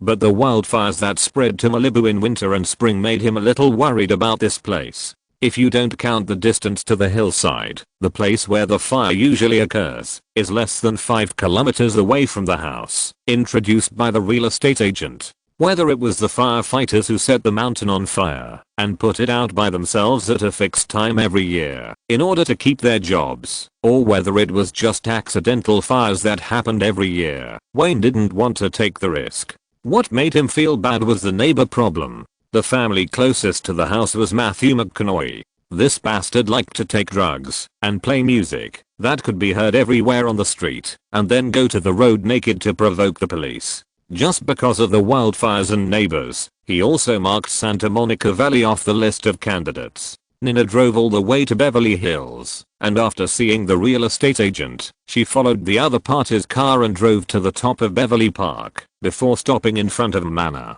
"Mr. Greenberg, I'm Henry, the real estate agent. The house in front of us is located at the top of Beverly Park on Mulholland Drive. It was designed by the famous architect Howard Scott. covers an area of 5.3 acres, and was built in March 1970. The previous owner was the owner of an investment company on Wall Street. As soon as he and Nina got out of the car, the real estate agent began to introduce the house. Wayne looked at the imposing gate and admired the design of the manor from the bottom of his heart. There are marble pillars on both sides of the gate. They are the kind of simple and elegant carved columns, full of the sense of sedimentation of the traces of time. The marble is all carved with floral patterns, and the mottled traces appear very clean. It seems that the real estate company has been maintaining the manor. Looking inside from the gate, you can only see the guardroom and the woods, blocking anyone's prying eyes. Let's go in and take a look. Hearing Wayne's words, the real estate agent opened the gate and drove into the manor.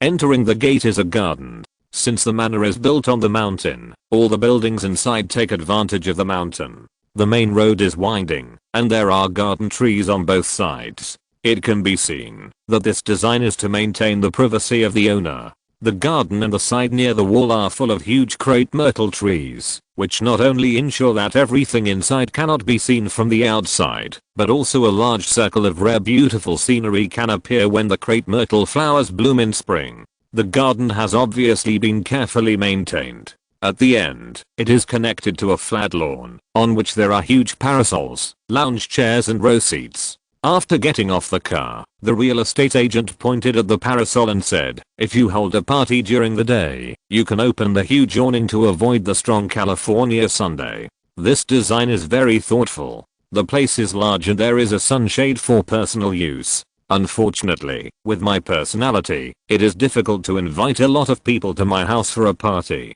Wayne continued to walk forward.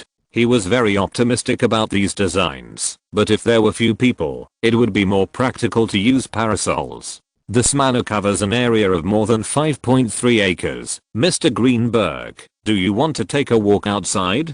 He was reminding the other party that the huge area means a high price. Of course, let's take a walk first. Wayne understood what the other party meant, but with his income, he could afford it. After walking around the main building of the manor, there was a small marble square in front of the house, with a small fountain in the middle. On the right was a two-story annex, which was a storage area, garage and a nana's room.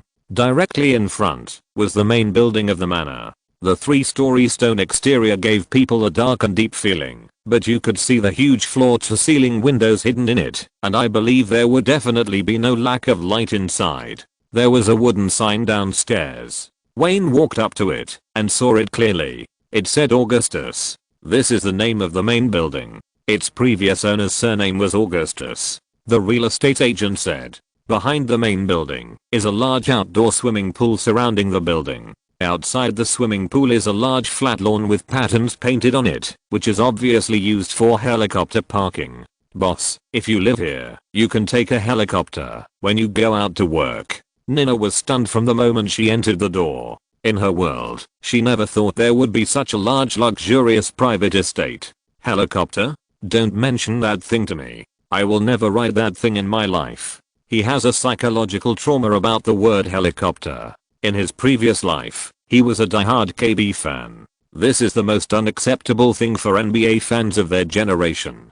Behind the helicopter pad is a large golf course. He took a special look and thought that some of it could be shoveled away and turned into a horse farm. He could take his own horse over. He is not good at playing golf.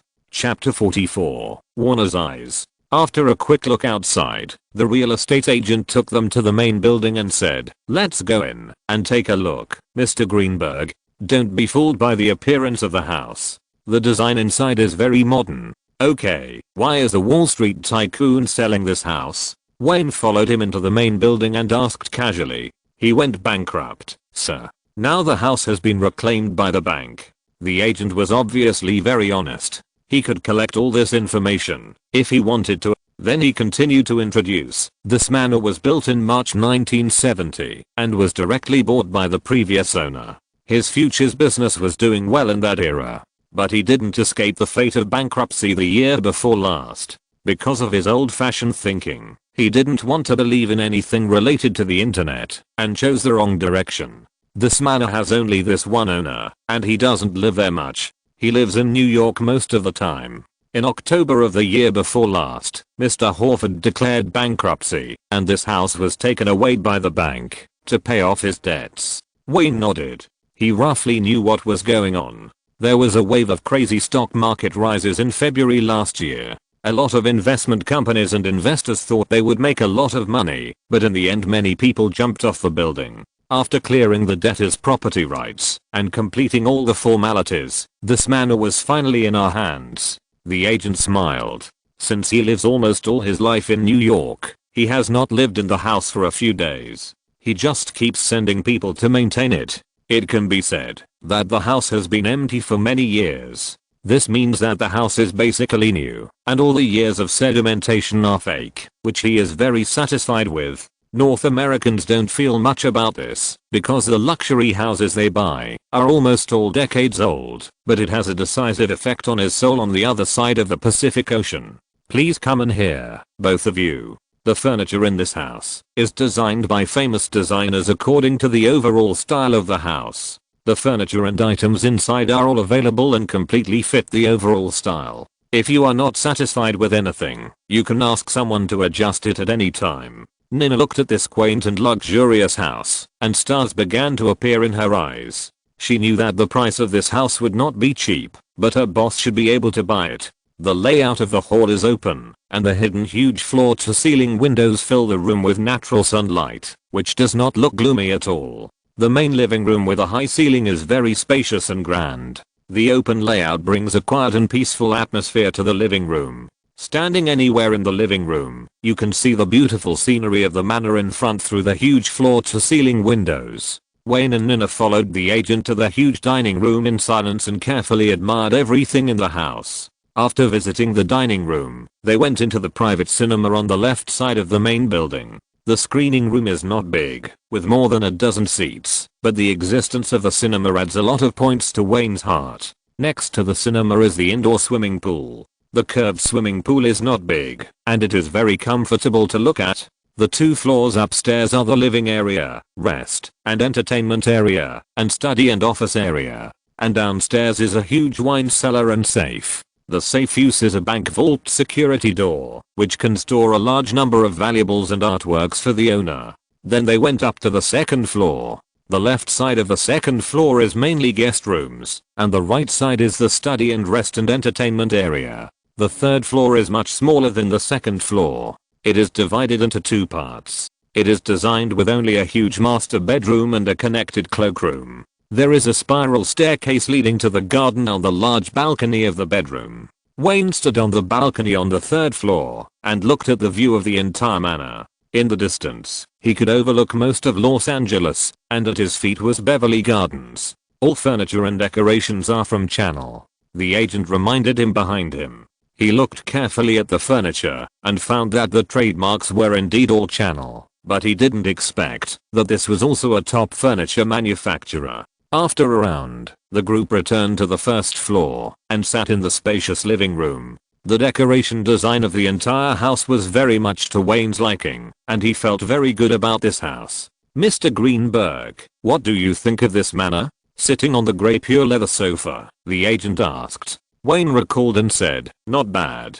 Just looking at the main building, the area is more than 2,000 square meters. There are 10 bedrooms in the building, all of which have matching cloakrooms, which are completely enough, even if his parents come over. What needs to be considered now is that to maintain such a large manor, it is necessary to hire a fixed housekeeper, chef and maintenance personnel, and tax issues must also be carefully considered. However, in this country, as long as you have money, these problems are not a problem. This was the first time he bought a house in his 2 lives. He had never bought a house in his previous life. His parents left him a self-built courtyard in the countryside and a building allocated by his father's unit, but they also saved him from the pain of being a house slave. Mr. Henry, Wayne asked, what is the price of this house? The agent smiled and said, the reason why the bank sold the house was to recover the loan and stop losses. Compared with the current market price, it is much lower. If Mr. Greenberg hires our company's personnel to maintain the manor in the future, we can give you a minimum price. Just tell me the price. $28 million US. Henry knew that this young man could definitely come up with the money. The reason why he recommended this manor was that there were not many customers who could afford such a luxury house, and the one in front of him was definitely a potential customer. Yes. Wayne touched his chin and thought for a while, and continued, "Can your company assist in applying for a loan?" "Of course." The agent said happily. "It is very easy for a high quality customer like you to apply for a housing loan. Take out the contract. The down payment will be transferred to your company as soon as possible. I want to move in as soon as possible." Wayne signaled to the other party that he was completely satisfied and could sign the contract directly. "Help me hire 2 maintenance personnel from your company and recommend 2 housekeepers and chefs as well." Henry had never expected it to go so smoothly. When it comes to large-scale real estate transactions, customers are generally very picky. "Okay, no problem at all, Mr. Greenberg. Go and handle the formalities this afternoon. You can move in as early as tomorrow." "Nina, go and handle the formalities with Henry." "No problem, boss." Nina heard her boss's instructions and had prepared the information in the car when she came. "Mr. Greenberg," Henry led them out. "You are the fastest Hollywood practitioner I have ever seen who buys a luxury house. Tom Cruise lives not far from you on this Mulholland Road. He is also our client, but as successful a superstar as him, he also struggled in Hollywood for 10 years before buying a luxury house here." Wayne shrugged at his deliberate compliment, but he would not take his words to heart. He was not proud enough. He was not complimenting himself, but the dollars in his pocket. "Thank you, Mr. Henry. That's it. Please take my assistant to go through the formalities. The money will be transferred to your company account as soon as possible." He opened the car door, handed the information to Nina, and said a polite word to the real estate agent before driving back to the apartment to pack some things. He planned to take only some personal items and clothes, and most of the daily necessities would be placed here. He would continue to pay the rent, and was not going to give up the lease. If there was a chance in the future, he could buy this apartment. This was his college memory. Wayne, who was busy preparing to move, didn't know that someone in Burbank had also set his sights on his project. Burbank has always been known as the media capital of the world. The headquarters of Warner Group is the most important part of it, and Warner Brothers Pictures, a Hollywood film distribution and production giant, is located in it. Like other Hollywood giants, Warner Brothers also produces and distributes many films every year, and they also have their own project review and risk assessment mechanism. As long as every project submitted to Warner Brothers, it must be reviewed by a highly professional team to review the script, estimate the market risk and value of the film, and analyze whether the selling point of the script meets the mainstream demand. This series of considerations includes the film category, potential audience, box office performance of similar films, possible actors and the recent achievements of the director who will direct the film. Perhaps all of the above cannot guarantee whether a film will be successful, but it can minimize the risk of failure. After going through this process at the fastest speed, Wayne's Get Out and the plan were placed at the regular meeting of Warner Brothers executives. This script and plan were just obtained from Agent Jimmy. In fact, they have their own news channels. As soon as Fox received the project plan, they also received it at the same time and entered the risk assessment. Hollywood giants have always cooperated with each other and undermined each other. There were not many people in the conference room, and it was very quiet. Jeff Robinoff personally sent copies of the documents to CEO Kevin Tresuher and senior executives. This included the preliminary investigation he did and the contradictions in the negotiations with Fox. Jeff heard the report of the subsidiary a few months ago. The film and television director of Universal Pictures greeted the subsidiary and asked them to refuse to release the film called Happy Death Day. They were also happy to give Goodman a face. But later, 20th Century Fox released the film, and the explosive box office almost shocked the entire industry. A film with a production cost of $1 million won a global box office of more than $100 million US, and it was not based on publicity and promotion. This case analysis was placed on the desks of many company executives. So when he heard about the other party's new project and the first negotiation with 20th Century Fox broke down, he became interested, and the information collected in the early stage came in handy. When Jimmy sent Wayne's new project Get Out to the company, he had already completed all the preliminary work and prepared all the materials. The executives opened the file together. The first page of the information was the director's file evaluation. If Wayne saw it, he would be surprised. It recorded almost everything that happened to him since his freshman year. I've heard of this director. He had a conflict with Goodman of Universal some time ago, and he even fought at the graduation ceremony. He threatened to play with the nearly $30 million from the sale of the film and sue Goodman into bankruptcy. What a crazy and competitive guy. An executive of the distribution department said to everyone in a teasing tone. Chapter 45 Warner gives you $30 million in cash to a lawyer, finding a random reason to sue the other party and dragging it out until the other party goes bankrupt. Is this a madman? Everyone felt absurd when they heard what the executive said. If this is done, it will definitely work. This simple and crude method has always been popular among the rich in North America. As long as I'm richer than you, I will find a random reason to sue you continuously until you go bankrupt and can no longer afford the lawsuit. There are many such asshole lawyers on Wall Street. Okay, gentlemen. CEO Kevin Tresuha tapped the table lightly, pointed at the information with his hand and said, "Don't worry about the director's private life. We need to discuss this project plan and how likely it is to succeed. There is one situation you should pay attention to." Jeff Robinoff, the head of the film and television production department, spoke first. "Excluding Happy Death Day and Get Out, my people also found out other things at the Writers Guild. Wayne Greenberg also filed a script called Jocket and a brief outline of a script called W at the Writers Guild. Then my people found a surprise in the magazine published by Random House a few months ago. 3 short stories with the pseudonym Wayne were published on it. It was found that he submitted them through his mother's channel. Although this doesn't mean anything, it at least proves that this director has a complete career plan and is not a newcomer who is lucky and short-lived. This is Hollywood, a highly commercialized world film center. Here, film companies also have a highly procedural assessment mechanism for actors and directors. The most intuitive way to evaluate a director is to use 3 data of the works released in the past 3 to 5 years.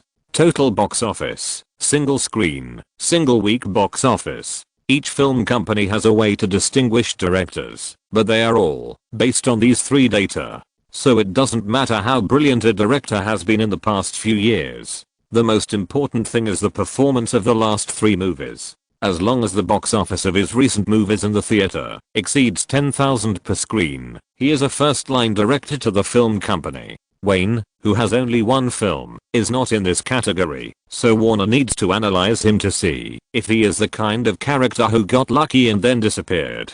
At least Jeff's words gave everyone a signal that this is not the kind of lucky guy who has no brains. Generally speaking, Hollywood film companies, like other commercial companies in North America, speak with data and results. His agent Jimmy has already started negotiations with 20th Century Fox. Isn't it a bit late for us to intervene now? Vincent, the deputy general manager of the distribution department, reminded everyone. That's why I brought out the project today. Jeff Robinoff said calmly, looking confident. I have accurate information that his agent Jimmy and 20th Century Fox have reached a deadlock in negotiations. This is our best opportunity to intervene. The executive vice president sitting at the end of the table suddenly said, "Jeff, don't forget that he has only 1 work. The stability of such a director is worrying. Yes, he has only 1 movie, but the box office of that movie will soon reach 110 million worldwide." Ralph, who is also in the film and television production department, said it before Jeff could speak. No language is as powerful as commercial results and data. This is the rule of Hollywood.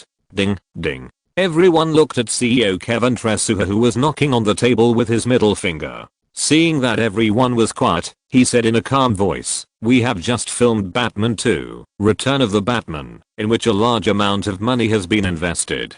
This is our top project. No plan for any film can affect it. There are also Lethal Weapon 3 and The Dragon, which have invested a huge amount of money, but have not been completed. We lack sufficient cash flow. This director's film has a low investment and a promising future." The disagreement between him and 20th Century Fox in the negotiation mainly focuses on the post-production rights and the North American box office share of the film. These are what Fox is unwilling and unable to give him, but we can give him. Hearing the CEO's words, everyone was thoughtful. Yes, the director's requirements can be fully met by Warner's situation. As long as his film can be successful, Warner will still create a large amount of revenue. And I have another idea. Kevin looked at everyone thinking, and a calm voice came out of his mouth again. We at Warner Brothers don't have a close working director. If Wayne Greenberg can continue to be successful this time, his commercial potential is immeasurable. The scripts Jeff mentioned will definitely be in great demand by all companies. We can discuss an incentive-based step-by-step profit-sharing contract with him, but the prerequisite is that he must sign a priority investment right with us for subsequent projects. If his Get Out is a box office success, we will give him a step-by-step profit sharing and tie him to Warner. If the market is not ideal, throw him away. Seeing everyone nodding in agreement, Kevin Tresuha finally said, Jeff, contact his agent and give him what he wants. Sign a contract with the director as soon as possible before 20th Century Fox reacts. No problem, boss. At this time, in Wayne's apartment, Naomi was packing clothes with him. He was doing the work of sealing the file box with tape by himself. There were some diaries he had written before. Although no one here knew Chinese pinyin, he had to be cautious. He didn't have many clothes, not even a full suitcase. He only brought a few clothes he often wore. 3 or 2 black suits would do. In addition to the box of materials he sealed himself, he also had to take 2 boxes of videotapes he collected. From high school to the first 3 years of college, he watched movies almost every day, and some of them were boring, and watched repeatedly to learn shooting techniques and concepts. Bang! Wayne.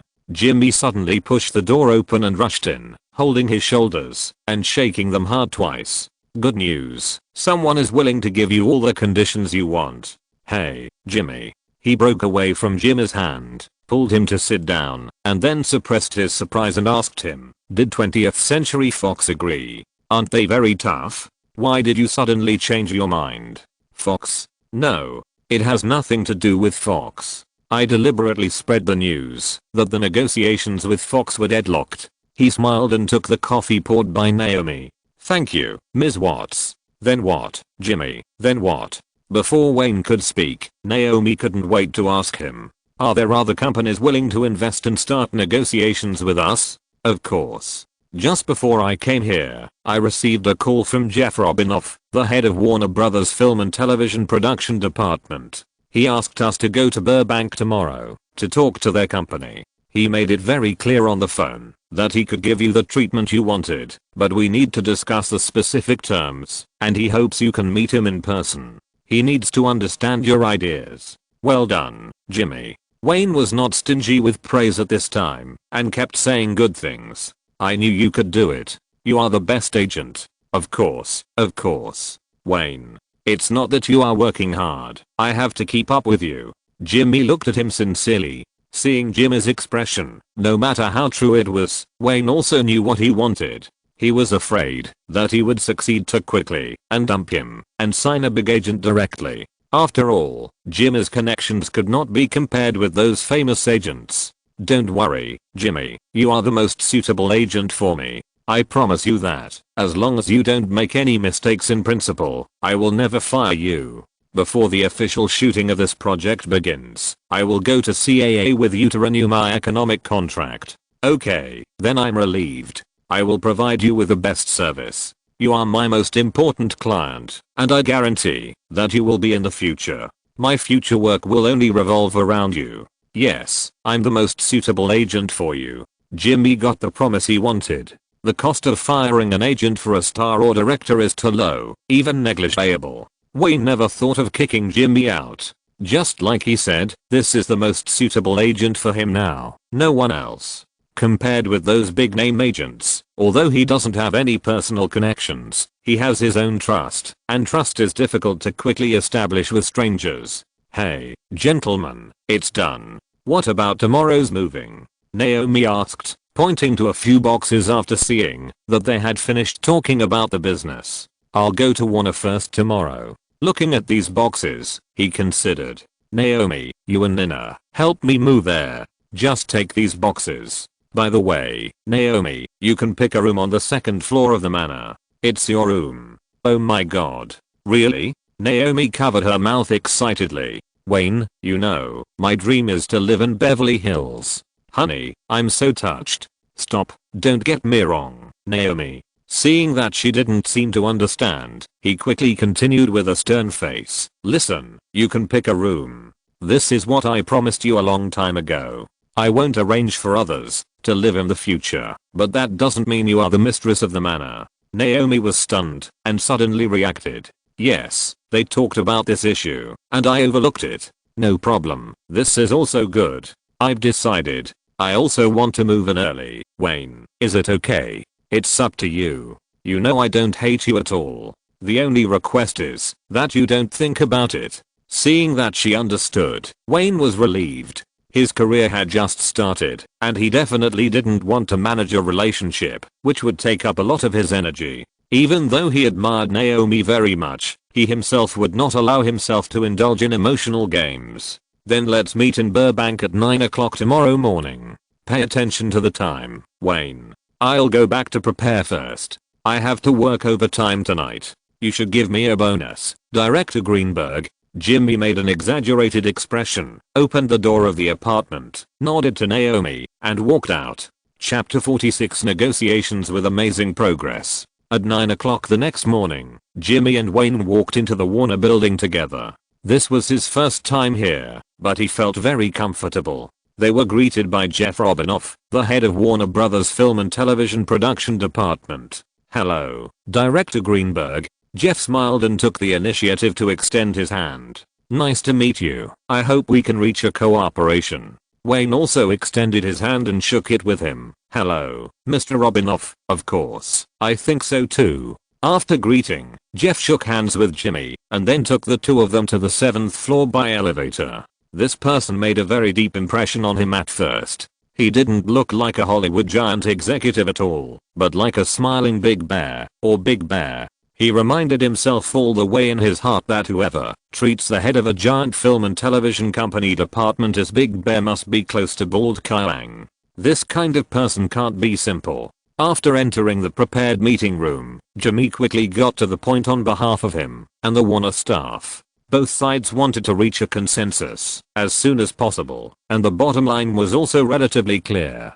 Warner Brothers was very familiar with such negotiations. Jimmy might have taken it very seriously, but in their eyes, this was just one of the most common film collaborations in Hollywood. The biggest reason why Warner Brothers was willing to invest in this project was that they were optimistic about the profit prospects of Get Out. It was somewhat similar to the first collaboration with 20th Century Fox. The negotiation progressed very quickly. Everyone got what they needed. If there were any differences, they would try to compromise with each other. If they could not be resolved for the time being, they would leave it for the last minute. Normally, this was just the first meeting for negotiation, and the bottom line of both parties should be tested. But when both parties wanted to speed up and intended to reach a cooperation, the negotiation progressed frighteningly fast. Wayne, let them go first. Let's talk about your film. Jeff, who was originally sitting opposite him, gently sat next to him and whispered, if it is officially approved, do you have any special requirements before filming? I mean outside the negotiation table. The film scene is simple. I believe Warner Brothers has a suitable studio. We can just add some outdoor scenes at the end.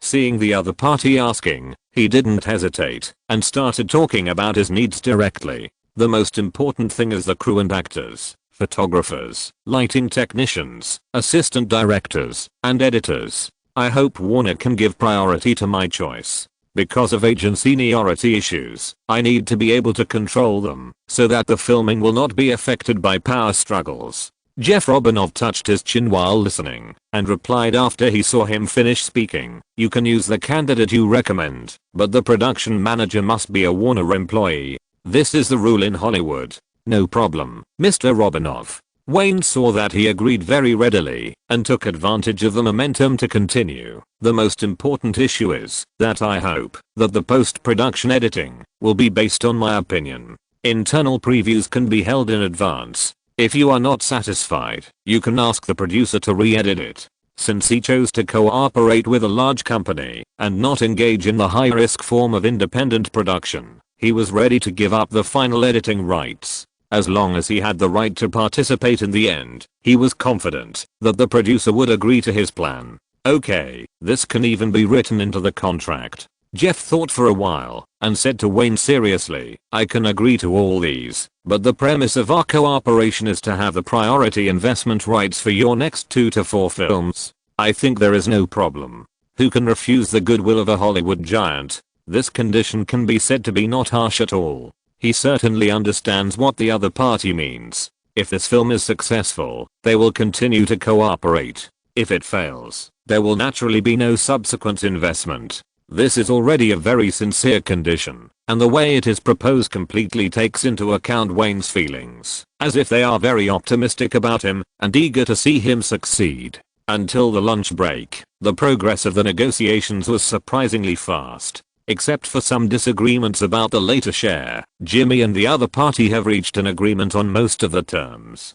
Because the investment amount is not large, it does not involve the treatment of the big names in the crew. Now it can be determined that the biggest star is the director himself. Since most of the crew composition issues have been resolved first, Wayne's various rights and obligations will not be too troublesome. It should have been a long, time-consuming, and labor-intensive negotiation, but with both parties sincerely cooperating, most of the problems were solved in half a day. After leaving the Warner building, Jimmy came out of the negotiation state. After sitting in Wayne's Cadillac, he breathed a sigh of relief and said, I didn't expect it to be so smooth. I can't believe it. This is completely different from my previous negotiation with 20th Century Fox. This is a good thing, isn't it? Hearing Jimmy's words, he drove to Beverly Mulholland Road. This fully reflects our value, Jimmy. There are always people who are willing to believe that we can bring him more benefits. It's your value, Wayne. It looks like we can discuss your salary tomorrow. At this rate, the signing will not take more than a week at the latest. Jimmy said as he took out his notebook and looked at the terms agreed upon in the morning. After looking for a while, he suddenly raised his head and looked out the car window and shouted, hey, where are you taking me? You should have dropped me off in Burbank. I have to work overtime in the afternoon to sort out the materials. Looking at Jimmy, who was slow to realize it, Wayne said helplessly, did you forget? I'm moving to a new house today. Let's go to my place for a drink and get to know the way. If you can't find your client's house, you will be famous among the agents. The car drove all the way to the manor and parked in the small square in front of the main building. The two got out of the car and found that everyone was waiting for them. Now, in addition to Nina and Naomi, there are 5 white people at the door of the living room. The assistant knows his taste and has not hired any African Americans. Boss, this is the housekeeper Hella. When he walked in front of him, Nina introduced her first. Hello, Mr. Greenberg. Hella is not tall, with short hair and some freckles on her face that are unique to white people. It is impossible to judge her age. These European and American white people develop earlier. According to his observation, she is no more than 40 years old. Hello, Hella, let's go in and talk. Wayne took the lead and walked into the living room. After everyone sat down, he looked at the others except Hella. Boss, I'm Chef Mike. If you have any special requirements for food, you can ask Hella to tell me. The bearded man sitting next to the butler introduced himself first. He and Hella are husband and wife. Nina reminded him in a low voice that this kind of thing is very normal in North America. It will be more stable for a couple to work in a manor. They used to work here and are familiar with this place. The real estate agent Henry introduced them. Okay, Mike, help us prepare some food. Hella, do we have any wine here? We need a drink. Wayne didn't care what kind of people they were, as long as the work was fine. At worst, they could change it after they were stable. There is still some red wine in the wine cellar, sir. Hella waited for him to finish, then waved to let the few people go out. Leo and the other 3 can maintain the garden, but they are too busy, and they have to hire a housekeeping company once a month. The manor also needs to hire a few security guards. Mr. Greenberg, no problem. Nina, help me contact a security company. When there were only 4 of them left in the living room, Jimmy looked at this huge mansion and was a little stunned. Oh my god, Wayne, this place is so huge. I want to take a look. Jimmy, feel free to look around. Maybe you'll buy one in the future. He didn't care about Jimmy. Now his mind was full of his new project, and it seemed that he would be able to start the preliminary preparation soon. Independent production itself was not in his subsequent plans. This was Hollywood, and the risk resistance was too low. Just think about how many ups and downs he went through before Happy Death Day was released. In the arena of money and fame, it is not the case that a good movie can win over all the film companies in the United States. Now he can be sure that he is on the right path. As long as the film is fine, Warner will solve everything later. Boss, 20th Century Fox, Mr. Townsend Rothman is calling. Nina covered the microphone and asked him if he wanted to answer it. This call made him feel a little strange. They had never contacted each other privately. Even if there was something, it was through Jimmy. Hi, Mr. Rothman, this is Wayne.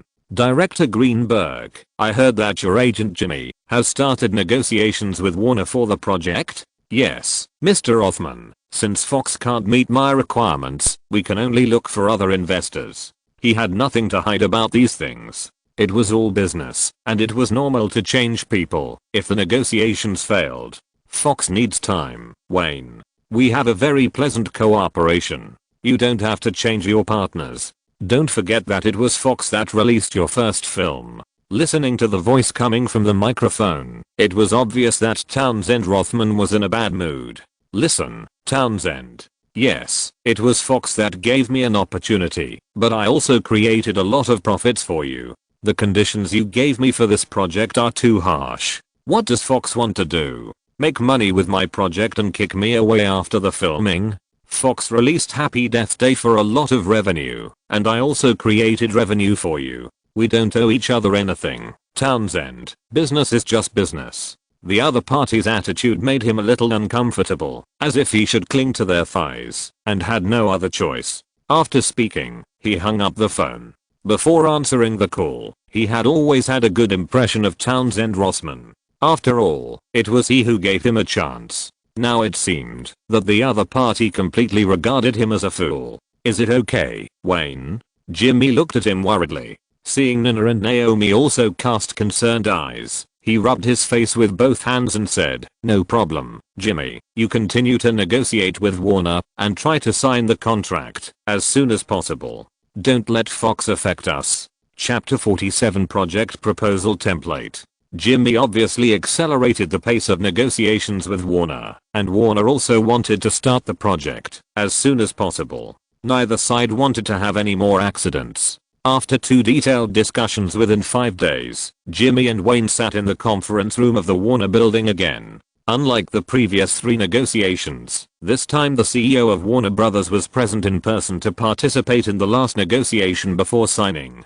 Compared with the 2 parties who were arguing with each other about the director's salary, CEO Kevin Tsujihara's attention was obviously focused on the detailed shooting plan in front of him. He had roughly read the script and plan a week ago, and now he read the plan carefully again. He wanted to make sure there were no hidden dangers before signing the project. The plan made by Wayne was not thick. It itself had no regulations on content and length. The key was whether the plan was feasible and whether it had professional qualities. Whether the expression in it could be easy to understand, including all important information, and both the producer and the production company could understand it. The plan in his hand now, from the initial preparation of the film project to the post-production concept, was all clear at a glance, and the planning was clear and concise. The first feeling it gave people was that the project was very feasible. Kevin Tsujihara continued to flip through the pages, reading through the options listed one by one.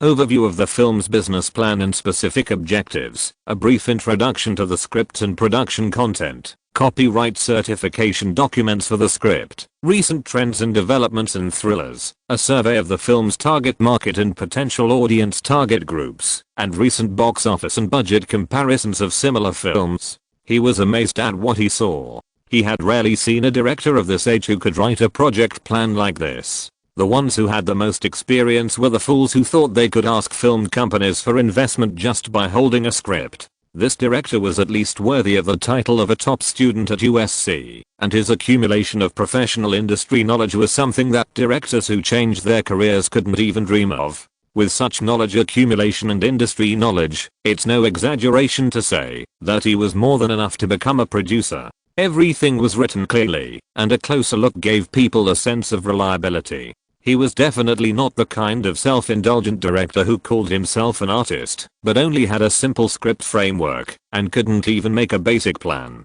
And these are just part of it. Kevin turned to the back, and saw more detailed content. The filming team, from the director to the crew members, and even the actors, have been selected in advance. The crew jobs that have been determined to be invited have basic resumes added to each position. For the positions that have not been determined, the required conditions are also listed for Warner producers to find.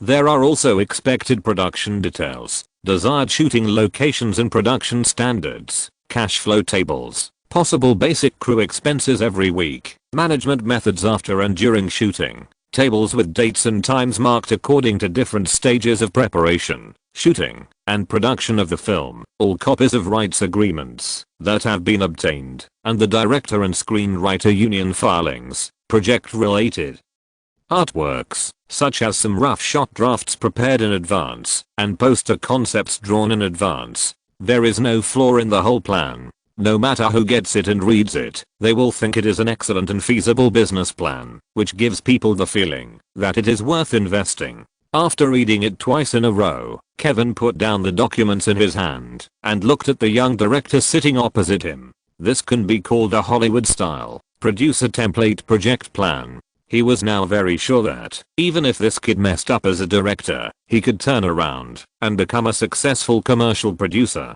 Looking at the director who was silent while listening to the agent's negotiation, Kevin gently patted the project plan he made and whispered his first words of the day. "Director Greenberg, I have carefully read your film plan. This is an R-rated film. We all know that the audience of R-rated films is naturally disadvantaged. If you are willing to change the scale of the film and remove those large-scale shots and bloody scenes, Warner can guarantee that the MPAA rating will be PG-13. After hearing the other party's words, Wayne was stunned for a moment before acting. He thought the other party was just present for courtesy and waiting for the final signing. Unexpectedly, he really read the script and plan carefully. He did not consider the film rating at all, and directly said to the president of Warner, "This is impossible, sir.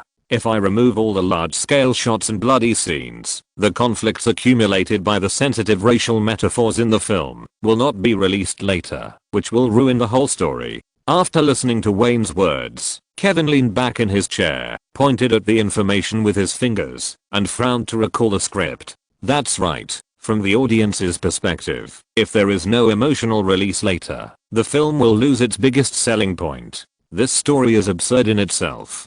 The setting of brain changing and the metaphor between races are inherently black, and the positioning can only be an R-rated film. Okay, you are right, Director Greenberg, Kevin said with a smile on his face, after thinking it through. It's not his fault that he thought too much. Although the design of this story is absurd, even just reading the script is a bit nonsense. But the story design is so exquisite that it is just right.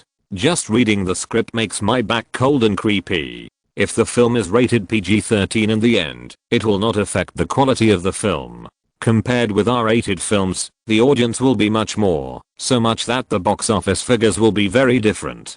Director Greenberg, it seems that we can sign the contract today. Jeff Robinoff's words interrupted Kevin and Wayne, who were thinking, "You will be busy soon. I believe you will do as well as last time." Turning back, Wayne found that Jimmy and Jeff had finished the discussion. Everyone's eyes were on him. He picked up the newly printed contract and saw Ann, the lawyer next to his agent, nodding to him to confirm that the contract was fine.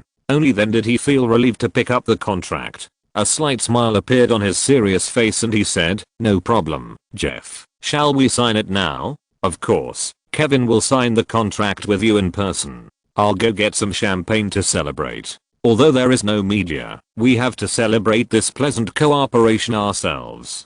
Jeff stood up and walked out of the meeting room. Wayne and Kevin Tsujihara sat face to face. After signing the documents in front of them, they exchanged their hands again. After signing their names again, they stood up and shook hands and said, "It's a pleasure to work with you, Mr. Tsujihara." It's a pleasure to work with you, Director Greenberg. If you have any questions in the future, you can communicate with Jeff. Okay, no problem. Thank you again for the trust of Warner Brothers. After Wayne finished speaking, Jimmy handed him a champagne glass, which he clinked with everyone, and drank it all. Watching Jimmy, Wayne and lawyer Ryan walk out of the conference room together, several Warner executives who participated in the negotiations breathed a sigh of relief and sat down on their chairs. Jeff, I think we gave this director too much power, which is totally unworthy of his status. John Gray from the film and television production department was also a member of the negotiation team.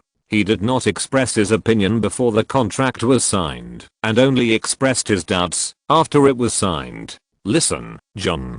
CEO Kevin spoke first before Jeff could speak. The director is the one who is directing this project. The project plan written by a director is more neat than 80% of the producers in the industry, which explains a lot of problems. You are the production manager trained by the company, so you should understand one thing: never ignore the cost of the film. Compared with the producer-centered system of mainstream commercial films, such low-cost independent films should be produced around the director. As long as the funds are supervised within a certain range, the director should have control over everything on the crew. In order to control the budget, all staff should surround the director, give full play to everyone's wisdom and advantages, and ensure that the limited investment is spent on the cutting edge. So, it depends on the most important point, that is, whether this director is worth investing in. Kevin had just finished speaking. Jeff took over his words, paused and continued, let's do this. John, the production manager of this film is handed over to you. What you have to do is very simple. While monitoring the crew's funds, try your best to cooperate with Director Greenberg and maintain his directorial authority. John nodded thoughtfully after listening. He used to be a production manager and did a good job, but he had never participated in a project with such a small investment. Believe me, John, this director is very smart. With your help, he can definitely control the crew's work problems. Your work will not be difficult. Bring your glasses and notebook. Believe me, this is definitely a different work experience. Jeff patted his shoulder and left the meeting room with Kevin, leaving John standing there thinking, hey, Jeff, aren't you afraid that the combination of a young director and a talented production manager will lead to a power struggle? Kevin walked side by side with him, and his tone was obviously a little teasing. He knew that Jeff was very optimistic about John's potential. No, Kevin. They will be in harmony.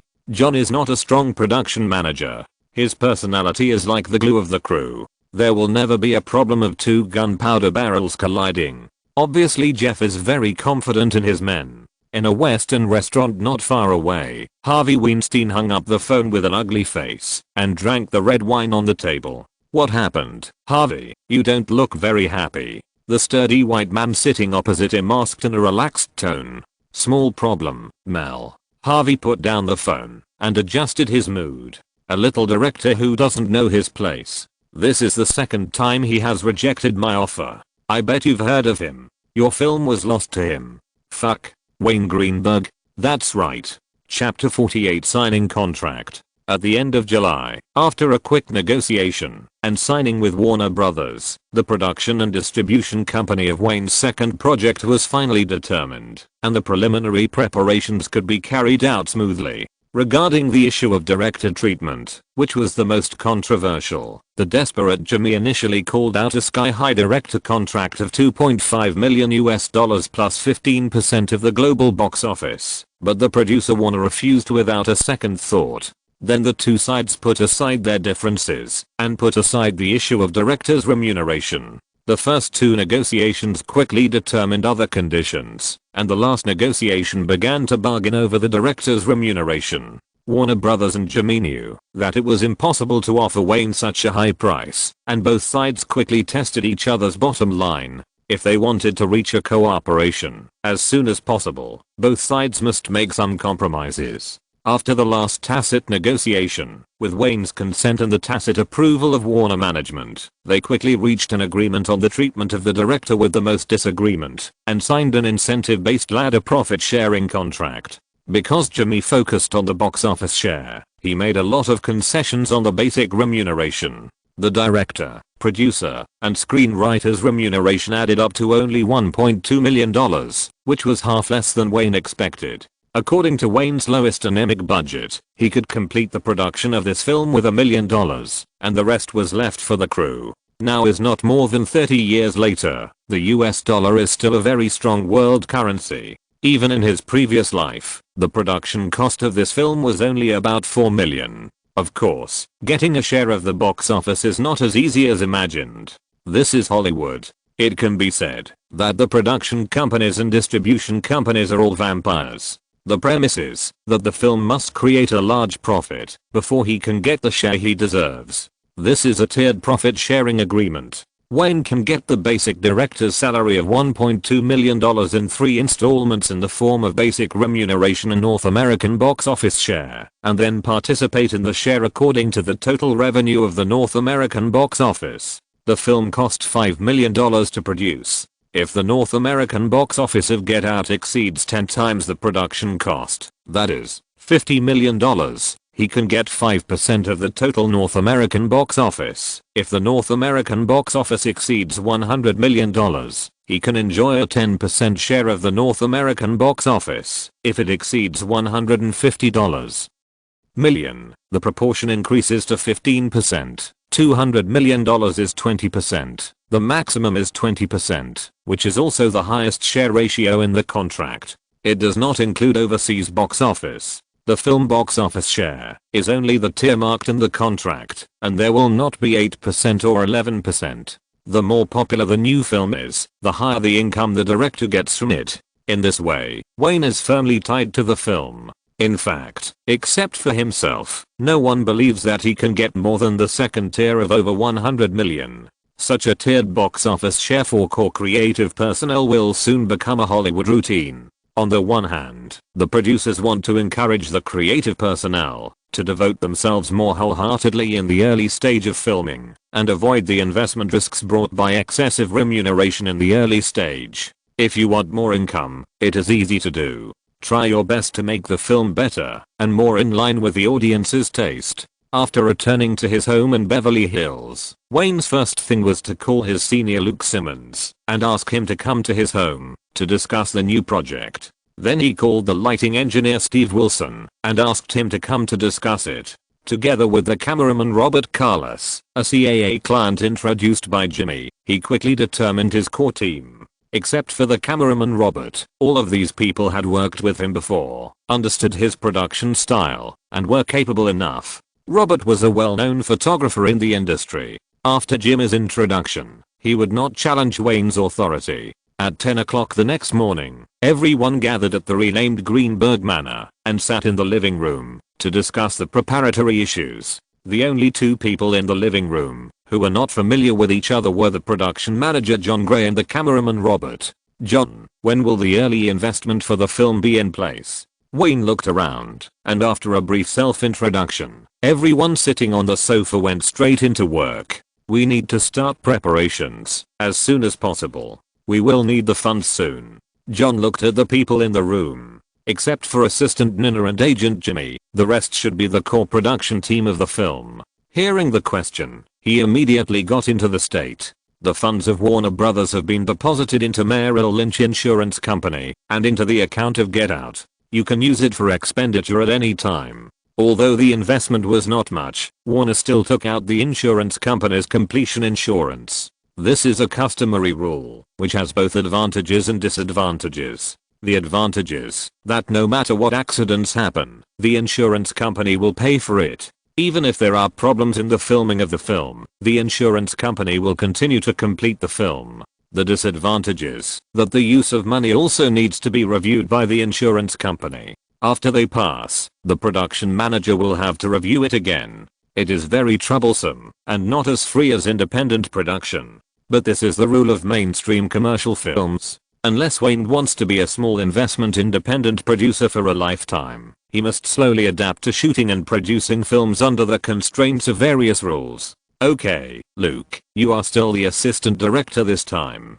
In the early stage, you will mainly coordinate with John on the use of the location and studio. The scene of this film is very simple, and the main shots can be taken at Warner Studios. The location is to find a small town with few people in the suburbs for us to shoot. Also, please help me publish an actor recruitment information. All roles are determined by auditions. No problem, leave it to me. Luke agreed in a calm tone. He waited for several months without going to work, just to wait for the project to start. Naomi sat quietly on the sofa outside the circle, holding a cup of coffee and listening. When she heard that all the actor issues depended on auditions, she almost threw the cup. But she calmed herself. Wayne was a nostalgic person, and should explain to her afterwards. Robert, you and John will communicate about the photography assistant issue yourself. Most of the shots in this film will be shot with 4 cameras. You must be prepared.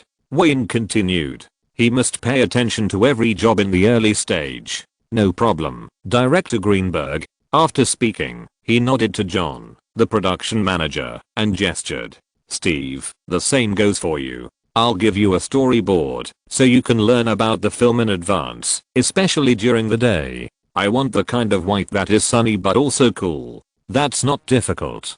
Don't worry, I can do it. Steve didn't say much, but his ability was convincing. Wayne nodded, and after looking around at everyone, he said, okay, that's all for now. Let's get ready. Those who were busy started to pack up, and slowly only Jimmy and the other 4 were left in the living room. Wayne, the supporting actors in the crew. Jimmy looked into his eyes and said slowly, except for a few main characters, those with simple lines don't need to audition. All newcomers from CAA can be used. Pay attention to the issue of pay. You can discuss it with John.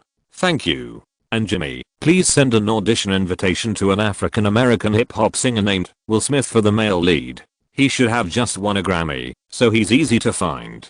Wayne said after thinking about it. The other party would definitely be able to handle this role, and didn't need any acting skills. The only role that requires acting skills in the whole film is a maid. The rest are not too difficult, as long as the acting skills are good enough. Hip hop singer? Grammy? Well, I'm afraid that, even if I sent him an invitation, he may not come. You know, those who sing make money much faster than making movies. Jimmy opened the notebook and wrote down Will Smith's name. Just give it a try. If it doesn't work, you can change someone else. This is Hollywood. No one is irreplaceable, including me. After saying that, he winked at Jimmy. No problem. When will the audition be arranged? The agent ignored his self-mockery and continued to record with the notebook. 10 days later, we don't have the money to hire famous actors, so we'll focus on newcomers. Okay, Jimmy closed the notebook, stood up and said, then I'll go back to the company first. Call me if you have anything. After seeing that only Nina, the assistant, was left in the room, Naomi sat next to him, holding the script in her hand and asked him, if my audition is not satisfactory, will you replace me? Don't think too much, Naomi. He pressed the other's hand hard. You got the script before everyone else, and practiced for so long. If you still can't pass the audition, what do you think I will do? Well, just wait and see, Wayne. I will be the best. Although she didn't get the promise she wanted, she felt that the other party was right. She was already several steps ahead of her competitors. Naomi, listen, I can only guarantee one thing. Your audition effect must be at least not much different from others. Do you understand what I mean? Okay, I understand. There is no shortage of favors, especially in this circle. For the same role, as long as the performance is not too different, the director will definitely give priority to his own people. Even if Naomi's performance is not as good as others who come to audition, as long as it can be guaranteed to meet the needs of the film, the role will be hers. In fact, there are many unspoken rules here, or rules, and they are even very common. The red sofa is always there.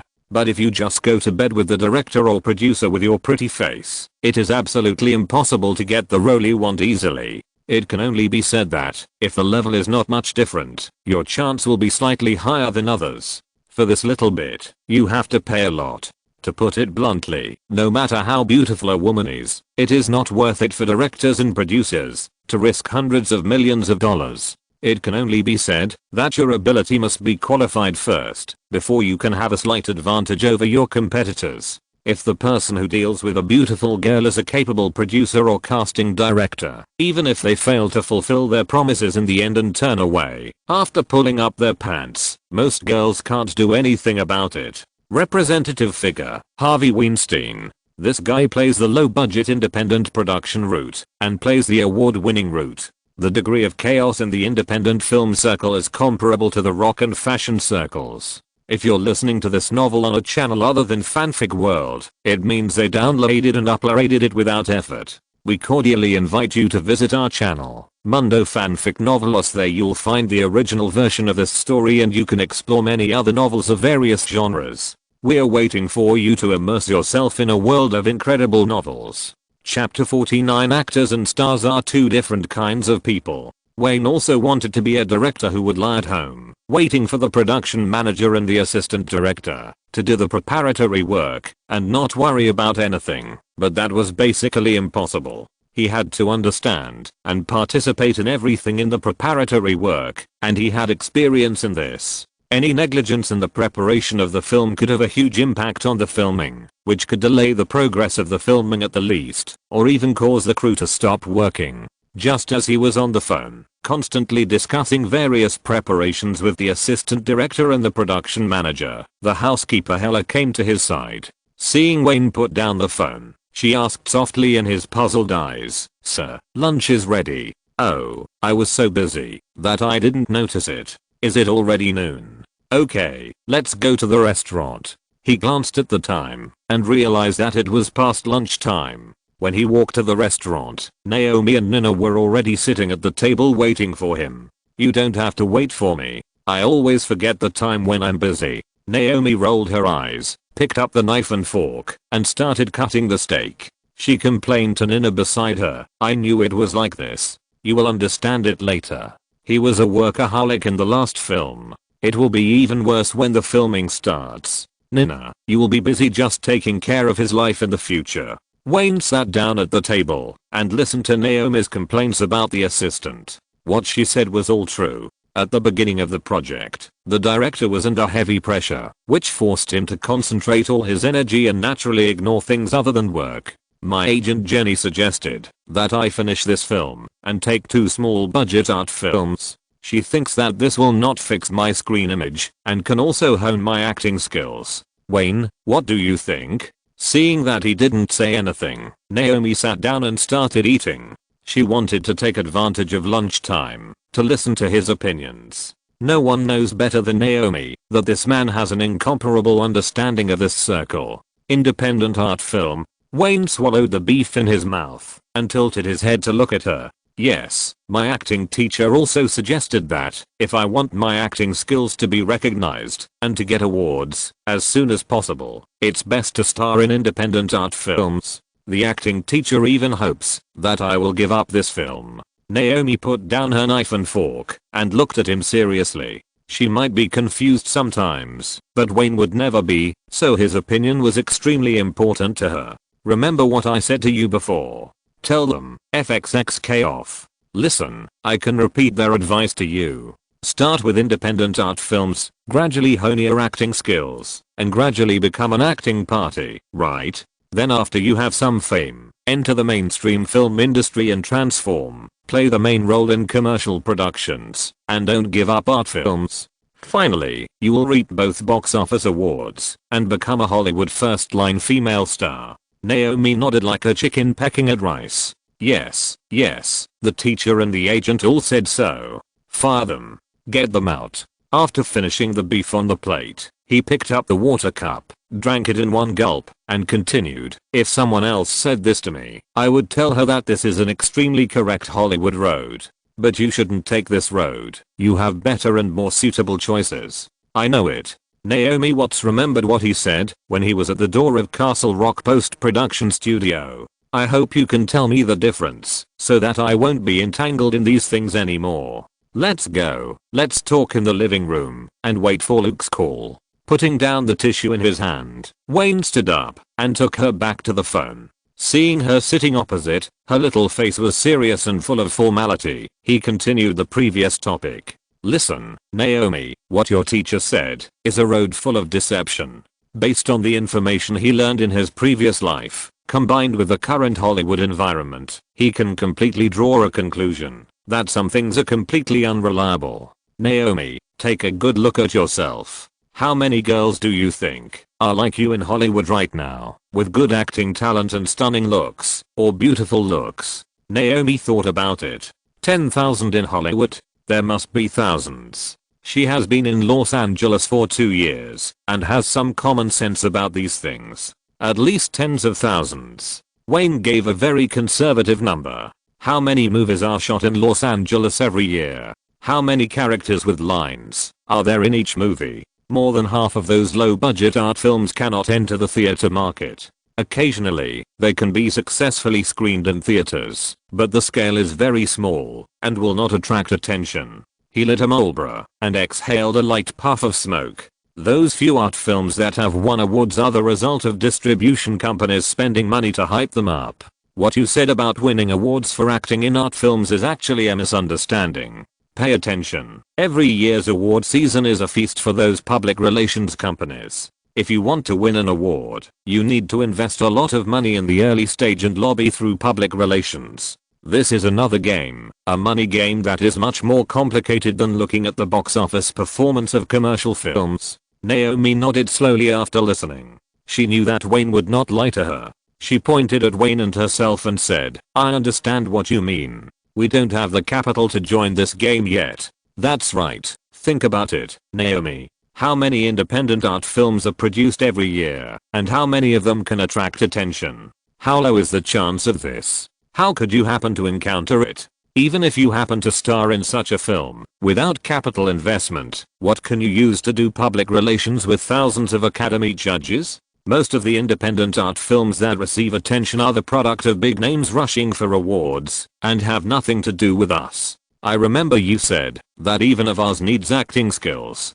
Shouldn't I hone my acting skills? Naomi asked him suddenly. That's right. Wayne shook his head and extinguished his cigarette. Independent art films full of emotional characters can really hone your acting skills, but how long will that take? And the shelf life of actresses? He didn't need to say it. Naomi also understood that the shelf life of Hollywood actresses is only a few years. Once they are over 30 and still not famous, they will not be able to compete with younger people even for supporting roles. Naomi, think about your ideal. Do you want to be an actor with superb acting skills, or a star chased by fans? These are two kinds of creatures, and they can't be confused at all. Watching her thinking with her head down, Wayne thought about her efforts for him, and continued to analyze the pros and cons for her as much as possible. Naomi, if you want to choose the art film path, and be an actor, that means that no one will pay attention to you for at least 5 or 10 years. You are just an actor. Even after you are 35 years old, you are still an actor. Modern Hollywood is no longer the Hollywood of the past. How many actresses are famous from the independent film circle? Becoming a first-line star is even rarer. Can you help me? Naomi thought absent-mindedly for a while, and suddenly looked up at him. I know that with the box office results, even if I don't win the award, I can still be famous all over the world, right? I mean, if I want to be a star with both fame and fortune, can you help me? Nami, you've got it. Wayne leaned on the back of the sofa, looked at her, and said with a smile, you are very smart. My film is definitely market oriented. I can't say it will be a big hit, but there will be no problem with the film being released on a large scale. Do you understand what I mean? I understand. You continue to be busy. I'm going to go back to my room to prepare for the audition. After saying that, she took the script that she never left and went upstairs to her own room. She completely understood what he meant. He didn't mind taking her along, provided that her performance was at least acceptable. As he once said, they were partners in the same industry. Wayne sat by the phone, thinking about what he had just said, and these words also applied to himself. He chose a more difficult path for himself. After all, he was definitely not good at slow-paced art films. Generally speaking, directors who come from academic schools tend to be more arty, but he is different from others. He has a lot of clear black films in his mind, which made him choose his direction and make plans since his freshman year. This kind of film is born with cult attributes and has a defective audience. And through several years of experimental film practice, his style will always unconsciously tend to evil stories and large-scale lens use. So he is also groping forward. The reason why he chose these two films as the beginning of his directorial career is that he is afraid that the market will not accept it. After all, successful films can make him feel more at ease. He admits that movies are indeed divided into art and business, but with the development of society to the present, the division of art and business has become difficult to separate. Who can say that commercial movies that sell well at the box office have no artistic attributes? There are also award-winning art films that have excellent box office results. When he chooses movies, the first choice must be those that he is deeply impressed and likes. Although he doesn't have the Mayo and Professional Edition app in his mind, those that have left a deep impression on him, even if they are strong in art attributes, must have been successful in business. Now box office success is more important to him than anything else. If commercial success cannot be guaranteed, there will be no chance to become a great director. As long as you have continuous box office success, you will have the right to bargain with production companies and distribution companies, and you can slowly accumulate resources for yourself to win awards in the future. Compared to just shooting art films and slowly working hard, waiting for the extremely small chance of winning an award, this is the real way to fame and fortune. While Wayne was busy preparing for his second film, Adam Goodman, who had received his degree certificate, was about to start his directorial career. In the office of the manager of the film and television production department of Universal Pictures, Adam Goodman sat next to his father and listened to his instructions. Adam, participating in the production of Far From Earth is your first job. Put away your little thoughts and study hard. Do you know how many favors I owe to others in order to allow you to join the crew as an assistant director? This is Universal's key project next year, and your main task is to assist the director in making a good film. Forget Wayne Greenberg for the moment. His film has also started shooting. What you have to do is to beat him with the box office instead of having any other ideas. Do you understand? No problem, Dad. How can his low-budget thriller compare to Universal's big production Far From Earth? I will definitely surpass him, and then I will slap him in the face with the box office numbers. After speaking, Adam touched his left cheek unconsciously. The wound on his nose had healed long ago, but the pain on his face had cast a deep shadow in his heart. Chapter 50 Audition. In the Warner Studios in Burbank, after Luke confirmed the studio, the crew's work location was placed here. Most of the indoor and courtyard shots of the film will be shot in this studio that is being built, and for the simple outdoor shots, Luke rented a suburban villa. After Wayne personally watched it, he confirmed the filming location of the film. Today, a large group of people are sitting in a line in the corridor of the temporary office. They are actors who are here to audition for the main roles of the film. Among all the people in the line, the most confident one is Naomi Watts. She knows clearly that, as long as she doesn't mess up when facing the producer later, the heroine will definitely be hers. The person who went into the dressing room with her was a beautiful woman. Although the two had different target roles, they did not have any friendly emotions. Before the role of the film was decided, everyone would be a competitor. It was not until Naomi Watts finished her makeup and walked out of the simple dressing room that the agent of the beautiful woman spoke. Harry, you have to seize this opportunity. Hollywood has a very low demand for adult actors. It's very rare to find an adult actor in a main role like this. You have to find a way to impress the director and producer. I'll go out and get some information. You get ready. She watched him walk out of the dressing room expressionlessly. She knew what her agent meant. The rule of this circle is that if you want to gain, you have to pay. Her pleasing appearance is the only asset that can impress those people. She didn't find it difficult to accept this. As long as she could get the role, she didn't mind sleeping with the entire crew like Julia Roberts. Looking at the shoes prepared by the crew, she touched them carefully from inside to outside. She had seen the consequences of carelessness and failure to follow these audition common sense more than once. She had seen people with steel needles in their shoes pierce their insteps, and she had also seen people who were careless and drank water from someone they didn't know and were sent to the hospital. The most intense moment for actors is the audition day of the crew. The visible opponents are using invisible means. The audition has begun. Get ready. The blonde actor just went in. The agent returned to the dressing room to remind her. She's not the main antagonist. Have you gotten any information about the director? Harry didn't care about the white character. He only cared about the agent's information. You audition first. I found out about the director's office. It's right here. The agent pointed to the right, indicating that the office was over there. In the meeting room, where the audition was about to begin, Wayne sat in the middle, with the production manager, Yo, and the assistant director, Luke, on his left and right. Due to the size of the crew, there was only one assistant director, and no casting director was hired. Luke, the temporary photographer, adjusted the camera angle, and nodded to Wayne, indicating that everything was okay and could begin. The staff opened the door, and the first person to come in was Naomi Watts. Please introduce yourself first. Seeing the director's expressionless face, John opened his mouth to host the audition. I'm Naomi Watts, born in the UK and from Australia. The only feature film I've participated in so far is Happy Death Day, in which I played the heroine Terry. This time I'm here to audition for the heroine Rose. Okay, just perform this scene briefly. Luke, help with the scene. Wayne handed her a page of the script, as if he didn't know her. Naomi secretly breathed a sigh of relief after taking it. She had practiced this scene before. It was a scene at the end of the film where she explained to the male lead Chris. It was not difficult for her. Watching Naomi's performance, John looked down and flipped through her resume. It was very simple and easy. She had only played the leading role in one movie. Looking at the director who was leaning on the chair next to him with an expressionless face, he knew that the leading role was most likely this girl.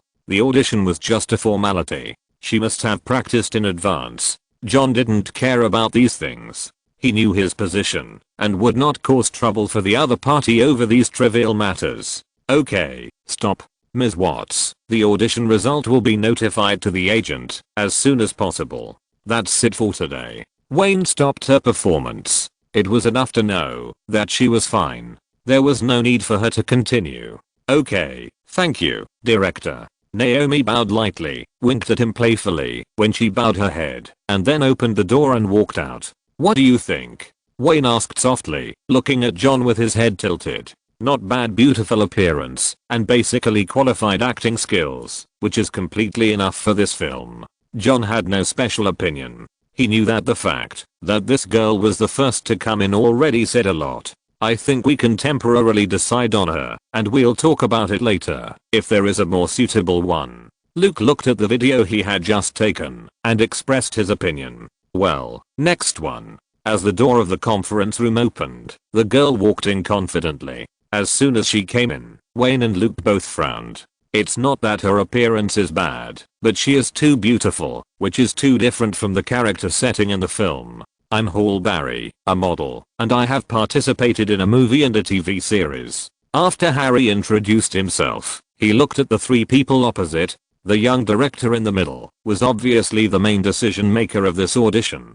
Can you perform crying? I need you to cry with a smile. Cry with a smile? Hearing the director's request, she was obviously stunned for a moment. Of course, I need to brew my emotions for a while. A small actor like her has no channel to obtain information about the film script, so she is not prepared for this alternative request at all. After trying several times, she finally adjusted her mood, but when tears flowed, she clearly saw the dissatisfaction of the three people opposite. Excuse me, can you give me a little more time? I can perform better. Crying scenes are not difficult for trained actors, but the difficult part is that she doesn't know what the other party needs. That's it, Ms. Barry, you performed very well. I will inform your agent after the audition results. Luke looked at Wayne and interrupted her. After she went out, John shook his head and said, this won't work. Her skin color is too light, and most importantly, she is too beautiful, which doesn't match the role positioning. It will also give the audience a sense of confusion and affect the focus of the film. Her acting skills are too immature. Luke, after the audition, inform her agent of the results. She doesn't meet our requirements. Wayne didn't waste any words and directly denied Halle Berry. The gap between her and the role setting is too big. This Oscar winner should have just transformed from a model to an actor, and her acting skills are too immature. The most suitable role for her now should be the vase type, but the vase role is also the most competitive, and countless white girls have more advantages than her. After half a day of audition, the 3 people sitting in the room were a little exhausted. They each held a cup of coffee and watched the video while discussing different opinions. Luke, this Rebecca Lord is good. She fits the role of the mother of the protagonist very well. You should call her agent later. John, please pay attention and try to keep her salary as low as possible. No problem. Okay. Wayne looked at the time and stood up and said, let's stop here today. Let's go back and study it. There is still one day tomorrow. I hope the audition of the male lead will go smoothly. After half a day of work today, only the roles of the female lead and her mother were confirmed. None of the roles of the female lead's father met expectations, and the roles of the male and female maids, grandparents, were also difficult to produce. However, this time he had more time, so he was not in a hurry to make do. There were many Hollywood actors, so he could take his time to find them. They were not special actors. The most important thing was the actor of the male lead.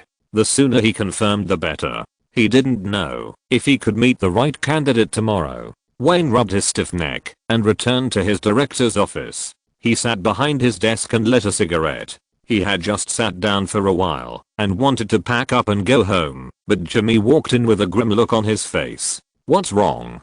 Jimmy, you don't look very well. Bad news, Morgan Freeman wants to talk to you. I don't know where he saw the script, but I think he's interested in the role. Jimmy thought this was disgusting.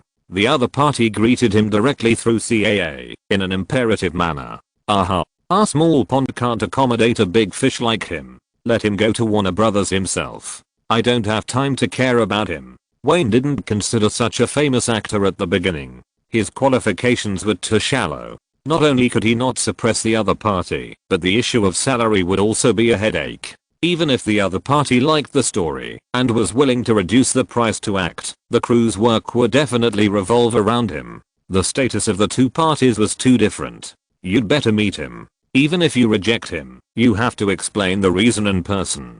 Don't forget the problems encountered when Happy Death Day was released. Making too many enemies will not be good for your future. Jimmy patiently advised him that it would be better not to offend such a famous big man if you can. Whatever, I will definitely not use him. Let him negotiate with Warner. He didn't take it seriously at all. This small pond really couldn't accommodate the big fish of the other party. I'm going back first. I have an appointment with Nami to have dinner together. Okay, let's go out together. The two of them sat in an electric car and walked out together. Jimmy suddenly realized that something was missing. That's not right. Where is your assistant? Doesn't she usually follow you wherever you go? Without Nina, Wayne was not very used to it. He was also used to having someone to help him with everything. Even driving was a good job for Nina. She is on vacation today. I gave her salary in advance. She should have gone home. Well, then she is a good girl. There are not many girls who go home after getting their salary, Jimmy said with some sighs. When the car parked at the small square of Greenberg Manor, it was already slightly dark. Looking at the shadowy garden, he felt that it was necessary to find a few security personnel as soon as possible. The manor was too old, otherwise he would open the gate himself every time. When he walked into the restaurant, he found that Naomi was alone. Hella, who was always there, had disappeared. How did I perform today? Not bad, right? Naomi couldn't wait to ask about the audition results. Don't worry, unless something unexpected happens, the female lead will only be yours. End of this chapter. Thank you very much for reaching the end. Don't forget to like. Looking for more exclusive content and immediate access? Subscribe to our Patreon. Remember, every like, subscription, or donation encourages us to continue. Thanks to everyone. See you in the next video.